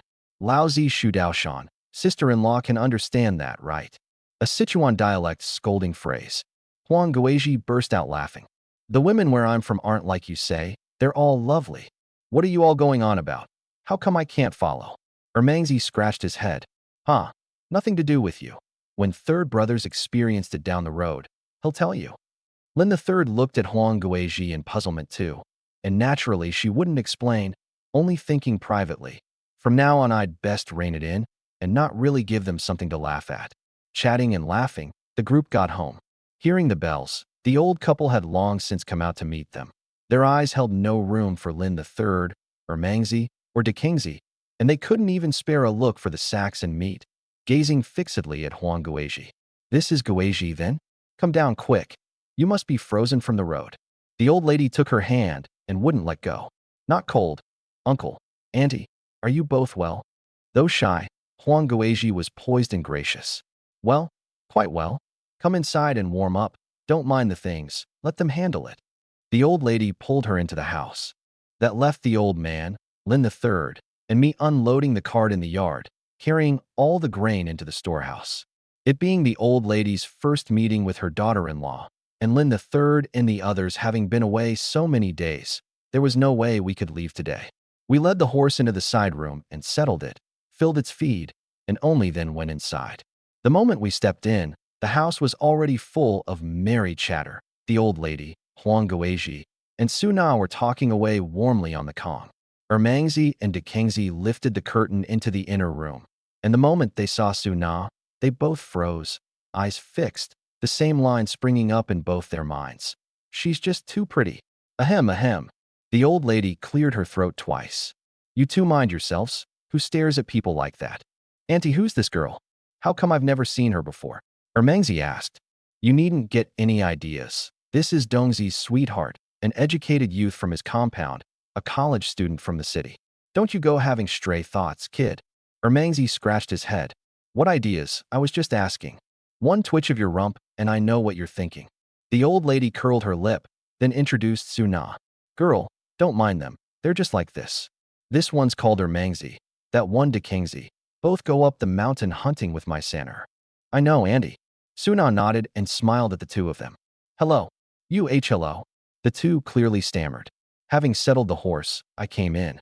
What are you two standing around for? Why aren't you sitting? Ermangzi threw an arm around my shoulder and lowered his voice. Dongzi, when you get such a pretty sweetheart, and not a peep out of you. My sweetheart. Yeah, that girl. And he said she's your sweetheart. His eyes darted towards Suna. I understood at once. So when I told Lin the Third's mom earlier that Suna wasn't my sweetheart, the old lady hadn't believed it at all. I couldn't be bothered explaining again. Not only a waste of breath, but Suna was good looking to begin with, and if she really were my sweetheart, that'd be a matter of face. Do I have to report everything to you? Of course not. Are all the girls at your educated youth compound this pretty? Set my brother up with one too. Oh, hankering for a wife. You bet. Look at us four, originally 3 bachelors, with only Dekingzi having a sweetheart. Now third brother's got one, and you quietly landed one too, leaving just me, the odd one out. You've got to help me find one. Finding one's no problem, but are you sure you can handle those city girls? It was a very real question. Even if I really courted Suna, or even married her, the gap between us wasn't so wide. My family was in the city too, my dad, even a minor mill leader, and with my knowledge decades ahead, I wasn't marrying up as far as Suna and her family were concerned. But Ermangzi was different. Set him up with an educated youth, and the gulf in outlook was a level apart. What happens down the road when it's time to go back to the city? In my memory, there were plenty who abandoned wife and child to return, and no shortage of girls who traded their bodies for a single spot back.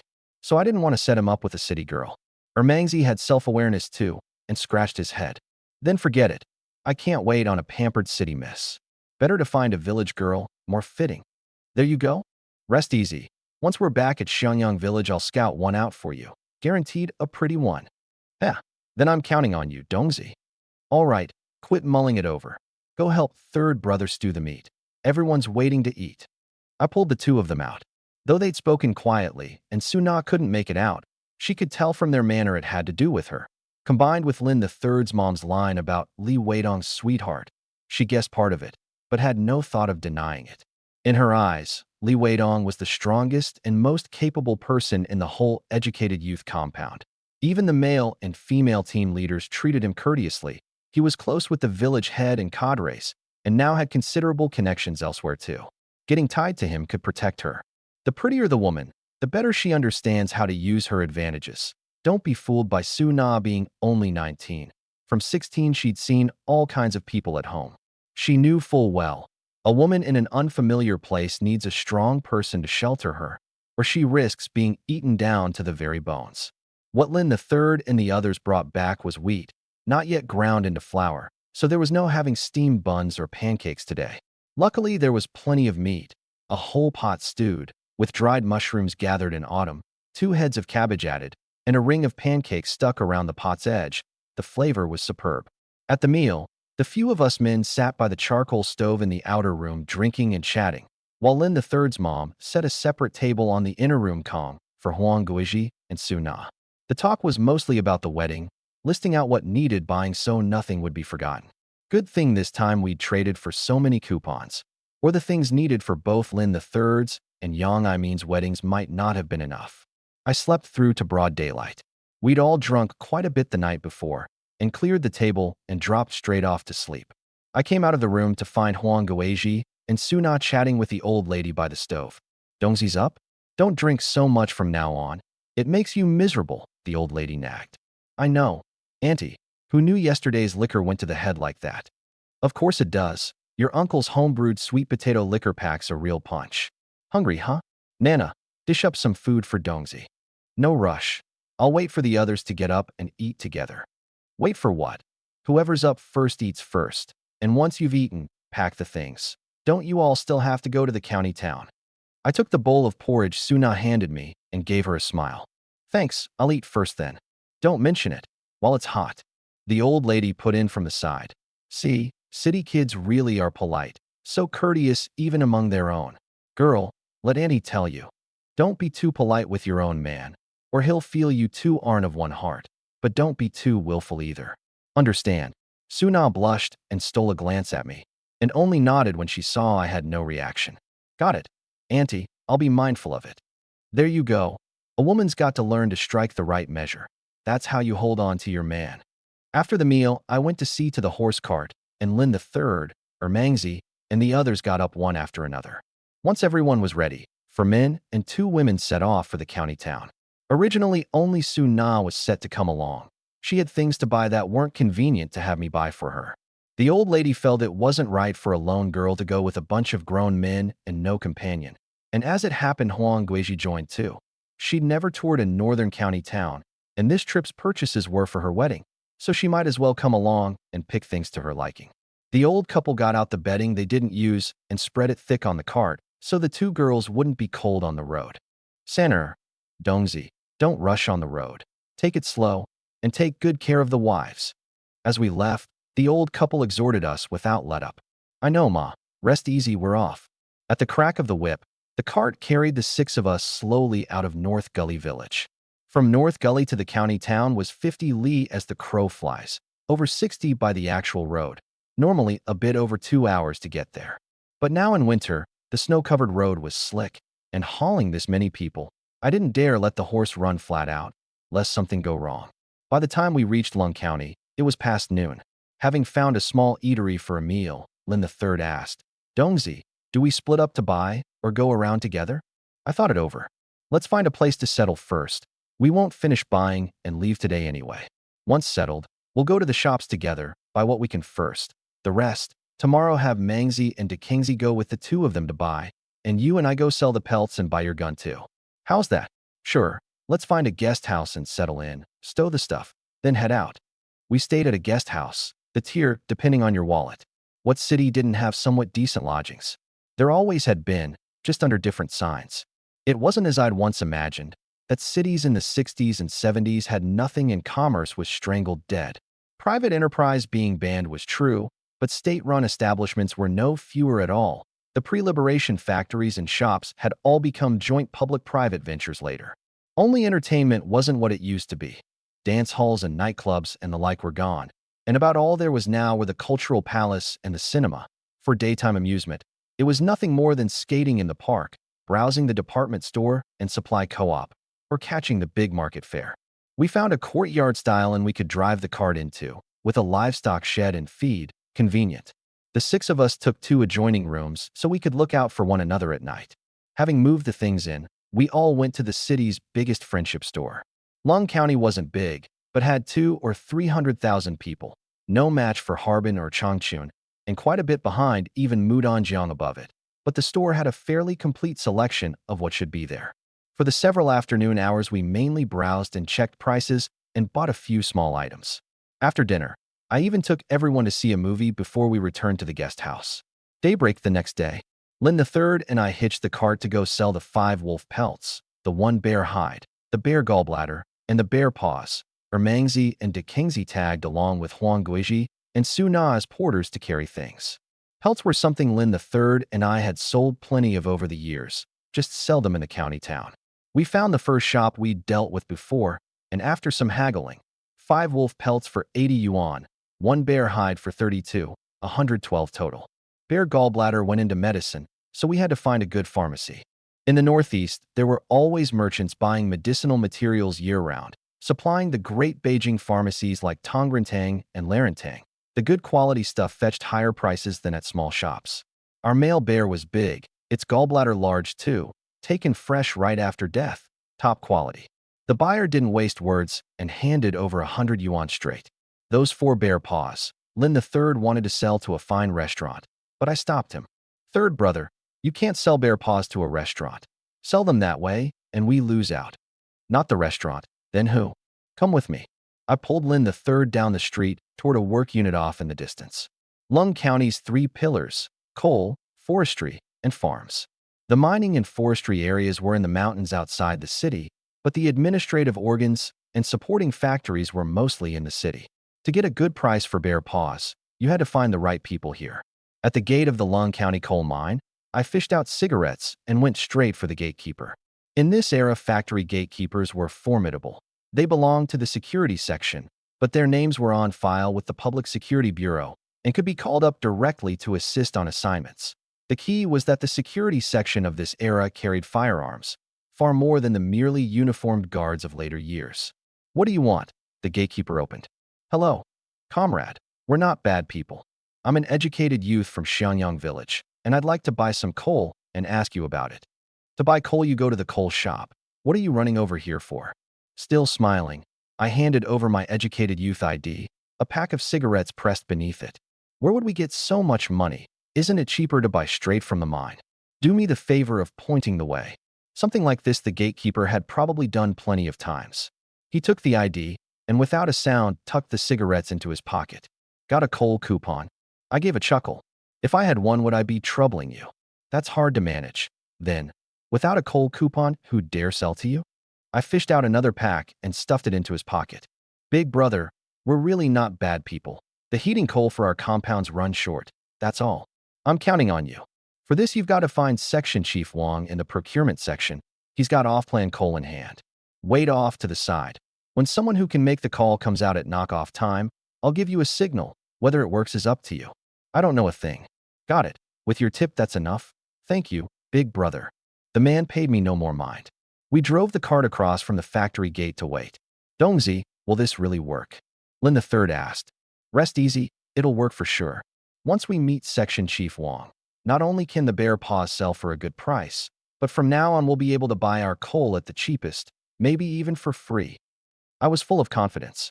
That over the top? Absolutely. These people wield a lot of power, you'll see. This kind of operation I knew all too well. Back home in Shijiazhuang, my dad, a section chief overseeing production, could get low-priced cloth every year, and people came begging at his door in a steady stream. And that wasn't even a plum post like procurement or logistics. The leaders of departments like those had even more power, and just a little leaking from their hands was enough to feed us to bursting. We waited until the sun leaned west, when the knockoff bell rang inside the factory. Workers came out one after another, and the two of us gathered ourselves and kept close watch on the gate. Another half hour or so, as the crowd thinned, a middle-aged man in cadre dress, thick-set, rode out on a bicycle. The gatekeeper called out a greeting and waved toward us in signal. This is the one. I returned a got it gesture and drove the cart after him. Too many people at the factory gate to flag him down. I waited until he turned onto a branch road where there were fewer people, then gave the horse's rump a hard slap and caught up. It's Section Chief Wong. I feigned surprise as I pulled alongside. And you are? You really are a busy man with a short memory. I'm Li Weidong, and this is Lin the Third. We met a couple of years back when we brought wild game to the factory. Forgotten? Is that so? Section Chief Wong's face was all doubt. Yes. Back then the two of us weren't conspicuous, so you didn't notice. Heading home from work. A section chief. How could he remember who'd brought game 2 years ago? Since we'd recognized him, then it must have happened. He nodded. Heading home. What v you two come for? I leaned in and lowered my voice. A couple of days back we bagged a black bear in the mountains. Sold the gallbladder and hide to a buyer who came down to the countryside. But there are 4 bear paws left. The buyer's price was too low, so we thought we'd come into the city to sell them. You're mountain hunters? Right. Every winter us brothers go into the mountains to earn a bit extra for the household. Oh, right, Section Chief Wong. Would you want them? If so, I'll give you a good price. Bear paws were prized goods at any time, extremely hard to obtain, which is why they made the famous dish menu. In the years without fast guns, no hunter would provoke a black bear for no reason. Mostly it was traps and pits. Now that there were hunting guns, it still took 2 or 3 people together to take one. Going it alone was too dangerous. Section Chief Wong was clearly tempted. As procurement section chief, ordinary things he could get as much of as he liked, but mountain delicacies like this were rare, Buying them wasn't for his own eating either. It was for the factory's official entertaining or as gifts to higher-up leaders. Can I take a look first? I beckoned, and Lin the Third handed over the bundle. Take a look, leader. For broad, thick bare paws with long claws lay spread before him. Section Chief Wang nodded, satisfied. Nice condition. How much do you want? How could I name a price in front of you? You decide. He looked at me in surprise. Not afraid I'll lowball you, and you'll lose out. How could that be? A leader of such a big factory wouldn't cheat us. Even if we lose out, I'll take it. I'm just thinking of a chance to bring game to the factory down the road. Oh, so that's what you're waiting for. Fine, since you put it that way, I'll give you that chance. 4 bare paws, 50 yuan each, and from now on, whenever you bag game, feel free to bring it to the factory. I'll buy at the top market price. How's that? Truth be told, 50 each wasn't high, but certainly not low. Of the 4 paws, the 2 really valuable ones were the front paws, especially the left front. A bear habitually grabs food with its left paw, so its palm is coated year-round with fruit juice, honey, and blood, and after eating it likes to lick the left paw, making it more tender and valuable. Sold alone, it could reach 70 or 80, even 100. The rest dropped in price. Averaged out, it might not reach 50. Section Chief Wang's price wasn't low. I nodded repeatedly. No problem, just as you say. Please look out for us in the future. Whatever game you want, just say the word, and we'll find a way to get it. Good, it's settled. Come back with me for the money, and leave an address while you're at it. When there's need, I'll have someone contact you. We followed Section Chief Wang home, but didn't go in, waiting at the door. Having gotten the money and left an address, we headed happily back to the guest house. The 2 of us were pleased, but Ermangzi and Dekengzi had suffered plenty today. Never underestimate a woman's love of shopping at any time. Huang Guizhi and Su Na, from the moment they entered the department store in the morning, had not stopped for a rest. Buying things aside, most of the time they only browsed without buying. Ermangzi and Dekengzi trailed after them the whole day, not daring to voice half a word of complaint. Before setting out, Lin the Third and I had specifically instructed the 2 of them to be obedient and not make trouble. The 2 could only keep it bottled up.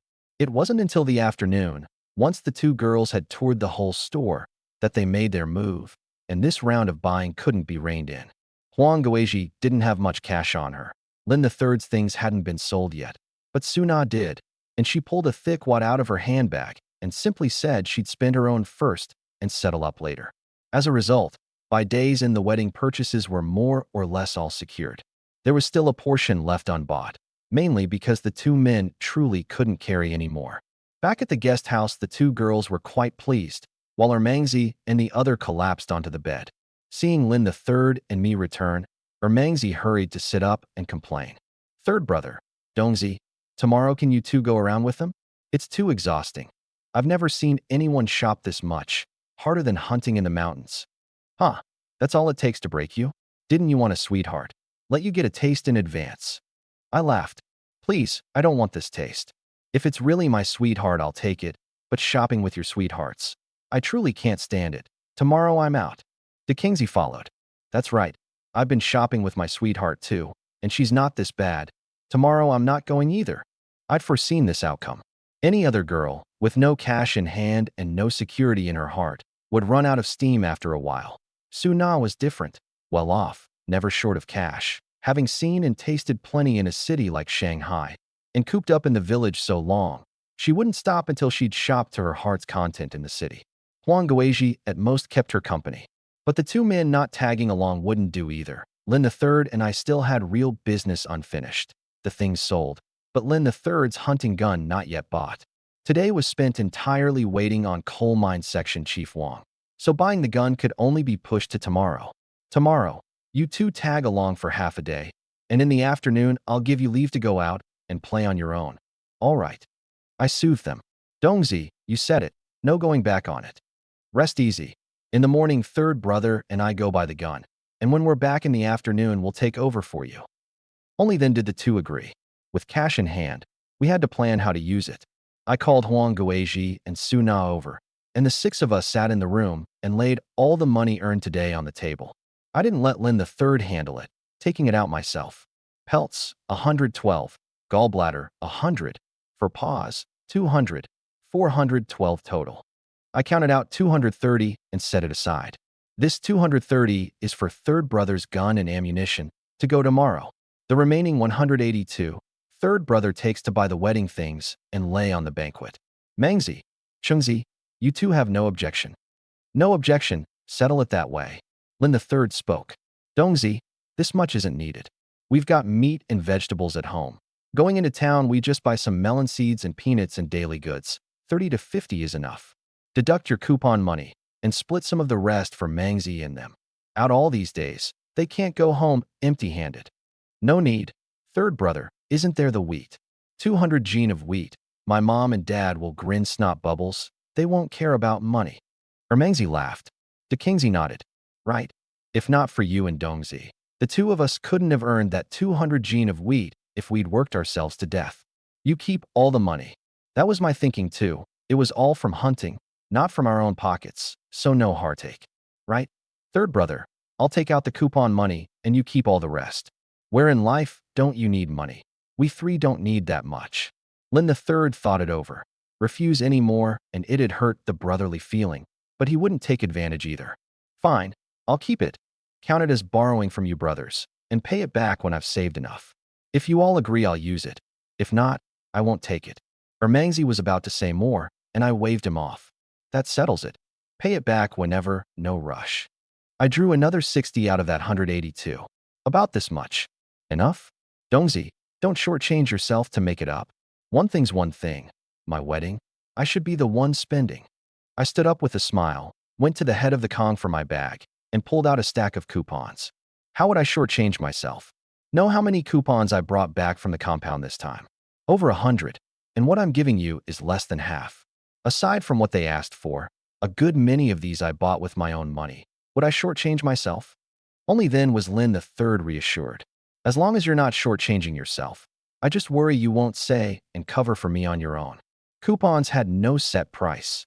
Dear in some places, cheap in others, especially the nationally valid ones. Back in Shijiazhuang or Beijing, the price at least doubled. So giving Lin the third more, I wasn't losing out. Besides, I hadn't given that much. I still had more than half of the various coupons in hand, and the most precious, that wristwatch coupon, I'd kept, planning to use it tomorrow. I also asked how much had been spent from Su Na's today and repaid her from the remaining cash, then said, the things the compound folks asked for. I'll give you the list and the money in a bit. Tomorrow morning still have Mangzi and them tag along. By what can be bought, and what can't wait until I'm back in the afternoon and we'll go together. Got it. The matter settled, we each went back to our rooms to rest. At daybreak, Lin the third and I headed out again. Today the main task was buying the hunting gun. On my recommendation, Lin the third chose the same Eagle brand double barrel as mine. In this era, there were many hunting gun brands. Eagle, Tiger Head, Ame, Squirrel. Prices ranging from 70 or 80 for a single barrel to over 200 for a double barrel, depending on quality. Eagle came in single and double barrels too. A single barrel under 100, a double barrel 200 for the gun alone, 100 rounds 30 yuan. Its workmanship was good, its structure simple and durable, and it had the highest output at present. I recommended it because with the two of us using the same gun, the ammunition was interchangeable. When one ran short hunting, the other could share. Individual gun ownership wasn't banned now, but buying from a gun shop required the village's letter of introduction. That had been obtained before we left. Presenting the letter, registering, and paying, the gun and ammunition were soon in hand. Then we still had to go to public security to register and get a firearm permit. Only then was it legal ownership. By the time the procedures were done, it was nearly noon.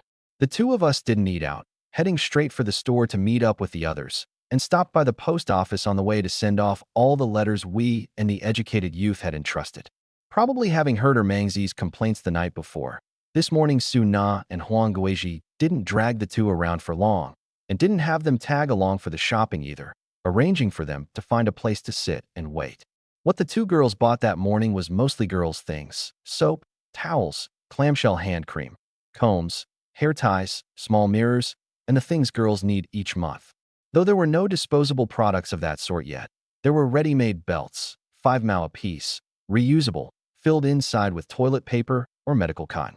Village girls made their own, but educated youth were all city-raised and used to ready-made ones. Su Na and the others buying these wasn't only for themselves, The dozen-odd girls at the compound had all entrusted her to bring them.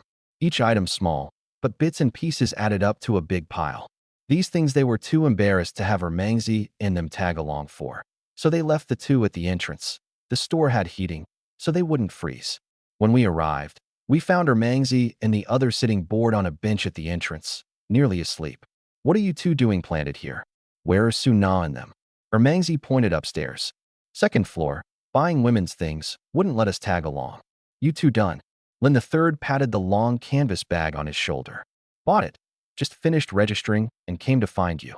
Really? The two's eyes lit up. Third brother, open it and let us have a look. Look at what? What kind of place is this, taking it out? What if it scares people? We'll talk about it when we're back. I'll just crack it open for a peek. Won't take it out. Ermangzi wouldn't let it go. I laughed. Third brother, take the two of them somewhere without people and let them look, or they'll nag you to death. I'll go up and find them. Fine, then we'll wait here for you. Seeing the two so full of anticipation, Lin the third amusedly led them off to the side. I went up the stairs to the second floor. Besides ladies' goods, the store's second floor also sold pricey wares. Bicycles, radios, wristwatches, ready-made clothes, leather shoes. Rounding a small part of the floor, I saw Su Na and Huang Guizhi picking at the daily goods counter, two big bags at their feet. Clearly they hadn't bought little. Having found them, I didn't rush over, but turned and went to the wristwatch counter. Hello, comrade. What brands of men's watches do you have? Shanghai, Beijing, Seagull, and Diamond, Peacock. Which do you want? The prices all differ. Trouble you to take out the Shanghai brand for a look. Got a coupon? The sales clerk eyed me. Without a coupon, her attitude would probably change. I fished the wristwatch coupon out of my wallet. Got it. Take one out to look. How much? This type 581, this type 611, both 90. This is the newly released type 1, 120. Which do you want? She deftly laid out three. I couldn't tell the difference among the three either. They looked about the same, and I figured the type 1 was dear for a reason. The money was there anyway. Give me the 121. The sales clerk had probably never seen anyone so decisive. First time looking, and in under 2 minutes ready to buy one. Sure about this one? Then I'll write up the ticket. This one, where do I pay? Over at the cashier. Having paid and come back, I strapped the watch right onto my wrist and put the box in my satchel. Then, under her astonished gaze, walked over towards Su Na with head high and chest out. Buying what? Almost done. I appeared behind Su Na and asked softly. Unexpectedly, Su Na let out a startled cry. As the old saying goes, one person scaring another can scare them to death. I hadn't meant to scare her, but coming over just as she was absorbed in picking things, it gave her a jolt. Turning to see it was me, she patted her chest. Io, scared me to death. You're awful. Who knew you were such a coward? I didn't mean to. You walked over without a sound. Because you were picking so intently. Bought it all. She pointed to the bags at her feet. About done, just this little bit left. You all finished on your end. Finished. From here on we'll focus on shopping. Did you buy your bedding and padded clothes? Not yet. The two of us don't know how to pick. Thought we'd wait for you to come back and go together. Fair enough. Su Na and Huang Guizhi were both Southerners. Asking them to pick padded clothes suited to this temperature really was too much for them. Fine. You two keep picking. I'll go over there for a smoke. Call me to carry things when you've chosen. After lunch we'll come back to buy this afternoon. That was the good thing about shopping at the store. Few rules. Never mind smoking in an open spot. You could smoke right at the counter. But you had to be careful at the cloth and clothing counters. Scorch something, and you'd have to pay for it. Once the two had finished choosing, I carried the two big bags and went downstairs to meet up with Lin the third. We put the things back at the guest house, ate lunch next door, then returned to the store to shop. That afternoon it was basically all secured. It was late, and getting back would be the middle of the night, so we had to stay one more night. To reward everyone, Lin the third and I discussed having a good meal, and got a hot pot at the restaurant beside the guest house. Mutton, glass noodles, frozen tofu, cabbage. That evening we cooked it in the room, opened 2 bottles of liquor, and drank to our heart's content, ready to head home the next day. The return trip went smoothly. Broad daylight and this many people, no game dared provoke us. In 2 or 3 hours the cart made it back to North Gully Village. Having unloaded Lin the third's wedding things, the rest was still on the cart. I planned to head straight back to Shenyang Village today without further delay. But Lin the Third's parents insisted we stay for lunch, and the upshot was another round of drinking. By the time Su Na and I set off, it was already around 4, the sky faintly darkening. Dongzi, you've drunk a fair bit. Why not go back tomorrow? There's room to sleep at home. Lin the Third urged us to stay. I waved him off. It's fine. I'm not drunk. You know my capacity, don't you? An hour or so to get back. Take it slow, and it's fine. Oh, right. Third brother, give me that tanned wolf pelt. Su Na's bedroll is thin, and I promised to make her a wolf pelt bedroll. Sure, hold on. I'll go get it. Lin the Third came out of the little storeroom. In his hands, besides the wolf pelt, a few snow-white rabbit pelts too. This is the wolf pelt, and as it happens, there are a few rabbit pelts. Good for making Su Na gloves and a scarf. Take them too. Then thank you, third brother. We're off. I called Su Na onto the cart, had her wrap the bedding tight, hopped onto the shaft seat myself, cracked the whip, and the horse broke into a bumpy trot. At first there was no feeling of it, and Su Na and I chatted and laughed. But after a while, the cold wind hit, and the liquor went to my head, my eyelids sagging. Seeing me fall silent, Su Na said nothing either, wrapping herself up tight and gazing at my back, lost in thought. They say an old horse knows the way. Dozing groggily on the cart, I didn't spur it on, and the horse still followed the road home. Having covered half the distance, just as we were passing a dense stretch of woods, the horse suddenly grew restless, its pace quickening. I didn't pay it mind, and Su Na understood even less. In fact, by this point, wolves in the woods had already fixed on them. Only they hadn't struck yet, and it was the horse smelling danger that made it speed up. As the cart passed, a wolf suddenly darted out of the woods behind, trotting to keep pace. In the woods beside the cart, several figures flashed swiftly by. I was still dozing with my eyes narrowed, until the driving horse gave a shrill whinny and jerked to a stop, snapping me forward, and I opened my eyes to check. One look, and I got a fright myself. Up ahead, standing in the middle of the road, was a wolf blocking the way. Looking back, 20 or 30 meters behind, there was another one, standing right in the road, watching us. Just from their daring to block the cart front and back, I concluded there were definitely more wolves in the woods to the sides, no fewer than 2. A bit of trouble. If the cart held me and Lin the Third, or Mangzi and them, 3 or 5 wolves wouldn't faze me. But Su Na was sitting behind. Not that I look down on women, but in a dangerous spot like this, a woman is at a disadvantage, can't handle even one wolf, and I'd have to split my attention to protect her. Luckily, it wasn't dire yet. The gun was at hand. Over 20 rounds still on the cartridge belt. Enough. On the cart, the people were 1 unit, and a wolf attacking would have its scruples too. The most critical thing right now was, just now I'd nearly fallen asleep and didn't know how far it was to the village, and heading back, would the pack pounce on the driving horse? If the horse spooked, an overturned cart was far more dangerous than the wolves. I snatched up the hunting gun with one hand, gripped the reins with the other, and called back to Su Na. Cover your head with the quilt, lock your body down, grip the ropes tight, and whatever you do, don't come out until I call. Su Na had seen the wolf behind too, her voice trembling. Is that a wolf? I loaded the rounds, turned my head, and grinned. That's right, wolves. You really are lucky. Run into them the very first time out with me. You can still laugh at a time like this. What do we do? Su Na was utterly unprepared for this. Since coming to the great northern wilderness, she'd only heard people say there was a lot of wildlife here, wolves especially, that you might run into at any time. But after entering the village, she'd barely gone out, and this several-day trip had turned up none either, so she'd taken it for people's alarmist talk, and now she'd really run into them. It's fine. Worst case, I toss you down. With that tender skin of yours, the wolves will surely love to eat you. I teased. A flicker of panic crossed Su Na's eyes, but she quickly steadied. She knew I was ribbing her and wouldn't really do it. You're just trying to scare me. You're awful. Huh. Then hurry and cover up tight and hold on. In a moment when the horse bolts and bumps you off, you'll really be wolf feet. Su Na quickly grabbed the ropes tying down the goods and fixed herself firmly in the cart bed. I gave the reins a shake and wrapped the gun barrel on the horse's rump to make the cart move forward. Though afraid, with someone urging it, the horse still stepped out. The wolf, blocking the front, probably feeling it hadn't scared the horse, took it as a provocation. When the cart came to within 15 or 20 meters, it not only didn't dodge, but made a lunging stance toward the horse. At the same moment, my gun went off. Bang! The wolf sprang high, tucked its tail, and bolted into the woods to the side. But this was too much for the horse now. Even with me controlling it, it gave a whinny and, spooked, broke into a wild gallop. Once a horse is spooked, it basically won't stop until its strength is spent, unless a specially experienced old hand can hold it down. I clearly hadn't that skill. These few years I'd only learned to drive a cart, far from mastered it.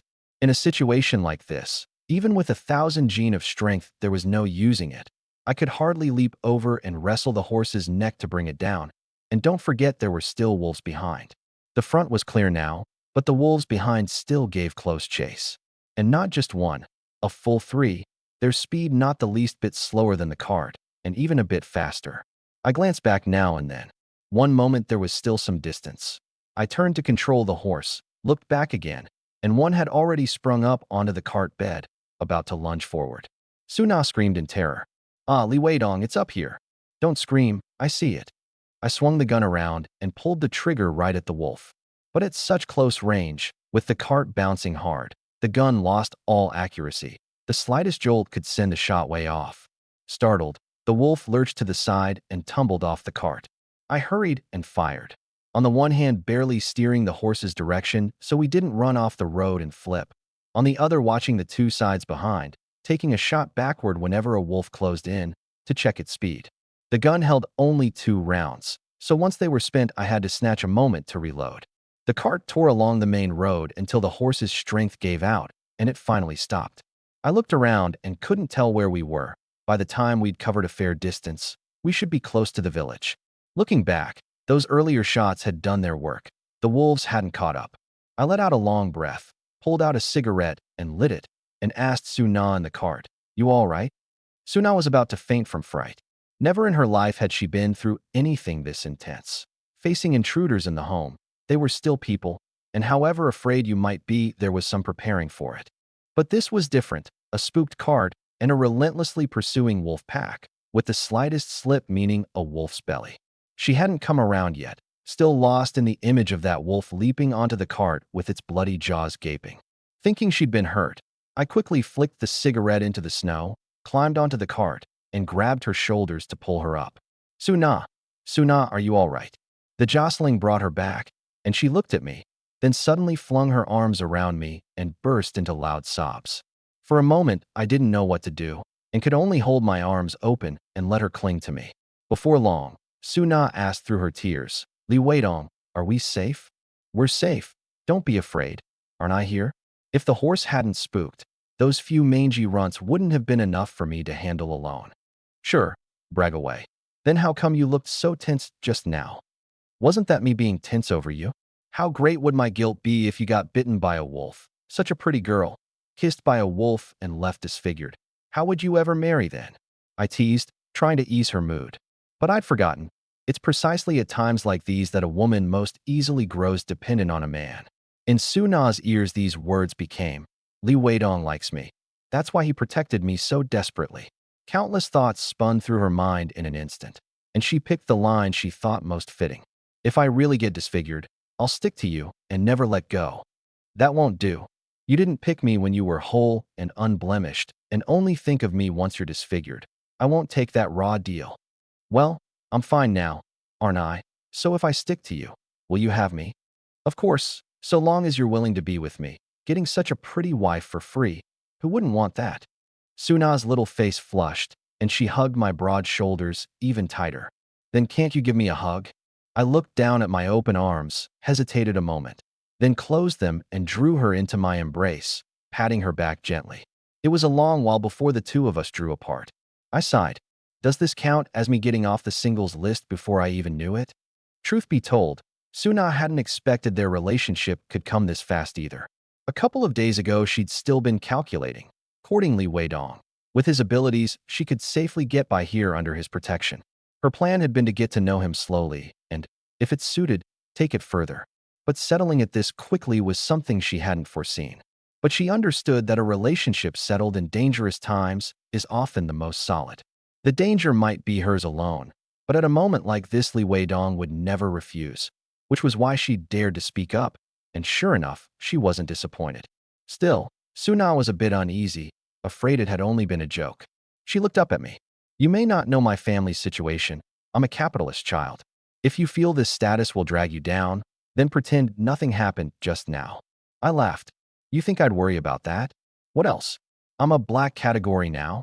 Being with me, your future work, and getting back to the city could all be affected. You're not afraid. Afraid of what? I'm doing just fine now. Farming a little, hunting a little, living well enough. It's you. Are you afraid of living this hard life with me? Suna gave a faint smile. Same for me. I'd be content just to live peacefully. I don't dare hope for more. There you have it.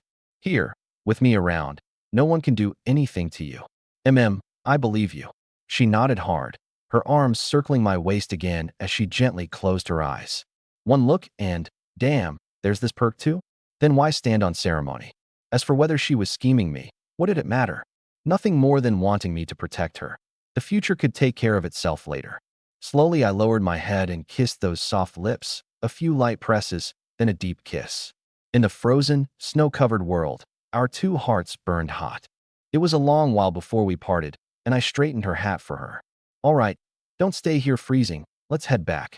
There's plenty of days ahead, no rush over these few moments. Suna's face was scarlet with shyness, and she gave my arm a punch. You're really awful. This time she didn't ride in the cart bed, but wrapped in the quilt sat with me up on the driver's seat. The cart moved slowly back, and I glanced over at her now and then. Drive properly. What are you looking at me for? Because you're pretty. Before we were just ordinary friends, and I couldn't stare, but now you're my girlfriend. Can't I have a good look? Fine. You can look, so go ahead. Suna was quite confident in her looks. Right? You said your family's capitalist. How big are we talking?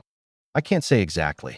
My family's in the tea business, with tea hills around Shishan, Lake Tai, and Jinshan. From my great-grandfather's generation, our family had shops in Shanghai. Down through my grandfather and my dad. It's been at least 100 years. Phew, that's no small enterprise. What good is it? None of it's ours anymore. My mom and dad are just ordinary workers at a tea factory now, living on edge every day. In these times, keeping your job and living in peace was doing well. So many were off in remote regions undergoing labor reform. Any other brothers or sisters at home? An older sister and a younger brother. My sister's in Inner Mongolia, my brother's still little, in elementary school in Shanghai. I don't know how they're doing. I gave her hand a squeeze. Don't worry, things will get better down the road. Once it warms up here, if there's a chance I'll take you to Inner Mongolia to see your sister. Suna's eyes lit up. Really? Of course, just arrange it with the brigade ahead of time, and I'll set it up when the time comes. As we neared the village, Suna suddenly remembered something. There's something I need to make clear to you. This coat is one Zhang Yong lent me. I offered to pay him, and he wouldn't take it. I never meant anything by it toward him, so don't misunderstand. I'll give it back to him when we're back. I already knew about this. Before, it had nothing to do with me, and I'd no say. A pretty girl having admirers was normal. But now was different. I had to make my stance clear one way or another. I know, I won't take it to heart. Give me the coat when we're back, and I'll return it to him. From now on, if you're short of anything, just tell me directly. Okay, I'll take it off and give it to you when we reach the dorm.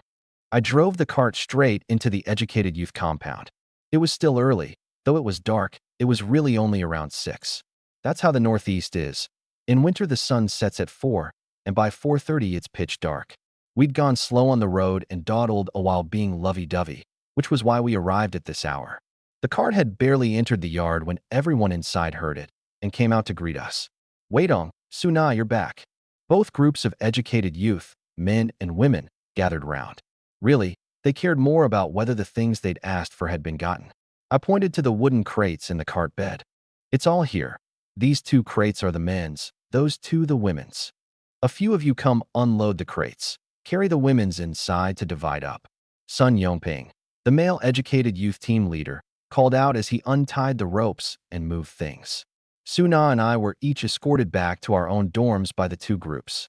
On the women's side, Suna divided things by the shopping list. On the men's side, I did it myself. Just about done, I realized I hadn't seen Yang I mean. Where's Yang I mean? Anyone seen him? You weren't here these past days. That kid got his marriage certificate. Must be at his wife's place right now. He didn't tell you? Sun Yongping said. It clicked. Before I left, I'd reminded him to hurry and get the certificate. With the certificate, whatever the 2 of them did, no one could gossip. And the baby in Zhang Hongmei's belly would have a proper explanation too. I hadn't expected the kid to move this fast. Looks like the whole village knew now. I know about that. Some of the things I bought were for his wedding. You really knew? Sun Yongping was surprised.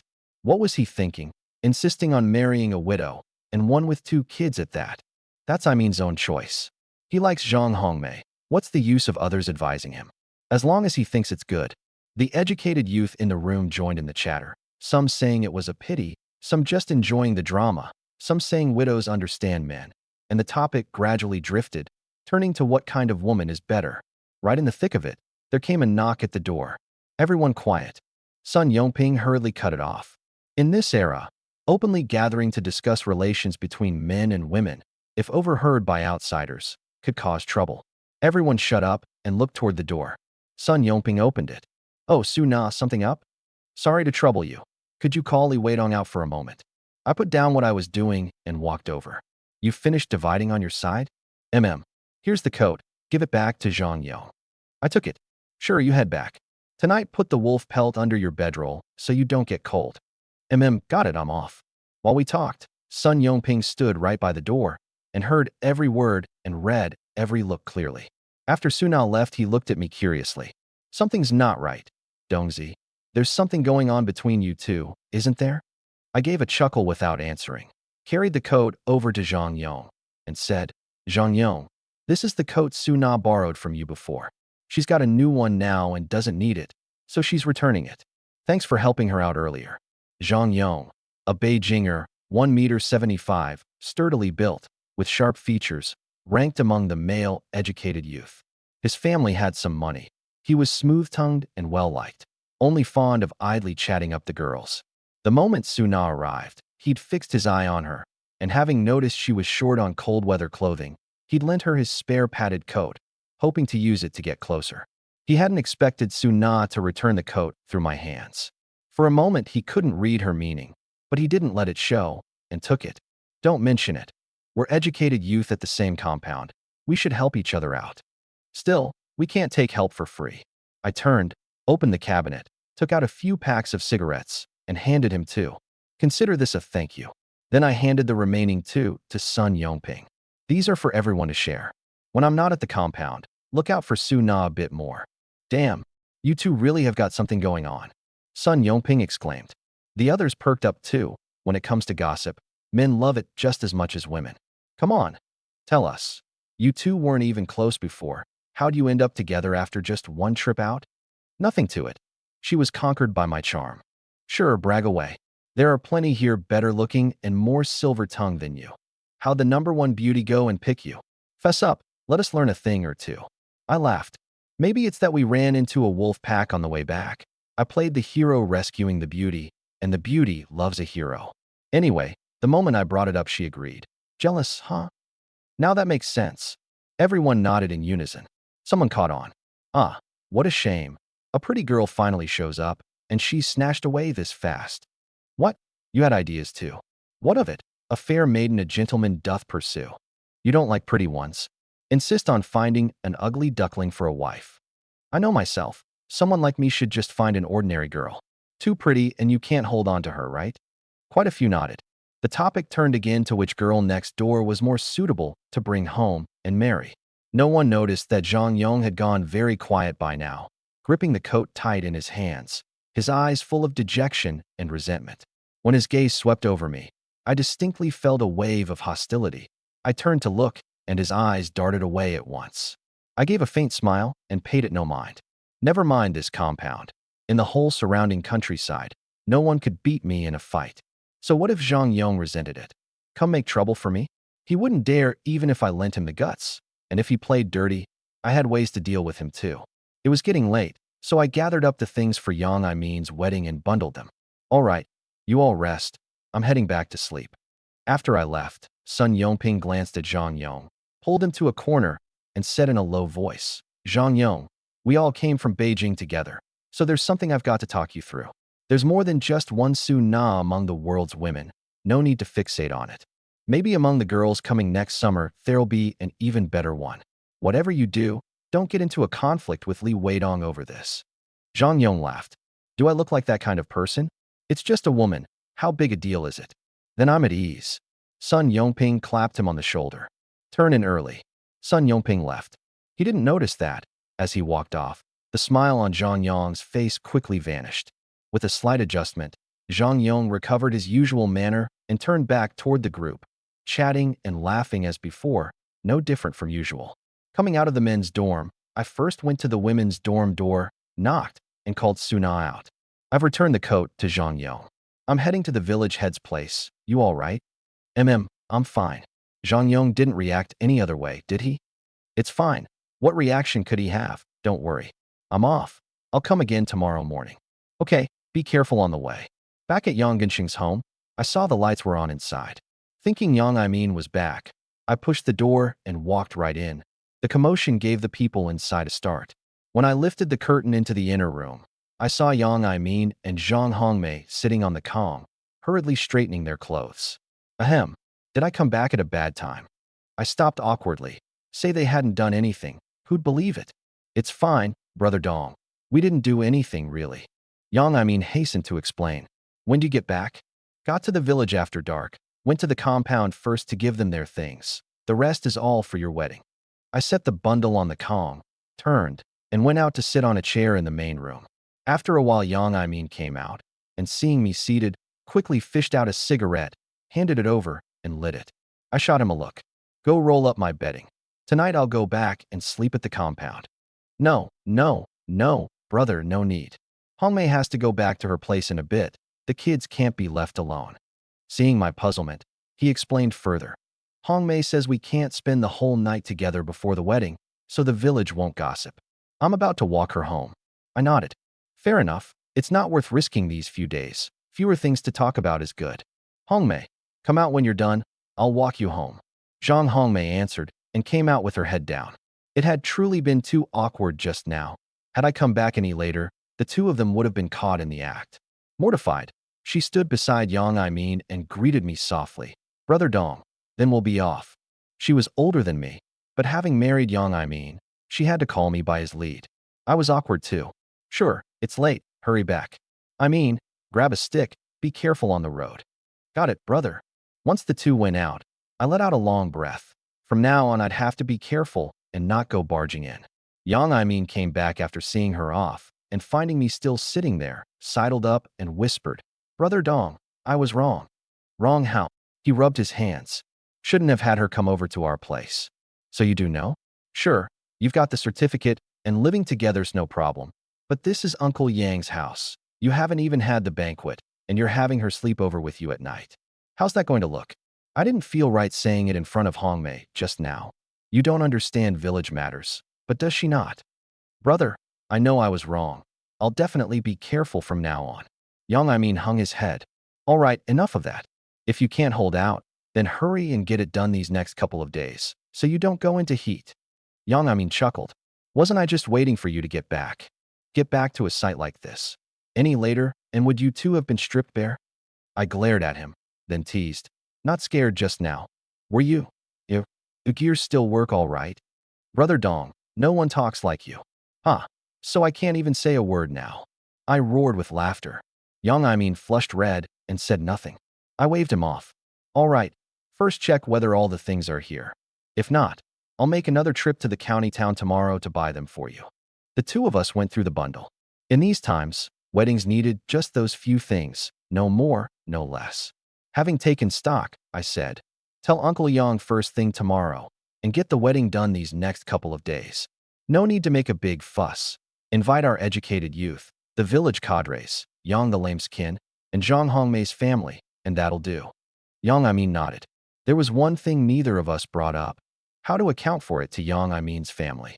His parents had entrusted me to look after him when they came, and I didn't know how to put this to them. If I told them, his mom and dad would surely object. But since Yang Aimin himself was willing, I couldn't stop him. Yang Aimin dared even less to tell his family. He knew that once he did, his parents might well come from 1,000 li away to meddle. But with Zhang Hongmei pregnant, if it got messed with and the matter blew open, he'd be in trouble. Better to marry first, then bring the wife and kids home to explain later. By then, however angry the old couple was, they could only accept it. The next day, I discussed it with Yang Genxing. For the wedding room, use the set of his house we were currently living in. Room enough for Zhang Hongmei to bring the kids over, and I'd move back to the compound. Come spring, the village would approve a house plot for Yang Aimin to build his own. The banquet would be set at the compound, with the melon seeds, peanuts, and candy we'd bought, the wild boar and roe deer meat bagged earlier, and the mountain delicacies gathered in autumn. Enough for 6 dishes, plus 1 big pot of stew, and the wedding was set. With Yang Aimin's business handled, I had to go attend Lin III's wedding too. We'd agreed on it before I came back, only the date wasn't set then. Now that a good date was chosen, Lin III had her Mangzi come notify me, telling me to bring Suna along. Going to Lin III's wedding was naturally not just to eat at the banquet. I had to go a day or two early to help. Lin III was set on winning face for Huang Guizhi, and this time invited quite a few people. Besides the folks he knew in the village, all his friends from other villages were invited too. Having handled Yang Aimin's wedding, the next day Su Na and I set off for Lin III's. Su Na came not only as my sweetheart, but also as Huang Guizhi's friend. Huang Guizhi had not a single relative from her own family here, and it'd be too lonely with no one to keep her company. This time there was no horse cart to use, so the two of us walked, dragging a small sledge loaded with wedding gifts for Lin III and Huang Guizhi. Ever since we'd made things official, these past few days had been all busy with Yang Aimin's affairs, and with so many people at the compound there'd been no chance to be alone. Once out of the village, with just the two of us on the road, we truly didn't know what to say and walked along in silence. "Are you tired?" I suddenly spoke up. "What?" Suna, lost in her own thoughts, hadn't caught it. I said, "Are you tired? If you are, sit on the sledge and I'll pull you." She shook her head with a sweet smile. "Not tired, let's walk a while." "Okay, tell me when you're tired." I seized the chance to reach over and take her hand. Even through the thick gloves, Suna's heart still gave a jolt, 2 clouds of red flitting across her face. She stole a glance at me, but didn't pull her hand back, letting me hold it. The snow crunched underfoot. In Suna's mind rose an image she'd once imagined. A blue sky with a few white clouds, and over the snow-white earth a man and a woman strolling a forest path, walking hand in hand toward the future. Wasn't that exactly the two of us right now? Perhaps, in some unseen way, she'd been arranged to come here, to have this encounter with me. Seeing her silent, I asked, "What are you thinking about?" "Nothing. I was thinking, maybe I really did come to the right place." "How so?" "Don't be fooled by how short a time I've been here. The people are all so good, and it's given me an ease I've never felt in all these years. That's all. What else? You didn't think of me at all?" He, I knew you'd ask that." Suna laughed freely. "My greatest luck was meeting you. The feeling of having someone protect me is truly wonderful. These past few days people at the compound have treated me much better." That was the truth. After we came back, once the compound folks knew we two had become a couple, their attitude toward her changed noticeably. Not that they'd been unkind before, just limited to ordinary friends.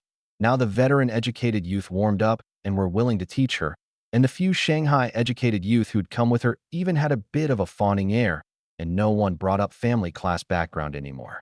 All of this I brought her, especially the female educated youth. They were naturally less able than the men to get close to me, and getting too close easily invited talk. These past 2 years it wasn't that no one had shown me interest. I turned them all down, and now that I was with Suna, it only proved I was a looks-obsessed man. The upshot was, they could get in good with me by befriending Suna. I also understood clearly that they befriended Suna because I could bring real benefits to the compound folks. Though these days stressed study and struggle, it was, after all, no longer the earliest years. At the start, everyone was full of fervor, unafraid of hardship and toil. But the first roll of drums rouses courage, the second lets it wane, the third exhausts it, is an ancient truth, and over 3+ years, the enthusiasm had dwindled considerably. City folk were more concentrated and more intense. In this place, the great northern wilderness, the fervor had all but been doused, leaving only hardship and toil. Filling the belly and improving life were the top priorities. As for visiting other compounds to network and study, forget it. The nearest construction core farm compound was 10 li even as the crow flies, 20 by the roundabout route, and they had official establishment status and looked down on us village station lot, and the fellow village station compounds were over 30 li off. The great northern wilderness of these times crawled with wild beasts, Wolves, black bears, wild boars could appear at any moment. So who'd risk their life to go networking? So the compounds here, aside from a few odd ones, mostly just put on a show during inspections and otherwise labored by routine. It was precisely because of this that someone like me, who could bring everyone real benefits, was highly valued at the compound, which was also why I didn't have to go fell timber, only hunted in the woods, and no matter how much I brought back, it all counted as full work points. I'm lucky, too, to find such a pretty girlfriend as you. At first, I thought I'd stay single until I went back to the city, I said with a smile. But the moment I said this, Suna's expression shifted slightly.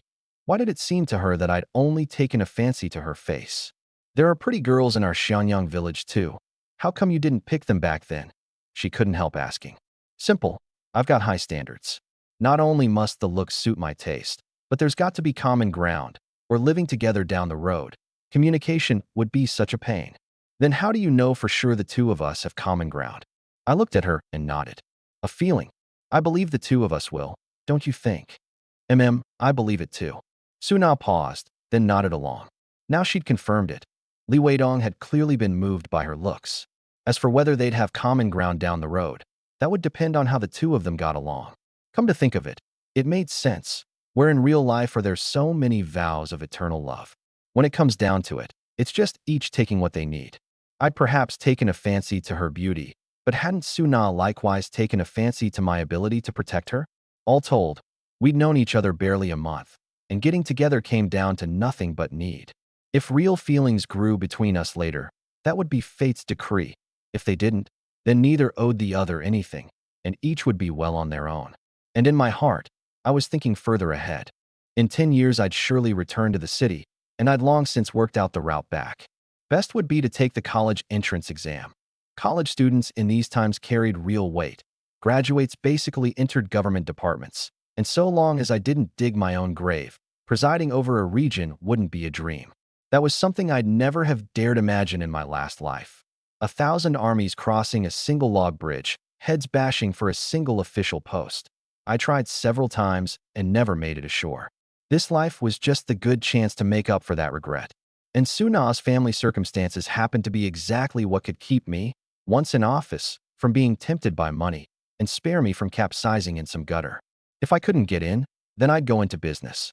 Standing on the era's updraft, with enough daring, even a pig could fly. Much less me, holding the trajectory of the coming decades in my hand. Without going against history's grand tide, building a business empire was no hard task, and Suna's family could lend a hand there too. All this I'd been calculating from the moment she arrived at the compound, not something I only thought up after we made things official.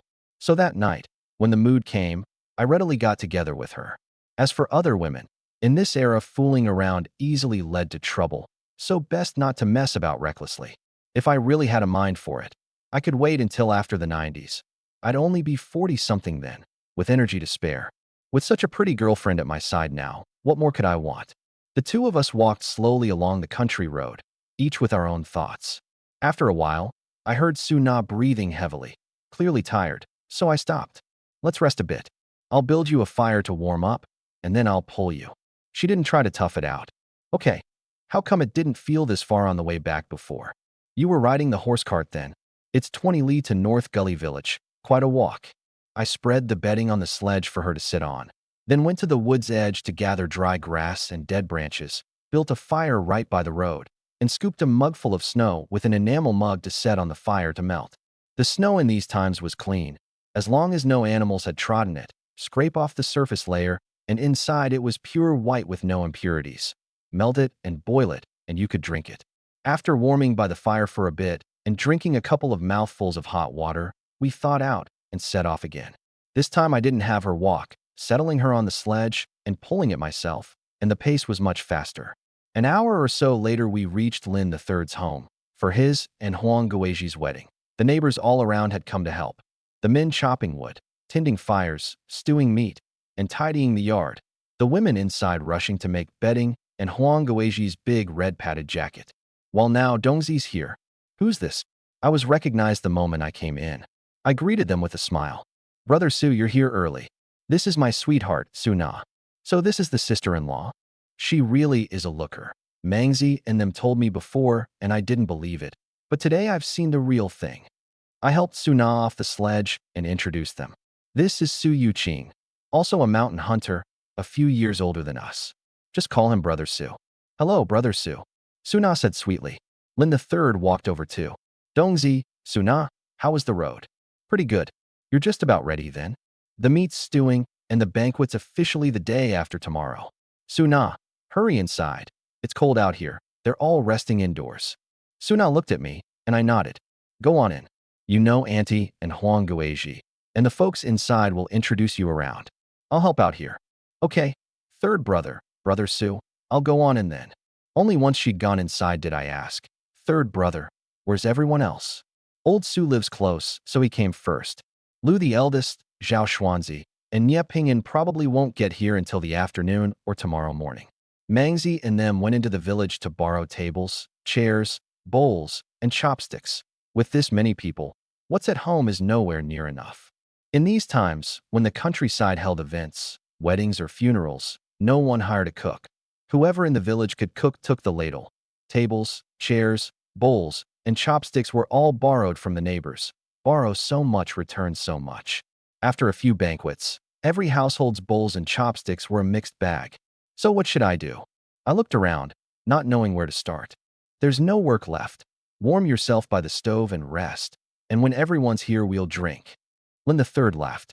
There really was no work. The neighbors, hearing Lin the third was getting married, had come early to help. First, out of the village's old tradition of helping one another with events, and second, because a wedding meant getting to eat something good. Lin the third had hunted well this winter, with plenty of meat stored at home, plus the wheat brought back from Shilin ground into 100-some gene of flour. The hand-pulled noodles, steamed buns, and pancakes smelled wonderful.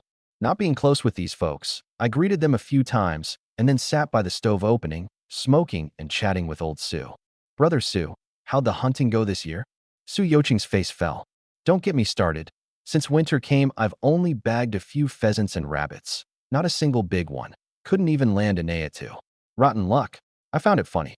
Catching Naitu is your specialty, though. That's just it. The other day I came across a pair, chased them for several li, and let them get clean away. Naitu is what northeastern hunters call it. It's actually a kind of marten, formerly the yellow-throated marten, also called the Usheri marten. It lives mainly in the northeast. Looks like a fox with shorter legs. Its fur gray-green or greenish-yellow, and the layer next to the skin especially dense. Prime material for making fur coats and hats. Not big. A male is 60 or 70 centimeters and 15 or 16 gene, the female smaller. Catch one and a good pelt sells for 40 or 50 yuan, a poor one 20 or 30. Su Yuqing had a knack for catching Naitu. Where others couldn't spot a trace, he could tell at a glance where they denayed. And every winter he'd bag a few and earn 100 or 200, enough to support his family. But this year, from the first snow in early October to now, over 2 months, he hadn't gotten a single one. Seeing him downcast, I comforted him. Don't be sorry. As it happens, with third brother's wedding we're all gathered. Once the wedding's over, let's go into the mountains together. Maybe we'll bag something big. That'd be great. I heard from third brother your compound's strong this year. Landed several wolves, a couple of big ones, and several boars too. I'm green with envy. Su Yuqing's eyes lit up at once. Sure, it's settled. Should we ask third brother to come too? Su Yuqing glanced at the busy Lin the third. Don't bother. Just married. Won't he be busy romping at night? Take a new wife, and one night's more tiring than digging a cellar. Could he still keep up on the trail? I roared with laughter. True enough.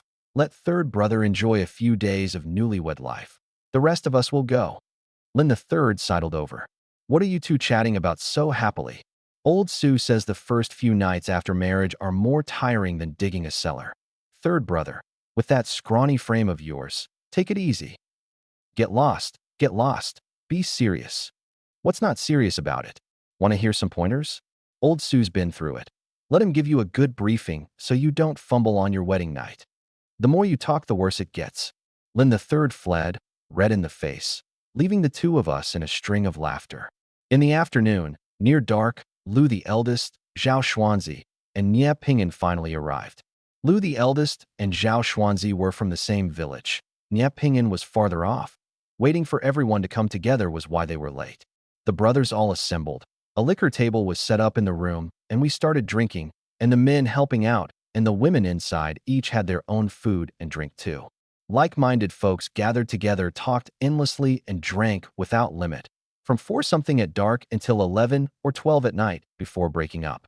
Su Yuqing, Nia Ping'an, and De Kingzi lay down around 10.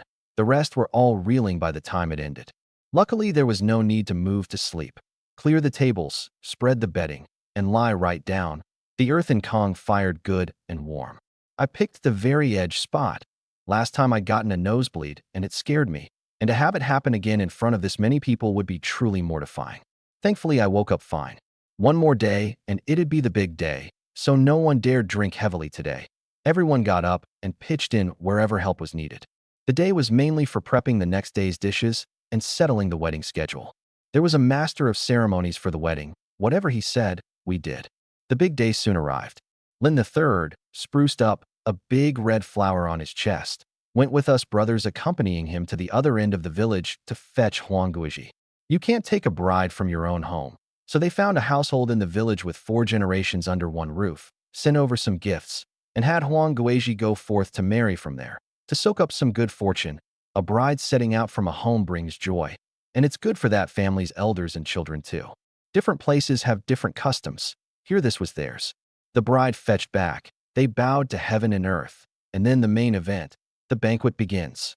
The few of us turned into plate carriers again, busy the whole day before we saw off the relatives, friends, and neighbors. Once the brothers had a free moment, we packed several bowls of leftovers and brought them back to the room to drink again. Lin III brought Huang Guizhi to toast a few rounds and then left. Having drunk our fill, someone piped up. No telling who. Say, you think third brother's gone to the bridal chamber yet? How about we go have a listen? The moment those words were out, everyone at the table approved.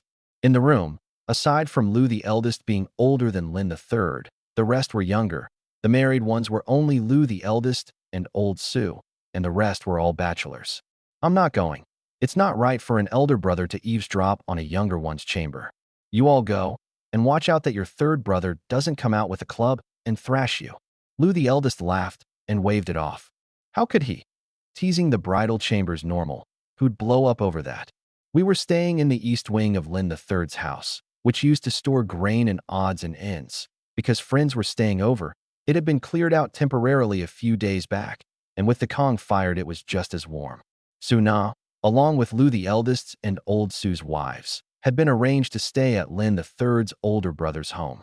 In the yard, the east room of the main house was the old Lin couple's, and the west room was the bridal chamber. Having settled it, we gently opened the door and peered into the yard. The east room's light was already out. The old couple had worn themselves ragged these past days, and there was also the intent of sparing the son and daughter-in-law any awkwardness. The west room was still lit. The brothers tiptoed and crouched down beneath the window, cocking our ears. Outside it was 10 or 20 below zero, but no one felt the cold. The zeal of curiosity and peeping had long overpowered the bitter chill. We heard Lin III's nervous yet earnest voice. Guizhi, I really never thought that in this life, Lin III could get himself a wife, and one so young and pretty as you. Sheer nonsense. How am I pretty? I'm terribly plain. Not at all. You're prettier than the wives of ever so many men in our village. In my heart, you're the prettiest, not a word of a lie. You just know how to sweet talk. How come I never noticed before you had such a slick tongue? Slick how? Before coming in, I wiped my mouth and brushed my teeth. Don't believe me? Take a sniff. Aya, you're awful. Now you've learned to cop a feel too. Lin III chuckled, kissing and hugging my own wife. How's that copping a feel? Come, let me give you a kiss. Then came a spell of smacking kissing sounds. Beneath the wall, Mangzi, De Kingzi, old Su, Nia Ping'an, and I clapped our hands over our mouths, holding back our laughter. The lamp, blow out the lamp, came Huang Guizhi's voice. No need, better with it on. Aya, this is so embarrassing. Hurry up, there's a deer, hurry. This couldn't be listened to any further. Old Su, having been through it, knew what was about to happen next and deliberately pinched his voice to mimic a woman's. You devil, hurry and blow out the lamp. I'm dying of embarrassment here. The sounds inside stopped short. The lamp went out with a snap, and Lin III cursed. Which little bastards eavesdropping at the wall? We roared with laughter. Ermangzi called out, "Third brother, best blow out the lamp after all. Spare sister-in-law the embarrassment." "Ermangzi, you rotten kid, your hide's itching." "Huh. Third brother, save your strength." The whole lot of us scrambled back to the east wing, laughing without end. In the bridal chamber, Huang Guizhi had burrowed into the quilt in mortified embarrassment, her face flushed crimson. Lin III lifted the quilt to look at her. "It's fine now, those kids ran off." "How humiliating. How am I ever going to face them from now on?" "It's fine, weddings are all like this. We'll definitely get our own back down the road. Those kids are mostly still unmarried." "Easy for you to say. You're not the one being humiliated." "Huh, it's fine. This time I'll blow out the lamp." Lin III puffed out the candle, felt his way back onto the Kong, slid under the covers, and drew her into his arms. Over in the east wing, having laughed our fill, the brothers sat back down at the liquor table. I spoke up, chatting with Brother Su today. He said the hunting's been poor these past 2 months. The two of us figured, while everyone's here, let's go into the mountains together tomorrow to take a look. Maybe we'll bag something good. Su Yuqing chimed in. "That's right. My luck's been rotten these 2 months. Only got a few pheasants and 3 rabbits." "Eldest, how about you?" Lu the eldest took a sip of liquor. "SOSO, bagged a roe deer in October, a half-grown boar this month, plus 4 or 5 pheasants." And Xuanzi, "About the same as Big Brother. 2 roe deer, snared 2 rabbits." Before anyone could ask, Nyepingen spoke. "Middling, just 1 boar, and a snared roe deer got gutted by wolves. Salvaged only a dozen some gene of meat." Ermangzi curled his lip. "You lot really are hopeless. Know what the 4 of us bagged." "What did you bag?" All eyes turned to him. "De Kingsley, tell the brothers." Ermangzi struck a pose. De Kingsley counted on his fingers, adding the 2 wolves bagged by Lin III and me, a total of 6 wolves, 1 bear, 2 wild boars, plus a whole pile of pheasants and rabbits. Everyone was stunned. "In how many days? You bagged all that?" "Huh, that's right. If we could have carried more meat, we'd have bagged even more." Lu the eldest looked at me. "Dongzi, really that much?" I nodded. "Wolf trouble over at Shalin. We asked third brother for help. Went and cornered 4 of the mangy things, and then a pine nut gatherer pointed us to a spot with game, which is how we got that much." Several pairs of eyes lit up. "What spot?" I thought of running into the wolves on the road. "A mountain gully. Hardly anyone's been there. As it happens, we can go together tomorrow." Also, a couple of days back when I went from here to Shangyang village, I ran into a wolf pack on the road. Should have wounded one. So on the way we can look for it too. That happened. Yeah, nearly got me surrounded. Su Yuqing gave a long sigh to the heavens. "Is there any justice? The villages aren't far apart. How come I run into nothing, while you lot keep coming across good stuff every few days?" I clapped his shoulder. "Come on, Brother Su, with that beat-up old muzzleloader of yours. If you really ran into that pack of mangy wolves, would you be handling them, or would they be handling you?" Even my double barrel nearly got outfoxed by them. Su Yuqing chuckled. Truth told, if he really ran into wolves, 1 or 2 he wasn't afraid of, but any more, and he was out of his depth. His hunting skills were the weakest among the brothers. Wolves, boars, black bears were beyond him. His specialties were setting snares and catching Naitu. "With this many people this time, we've got to bag something big, or it won't cover the costs." I nodded. "For sure. Tomorrow we'll first go check on that wolf pack, and if we can't corner them, head straight for that gully at Shalin." Ermangzi picked up. "Big brother, there's tons of stuff in that gully. That place is trampled to bits." "All right, it's settled." Lu the eldest made the call.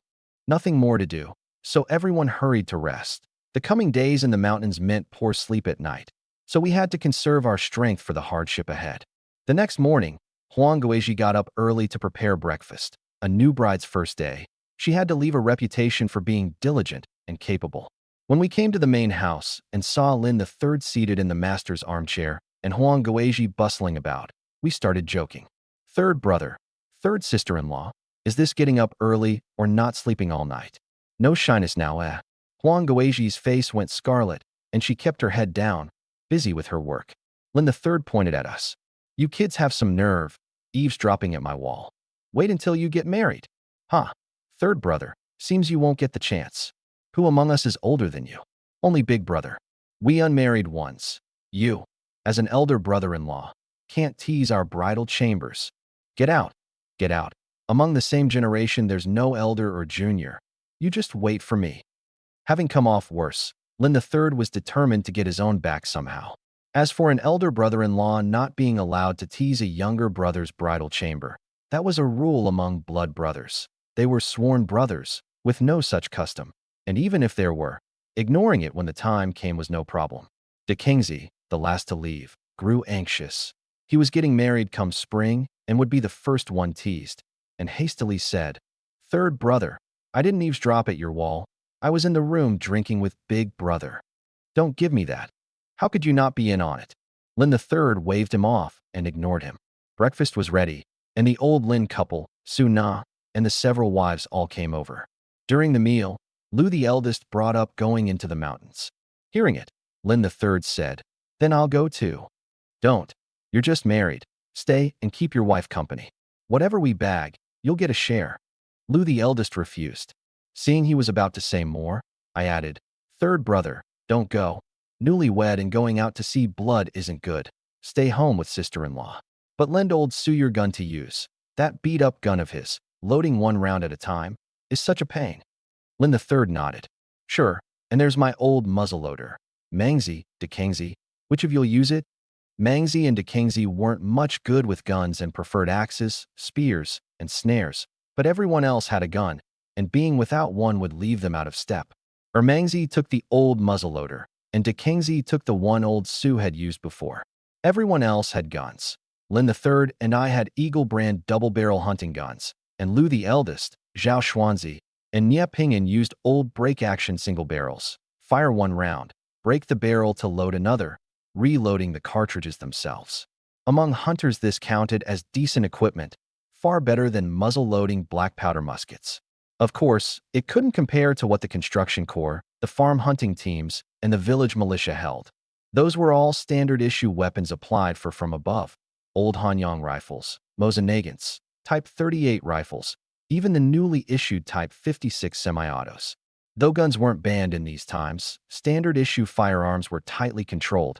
Everything issued had to be on file, and if one was lost or damaged, the cadre in charge was held responsible, so envying them was useless. The best we could get was double barrels like Lin III's and mine, plenty for hunting. After the meal, we tidied up quickly and prepared water and dry rations. I, old Su, and Lu the eldest also settled our respective sweethearts and wives, telling them to wait at Lin III's for our return. 7 men, 7 guns, and carrying no small number of traps and snares, we set off in a grand procession. A hunting party of this size could walk clean through the woods. No animal would dare cross us, not even the ones with the character for king on their brows. Half an hour out of the village, we reached the spot where Su Na and I had been chased by the wolves. "Big brother, look, this is where I fired." The wolf ran off in that direction. Lu the eldest went down into the gully to look at the tracks. Luckily, it hadn't snowed these past days, and no one had been in the woods, so the marks the fleeing wolf left were still there. Going in a couple of steps, he crouched and scraped at the snow, then came back and said, "It's wounded all right. There are blood spots on the ground, still visible where they were covered over. Come on, let's follow the trail. Maybe it died somewhere long ago." The group left the road and turned into the woods, following the marks for 300 or 400 meters without seeing a wolf carcass. Lu the eldest stopped and looked up to survey all around. "Big brother, what are you looking at?" Mangzi sidled up. Lu the eldest raised a hand and pointed into the distance. "Look at those crows. Aren't they circling round and round?" I followed his finger. Several crows were indeed wheeling in the sky. "Something over there?" "Most likely. Come on, let's go have a look. Maybe that wolf died right there." The distance looked close. Following the direction of the circling crows for over a li, we reached a marshy tussock gully, wild grass and shrubs thick enough that you couldn't see through. Mangzi and De Kingsley hacked a path with wood-cutting knives, and we followed close behind. Drawing near, a whole flock of crows burst skyward with a whoosh. On the ground lay a wolf, long since eaten down to almost nothing, its very hide in tatters. Well, a wasted trip. Mangzi bent down and poked at the remnant bones with his knife. "After all these days, it's normal there's nothing left." Lu the eldest looked at me. "Dongzi, this should be the one you wounded." I nodded. "By the distance, it's the one. It died here, so the other wolves probably moved on too." Wolves are ferocious and cunning, yet also cautious and timid. When a strong wolf is killed in the counterattack of a hunt, its companions decide the place is unsafe and mostly go find somewhere else. As for wolves, taking revenge, that's mostly artistic embellishment. If they really hold a grudge, it's usually because people have captured or killed their cubs or mate, and then they'll track by scent. When it comes down to it, the most vengeful creature under heaven is man. Let one person be hurt by a wild beast, and the animals of the whole forest can forget about peace. What beast is dumb enough to go seek revenge on humans of its own accord? That's a wish to die. All right, let's go, straight for Shilin. There really was nothing worth having, so we turned and left. Behind us, the crows settled back down.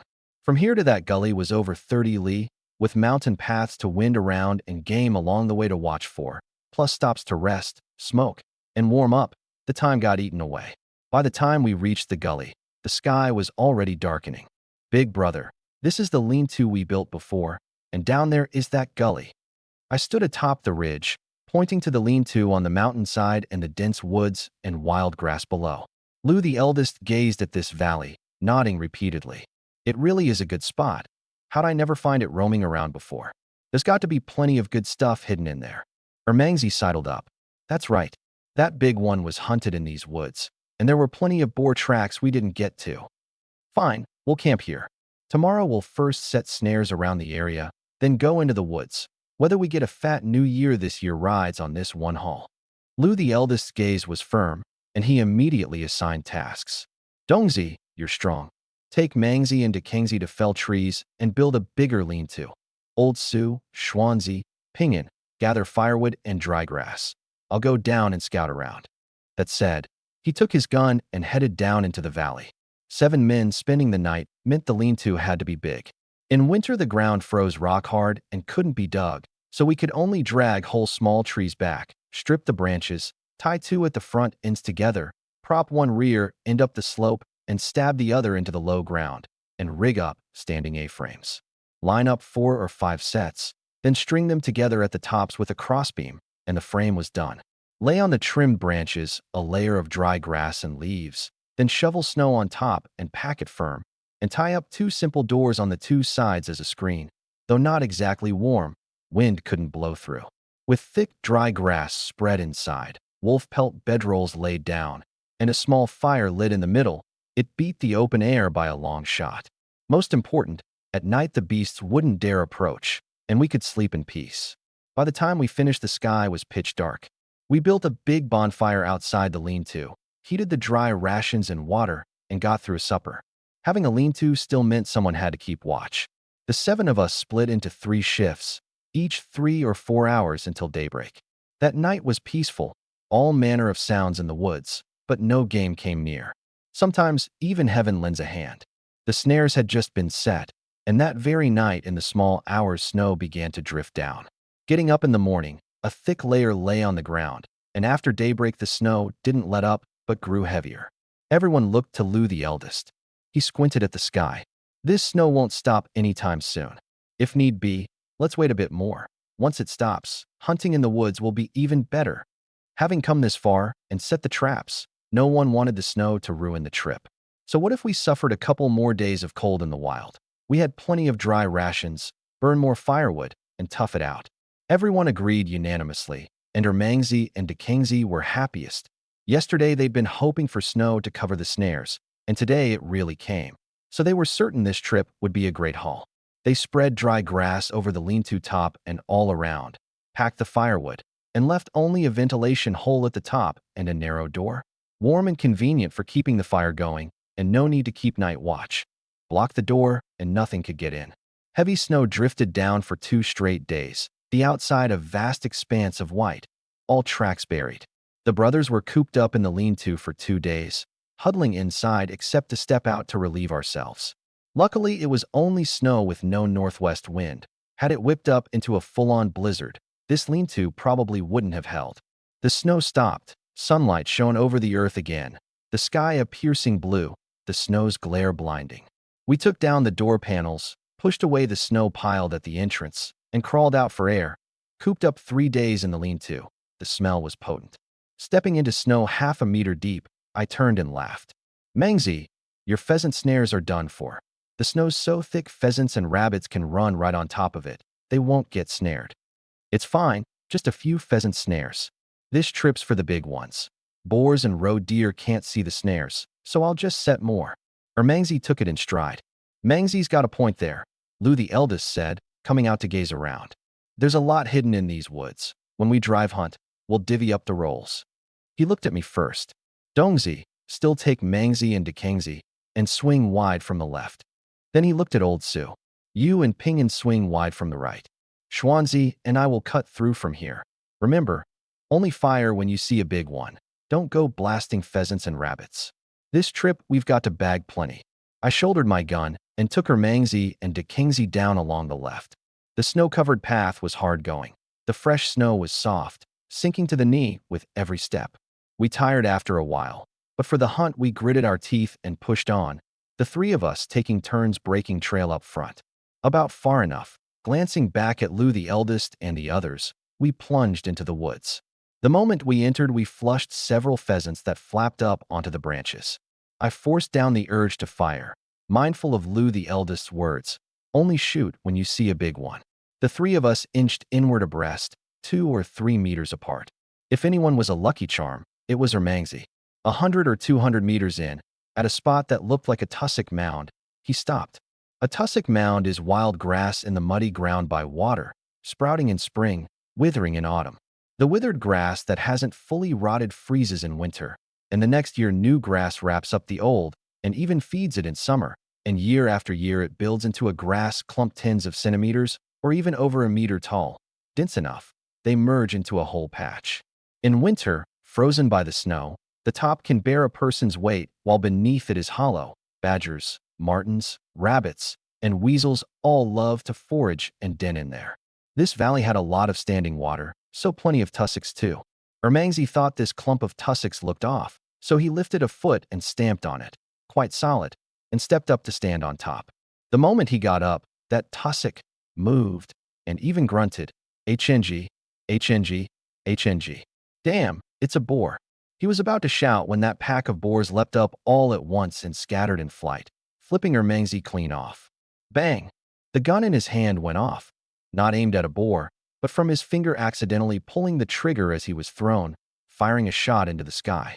Oh damn Dongzi, it's boars. The gunshot startled me, and I turned to see Mangzi flipped onto the ground, a pack of boars scattering wildly.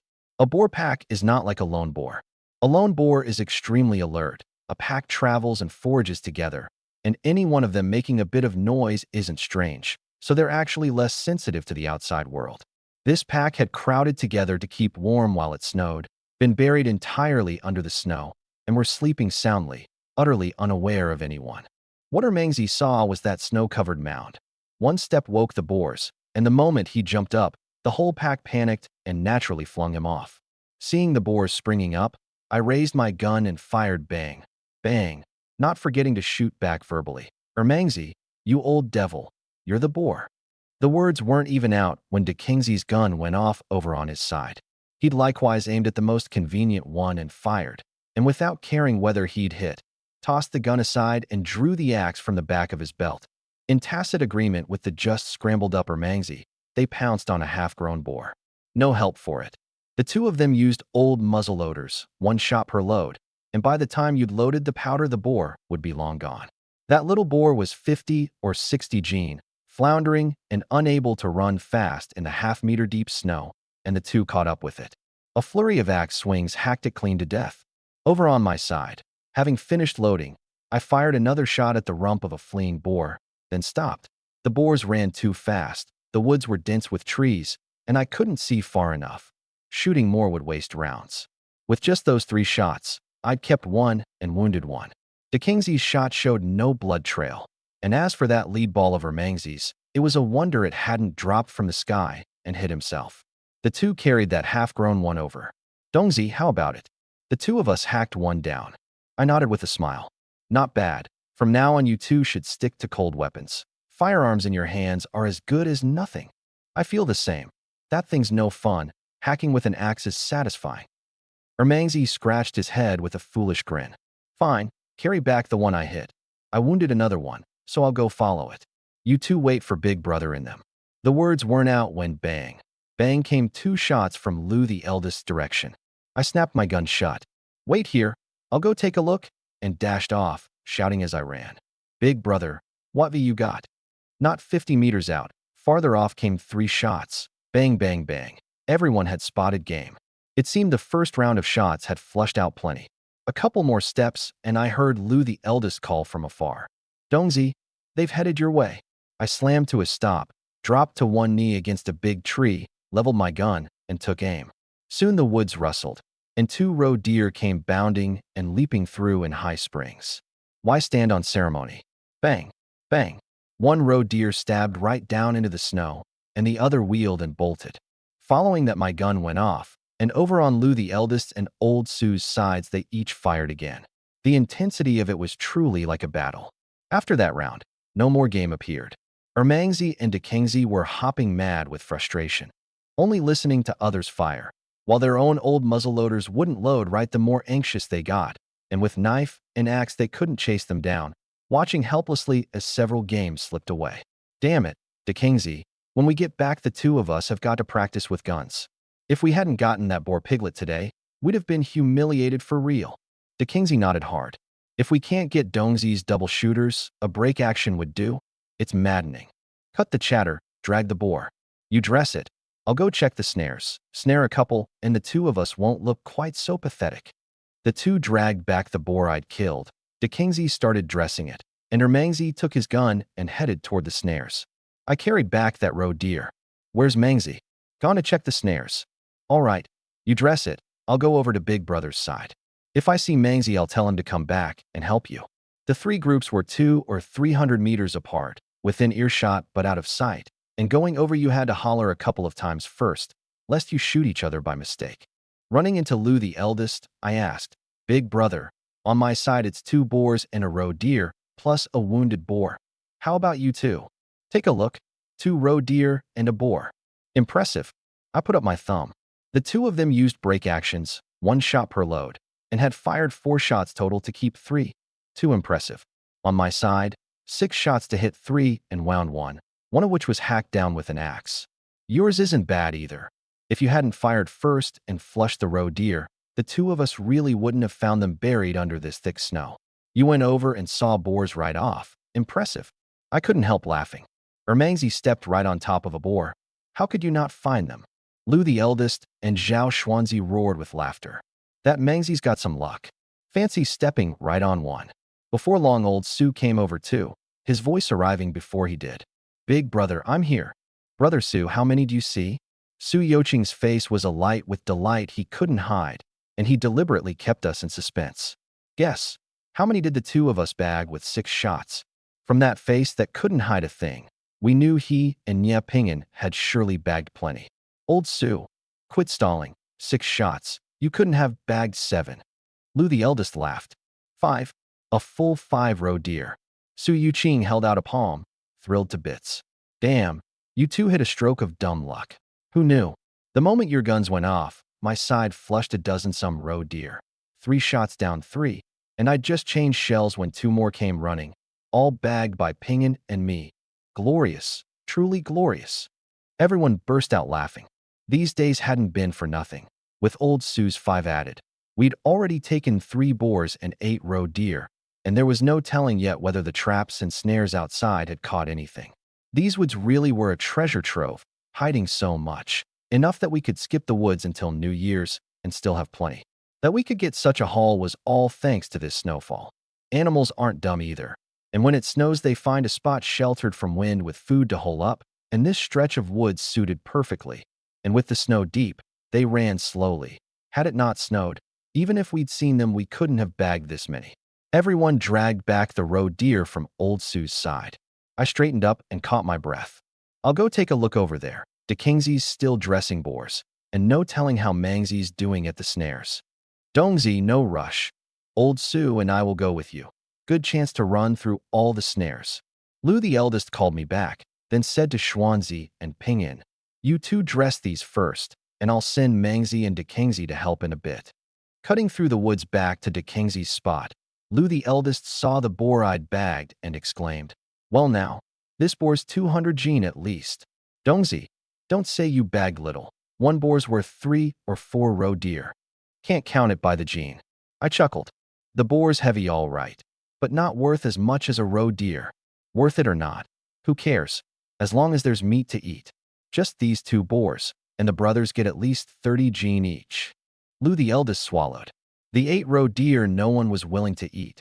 Those were for selling for cash. Roe deer aren't big, straw yellow, with slender necks, big eyes, and big ears, 60 or 70 gene. The males have antlers, the females don't, and they've a tuft of white fur on the rump, leaving pursuers a little white heart shape as they flee. Roe meat is edible, and roe hide makes extremely warm boots, hats, and coats. Hide and meat together, one sells for over 20 yuan, and the hide alone for 6 or 7. 8 of them, at least 160, and meeting a good buyer, over 200 was no problem.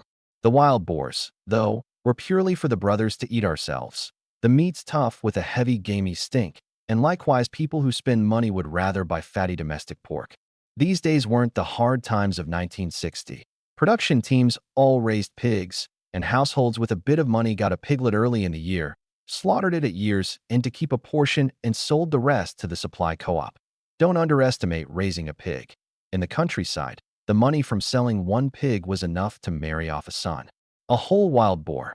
Only the hide sells, for 3 or 4 yuan, mostly used for leather shoes and bags on the market. But for hunters, so what if the meat's a bit worse? Meat's always better than none, and a round costs just a few mao. Eating it was no heartache. Mangzi's not back yet. I asked de Kingzi, who was working hard. No, probably still roaming around. I thought I heard him shout a couple of times just now. Maybe he spotted something. Then why didn't you go check? It's fine.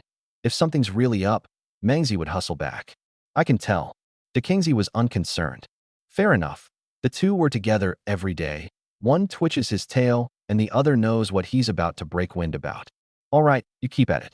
I'll go run the snares with Big Brother in them. If I see Mangzi, I'll tell him to come back and help you. The 3 of us took our guns and headed toward the snares. The first few had nothing. The snares flipped and gone, a long trail of footprints left in the snow. Clearly, Mangzi had seen no game and gone off down the line himself. Follow it up. When we find Mangzi, tell him to come back. The snares were all set around the edge of the woods, winding far. Following the footprints for 400 or 500 meters, we saw our Mangzi sitting under a big tree. Mangzi, you all right? He waved. Fine, just tired, resting a bit.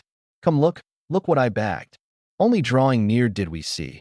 He was sitting on a boar, no small one, 150 or 60 at least.